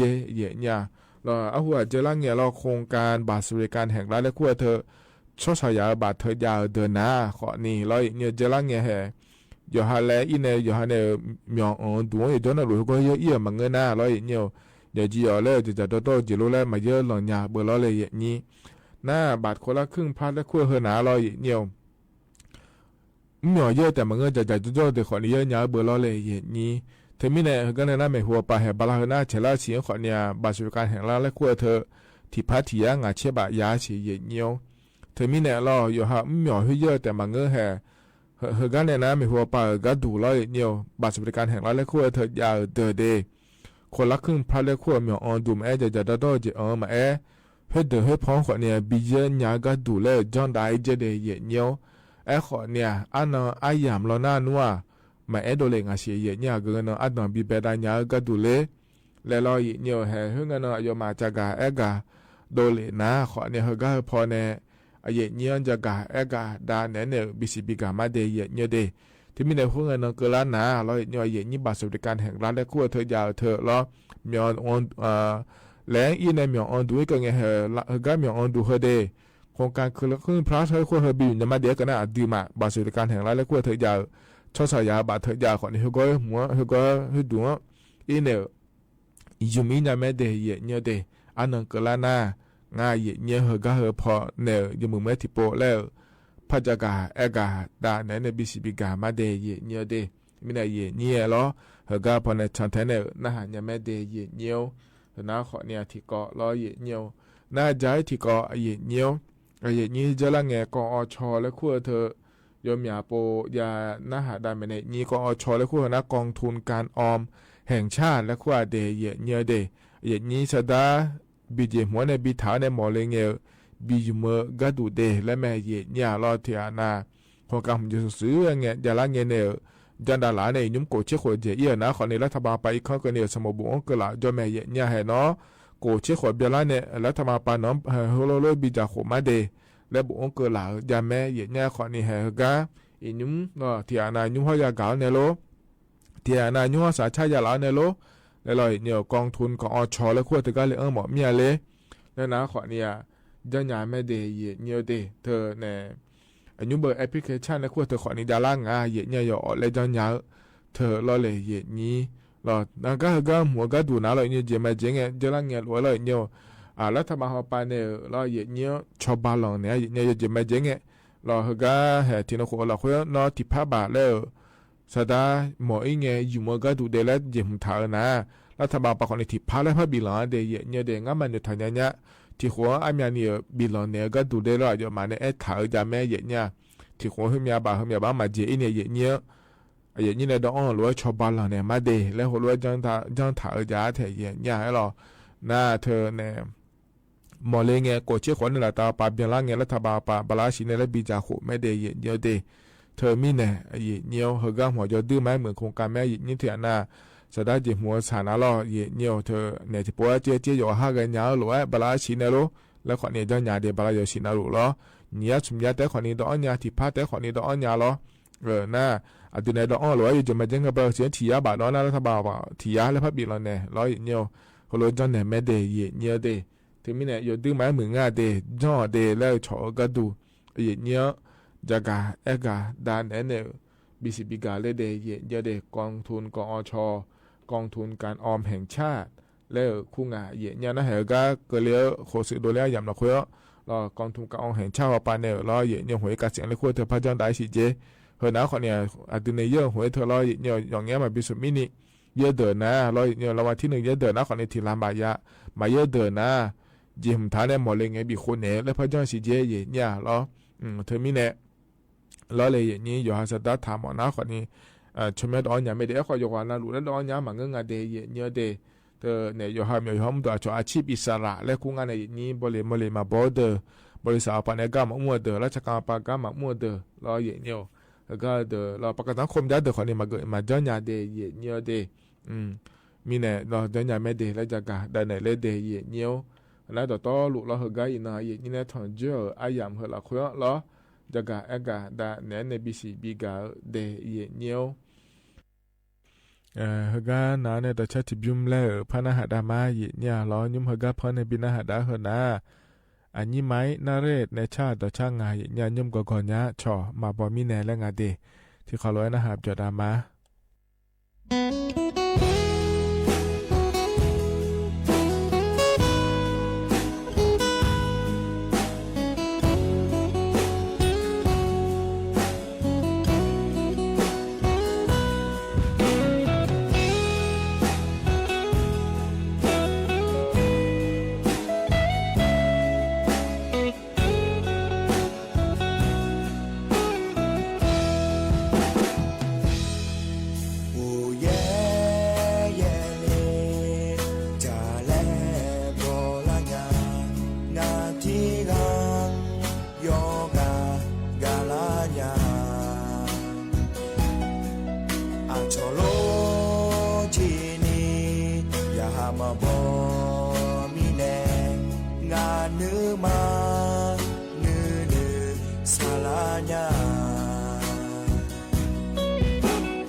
Sanela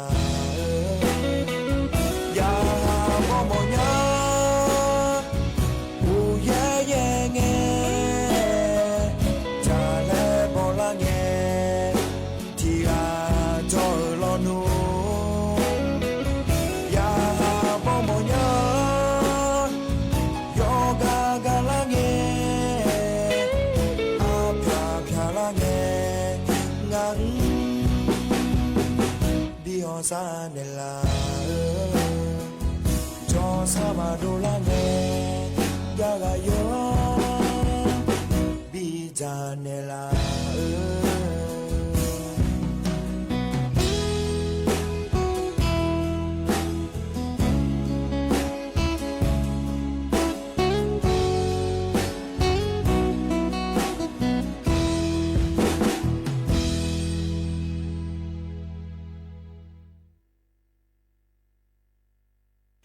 ธนาขอนี่ต่อช้าลออันนี้ไม้นาเรศเนอชาต่อช้างาเย็นยาลอนะฮะเบียวดูยกานาลอยเย็นเนียวเฮอินาจนงานังกลาลอยอาเดืออาขากะกอเฮกาลแหมทานในพอในบินาหาดาเฮนาขอนี่เธอเนยอฮาอามังกลังซันเนกะกอและงาเทญาอโดอามือเนจางถาไม่ดีเมื่อมังงาเย็นยาวอยู่เพิ่งอาเพอจนิงาเย็นเนียวลอเฮกาก็ที่เขาลอยนะหาดามาInona ngaha ma ngada hoi shi hoi ihunga hokolame na ngaha mana ngada myom chepa de holahi jinu ye che ye da anlenga na yo ha jo saba madoni hoya te yu jong ale ina ikan biola ne ga se chelo mai biola ne yo ha ipa ibo ko ni la pa nya le ipa ibo la sa ne la le mie ipa ibo la sa ne ti pya mi ya ga ne hu lo han de du nya je yo ha lo nga ha me nu we ne ina nga ma ibo ni la nga le ipa pula nga le ya ne yu cho ibo ni la nga ne ya ne yu pyo ji ne khana nga ma hu myo ni bi de ne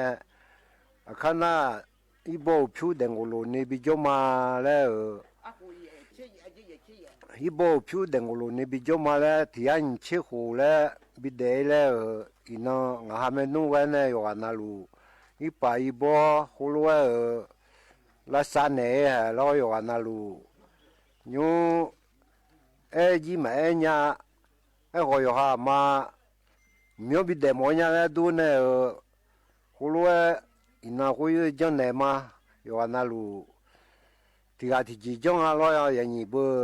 a de nya ya la ho on ji mie a hu yo ha ja lu ho nya ma jong nya nga lo ho nya ya la nga la tu na na ye so hu bon ji ho ma nga hu lo a ji na hu jan ne ma nga ma o sakanya di pe ate hu thong ka thong pha ho phakula nga lo hu thong ka thong pha ho phakula si sama ga ho phakula ti khwa chini bala ti la chini ya kha le ga thong pha ji phakula ne ti khu chini bala ti la chini ya kha ti kha ma khu do le mya le lo khu do le ji a nya a khu ho da le du yo ji na khu ga mie a du ji ya gu de ho nya cho kha khala cho kha de ho cho mo moi mie khu lo yo ji na lu a khu ne de mie lo yo ji na ho ka ba ho ta su chung le nó cứ trên này giờ lấy xuống phèn lại rồi nó cứ trên này phèn này họ lò đồ lê mía lại họ thôi xuống chung bên này họ mà yo đồ lê mía lại họ cứ nó bỏ lại nó cứ nó mà bỏ lại chung một年都打rồi phải拿họ này有啥họ tự làm mía tu那那呀的啊湖拍họ mà xí nha à giờ này啊嘞是嘞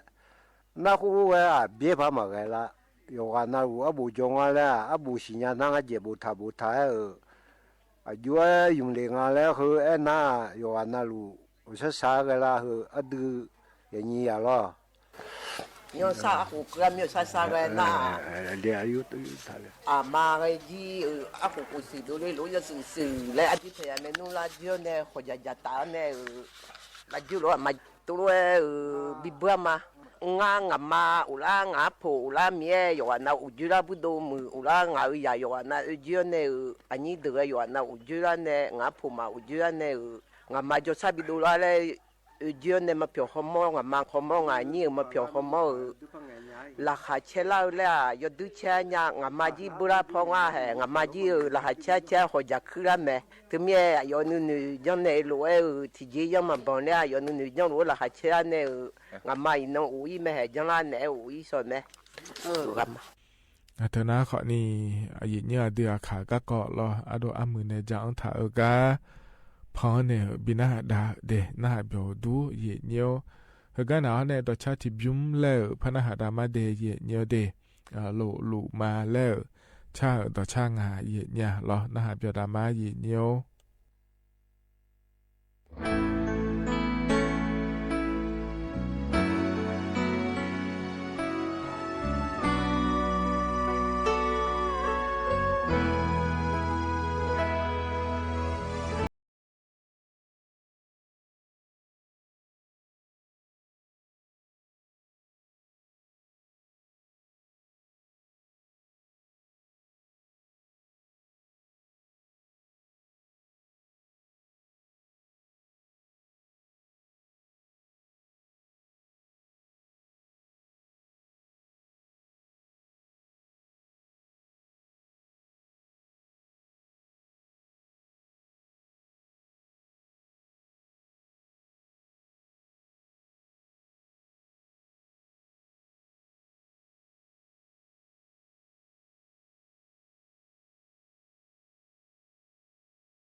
ธนาขอนี่ต่อช้าใจที่ยุมฮกาเยเนี่ยพอเนี่ยบินาหาดาลอจะลาหับยอด้วยเนี่ยฮกาเนี่ยนะอายามขัดจะลาเหอลอยเนี่ยอายชากาพอเนี่ยบินาหาดาแกมาเนี่ยลอทกางานเนี่ยดอกมาเนี่ยคุณสุขุมมินจังเนี่ยมาสีลอฮกาจะมาเมื่อเราคุยชาแม่เดย์เนี่ยเดก็มาอายามจัดจะลาหรอวะบินาหาดาเนี่ยอายามเจียนะขอเนี่ยก็อีมาลอยวันนะหรือว่ามันจะซาด้วยเราคุยจะดาลอยเนี่ยอาคาโนจิลอนาลีวัวลาเนเชลอันเกนีที่ขอหลัวเล่งานเนอายุเชมือเนพัฒนจุลามาเดรออีมาเดอุดุธรรมาอาจารย์อุลาเตโทตามาโดลายนัวพระยาสโลทอเบโนซาโดขอมาแล้วคนน้อยชอบบอกเดือดมาทนจิงอาลอยลูเดือดมาบอกเลี้ยงลอยน้องผู้ชื่อละยำตาลัวเจ้าละเงดื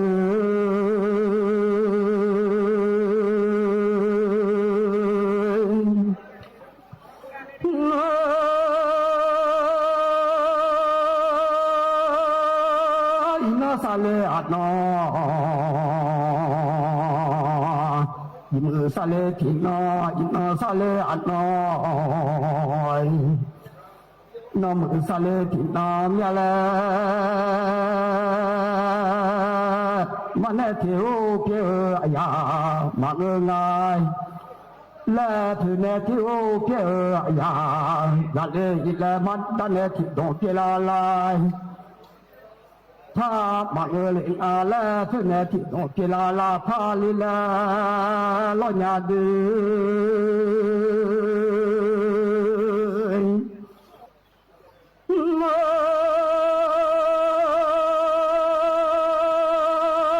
นี่มาเจอกับปาง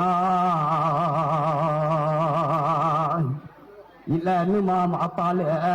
มาเจอเราปางนู่นมาปาเล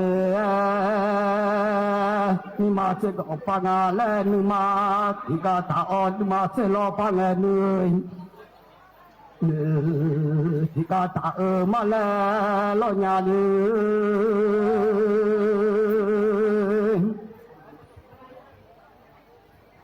要是把老口都他妈了嘛，起码伢你也要到的呢，实在做呢，平常很老你呢，跳来了你呢，跳嘛。老要你那个那几拖哎拖哎了，自己嘛抓了，自己做嘛家，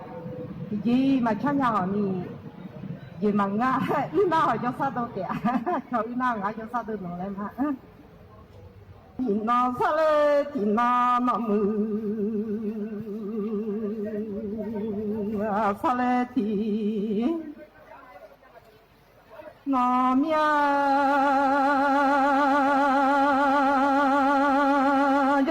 sẽ bà la nhóc khó đồ nó nằm máu máu của tôi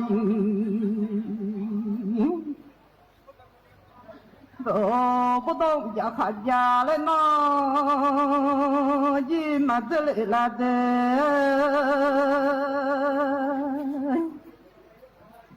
làm cái trong khát xe lại chi mà giờ lại ya lo khá mơ đỡ để lo li khá mơ đỡ là tao bi khá là đủ bạn nêu lo li khá mơ bạn nêu đừng ở trên mà leo giờ nhà lo不多少家用所以那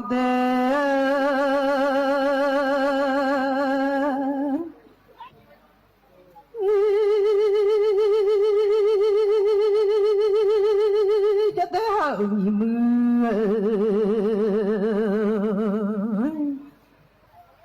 把那这马个都能搞一住，把那上盘能炒呀，就把那这来娘。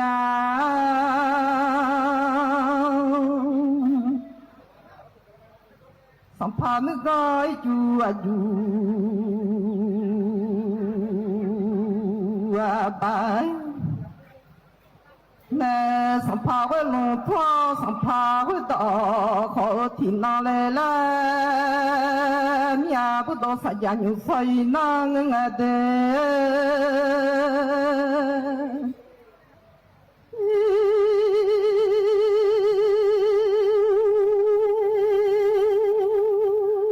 chuẩn bị giờ hai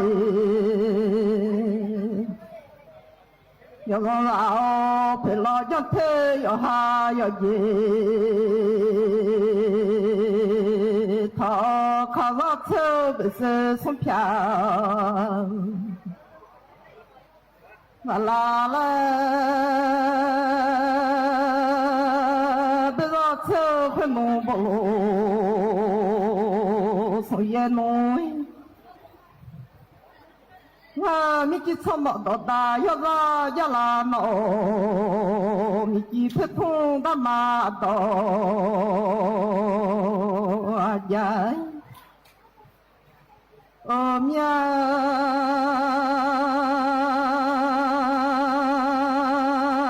cho ta thì có yêu cho thì nó yêu不多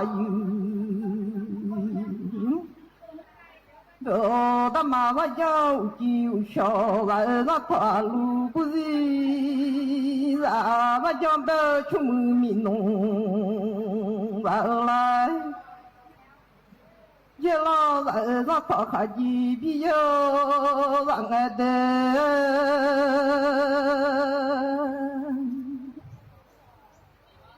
ya pula ji chơ ga de song ko pula ji chơ song ya pula ji ba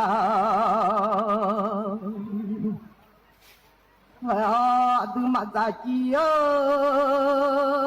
phê lo za ma ngơ ya la du ma to ji ơ ji ba ma ngơ du za ji ya phê lo za le le kunya te từ men nu ba chỉ ba to phải ra to che cho men nu mẹ bỏ tao từ mưa tha thì lo lên từ sơ mưa tha mi cha ra mưa tha mi cha cha chu đó bố lên một thà mi chơi ở thà ye khờ là giờ mà dư đua mà gà nếu adu nước đó ada sapa ba mẹ nhà bất động nhà nuôi nuôi nó lo tận giờ mà dư đua mà gà lẽ phút cho thì gà đi nghe chuyện gà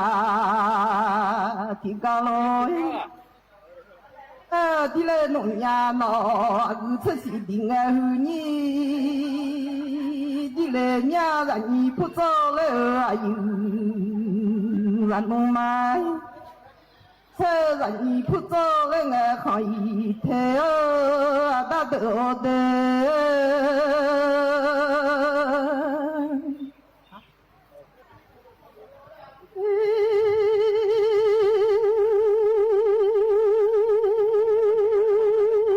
ba mươi gói chu chu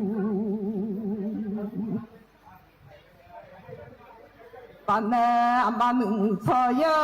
chu bạn nè nó cho ta là giá trị ga tiêu thu bao mà che nhà đê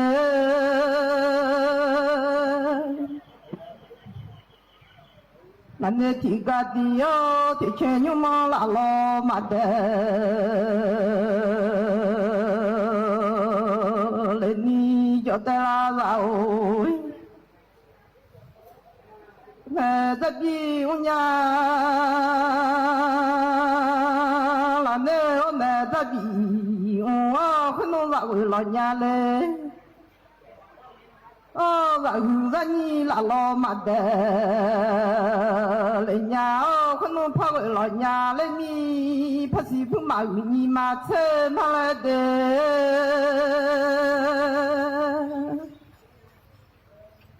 ta nữ gọi chú à chú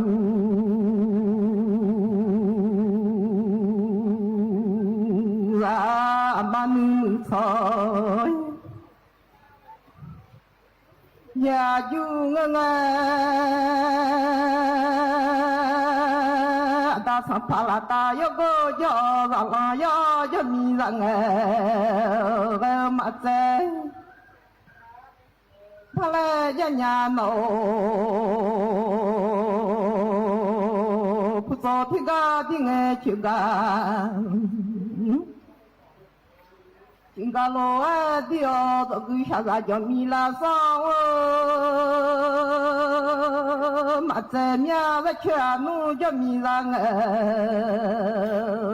về mặt thế nhà lo với cha nu cho mi là nghe là có chiếc gỗ nè tu bia lên nông nhà thế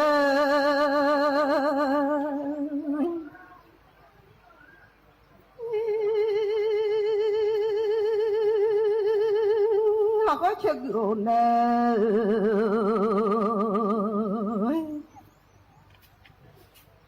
tu giáo ngà phong gia như mưa soi mà xa lên mà con nó phong tự sống mẹ nu đó là nông nhà đê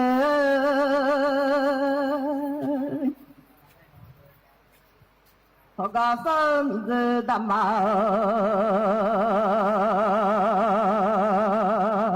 đồ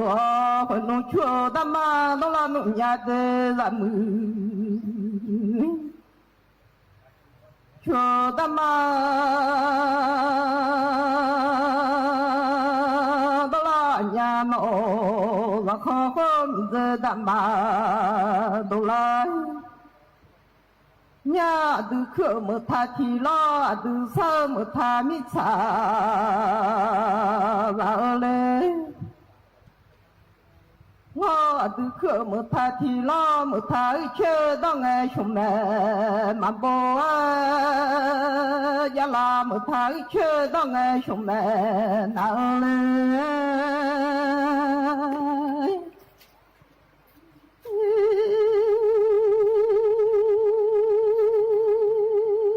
một tháng mi xa đêm mai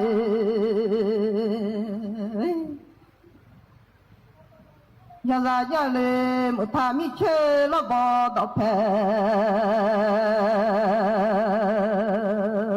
nhà lê đêm mai nhà ra mi dậy không nhà lo ngoa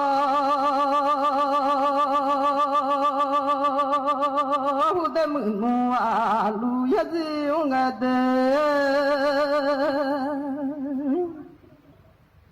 giờ nghe na che mưa gió vào phun mưa lu ya gì cho lên nàoยามนครินทร์ถนนศรีภูวนาถบริเวณห้างเซ็นทรัลพื้นที่หน้าสวนสาธารณะเทศบาลนครหาดใหญ่บริเวณเกาะหมีและบริเวณใกล้เคียงโดยในช่วงแรกน้ำประปาอาจจะขุ่นและยังคงไหลอ่อนเนื่องจากจำเป็นต้องค่อยๆปรับเพิ่มแรงดันน้ำป้องกันปัญหาท่อแตกการประปาส่วนภูมิภาคสาขาหาดใหญ่ขออภัยประชาชนที่ไม่ได้รับความสะดวกและยืนยันว่าจะเร่งแก้ไขทุกขั้นตอนอย่างต่อเนื่องเพื่อให้ทุกพื้นที่กลับมามีน้ำใช้ตามปกติโดยเร็วที่สุดขณะที่สภาพอากาศบริเวณประเทศไทยตอนบนยังคงมีอากาศเย็นถึงหนาวพื้นที่ยอดดอยในภาคเหนืออุณหภูมิต่ำสุด5 องศาเซลเซียส กรมอุตุนิยมวิทยา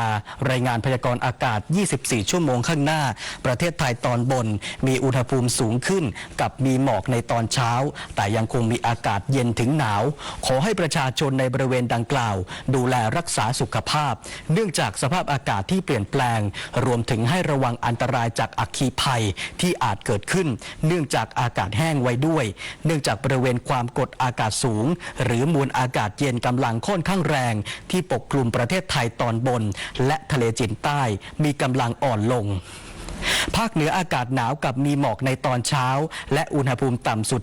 10-14 องศาเซลเซียสบริเวณยอดดอยอากาศหนาวถึงหนาวจัดอุณหภูมิต่ำสุด 5-10 องศาเซลเซียสภาคตะวันออกเฉียงเหนืออากาศเย็นถึงหนาวกับมีหมอกบางในตอนเช้าอุณหภูมิต่ำสุด 11-19 องศาเซลเซียสยอดภูอากาศหนาวอุณหภูมิต่ำสุด 7-11 องศาเซลเซียสส่วนกรุงเทพและปริมณฑลอากาศเย็นกับมีหมอกบางในตอนเช้าอุณหภูมิต่ำสุด 19-20 องศาเซลเซียสสำหรับภาคใต้มีฝนเล็กน้อยเนื่องจากมรสุมตะวันออกเฉียงเหนือที่พัดปกคลุมอ่าวไทยภาคใต้และทะเลอันดามันมีกำลังอ่อนลงส่วนคลื่นลมบริเวณอ่าวไทยและห่างฝั่งของทะเลอันดามันมีกำลังปานกลางมีคลื่นสูง 1-2 เมตรบริเวณที่มีฝนฟ้าคะนองคลื่นสูงมากกว่า2เมตรขอให้ชาวเรือบริเวณอ่าวไทยและทะเลอันดามันเดินเรือด้วยความระมัดระวังและหลีกเลี่ยงการเดินเรือในบริเวณที่มีฝนฟ้าคะนอง1พายุโซนร้อนกำลังแรงโคโตะบริเวณทะเลจีนใต้ตอนกลางคาดว่าจะเคลื่อนเข้าใกล้ชายฝั่งประเทศเวียดนามในช่วงวันที่ 1-2 ธันวาคมนี้ขณะที่บริเวณความกดอากาศสูงหรือมวลอากาศเย็นปกคลุมบริเวณประเทศเวียดนามและทะเลจีนใต้ตอนบนส่งผลให้พายุนี้จะอ่อนกำลังลงอย่างรวดเร็วตามลำดับและไม่เคลื่อนเข้าสู่ประเทศไทยยอดผู้เสียชีวิตจากเหตุน้ำท่วมและดินถล่มบนเกาะสุมาตราของอินโดนีเซียเพิ่มขึ้นเป็นกว่า300 คนความคืบหน้าเหตุน้ำท่วมและดินถล่มในพื้นที่จังหวัดสุมาตราเหนือสุมาตราตะวันตกและจังหวัดอาเจบนเกาะสุมาตราของอินโดนีเซียซึ่งเป็นผลมาจากฝนที่ตกลงมาอย่างหนักจากอิทธิพลของพายุเซนยาล่าสุดสำนักงานป้องกันและบรรเทาสาธารณภัยแห่งชาติอินโดนีเซียรายงานตัวเลขผู้เสียชีวิตอยู่ที่กว่า300 คนแล้วและสูญหายอีกราว270 คนขณะที่ประชาชนหลายหมื่นคนต้องอพยพไปอยู่ศูนย์พักพิงชั่วคราวขณะที่การปฏิบัติการค้นหาและกู้ภัยยังคงดำเนินไปอย่างต่อเนื่องโดยเจ้าหน้าที่พยายามที่จะเข้าไปให้ถึงพื้นที่ประสบภัยซึ่งส่วนใหญ่ยังคงถูกตัดขาดจากโลกภายนอกทางนี้ในช่วงฤดูมรสุมของอินโดนีเซียซึ่งอยู่ระหว่างเดือนมิถุนายนถึงกันยายนของทุกปีมักประสบเหตุฝนตกหนักดินถล่มและน้ำท่วมฉับพลันอย่างไรก็ตามการเปลี่ยนแปลงสภาพภูมิอากาศที่มีความรุนแรงขึ้นส่งผลกระทบต่อรูปแบบของพายุรวมถึงระยะเวลาและความรุนแรงของฤดูกาลทำให้มีน้ำฝนปริมาณมากน้ำท่วมฉับพลันและลมกระโชกแรงขึ้นติดตามข่าวช่วงต่อไป NBT News ค่ะ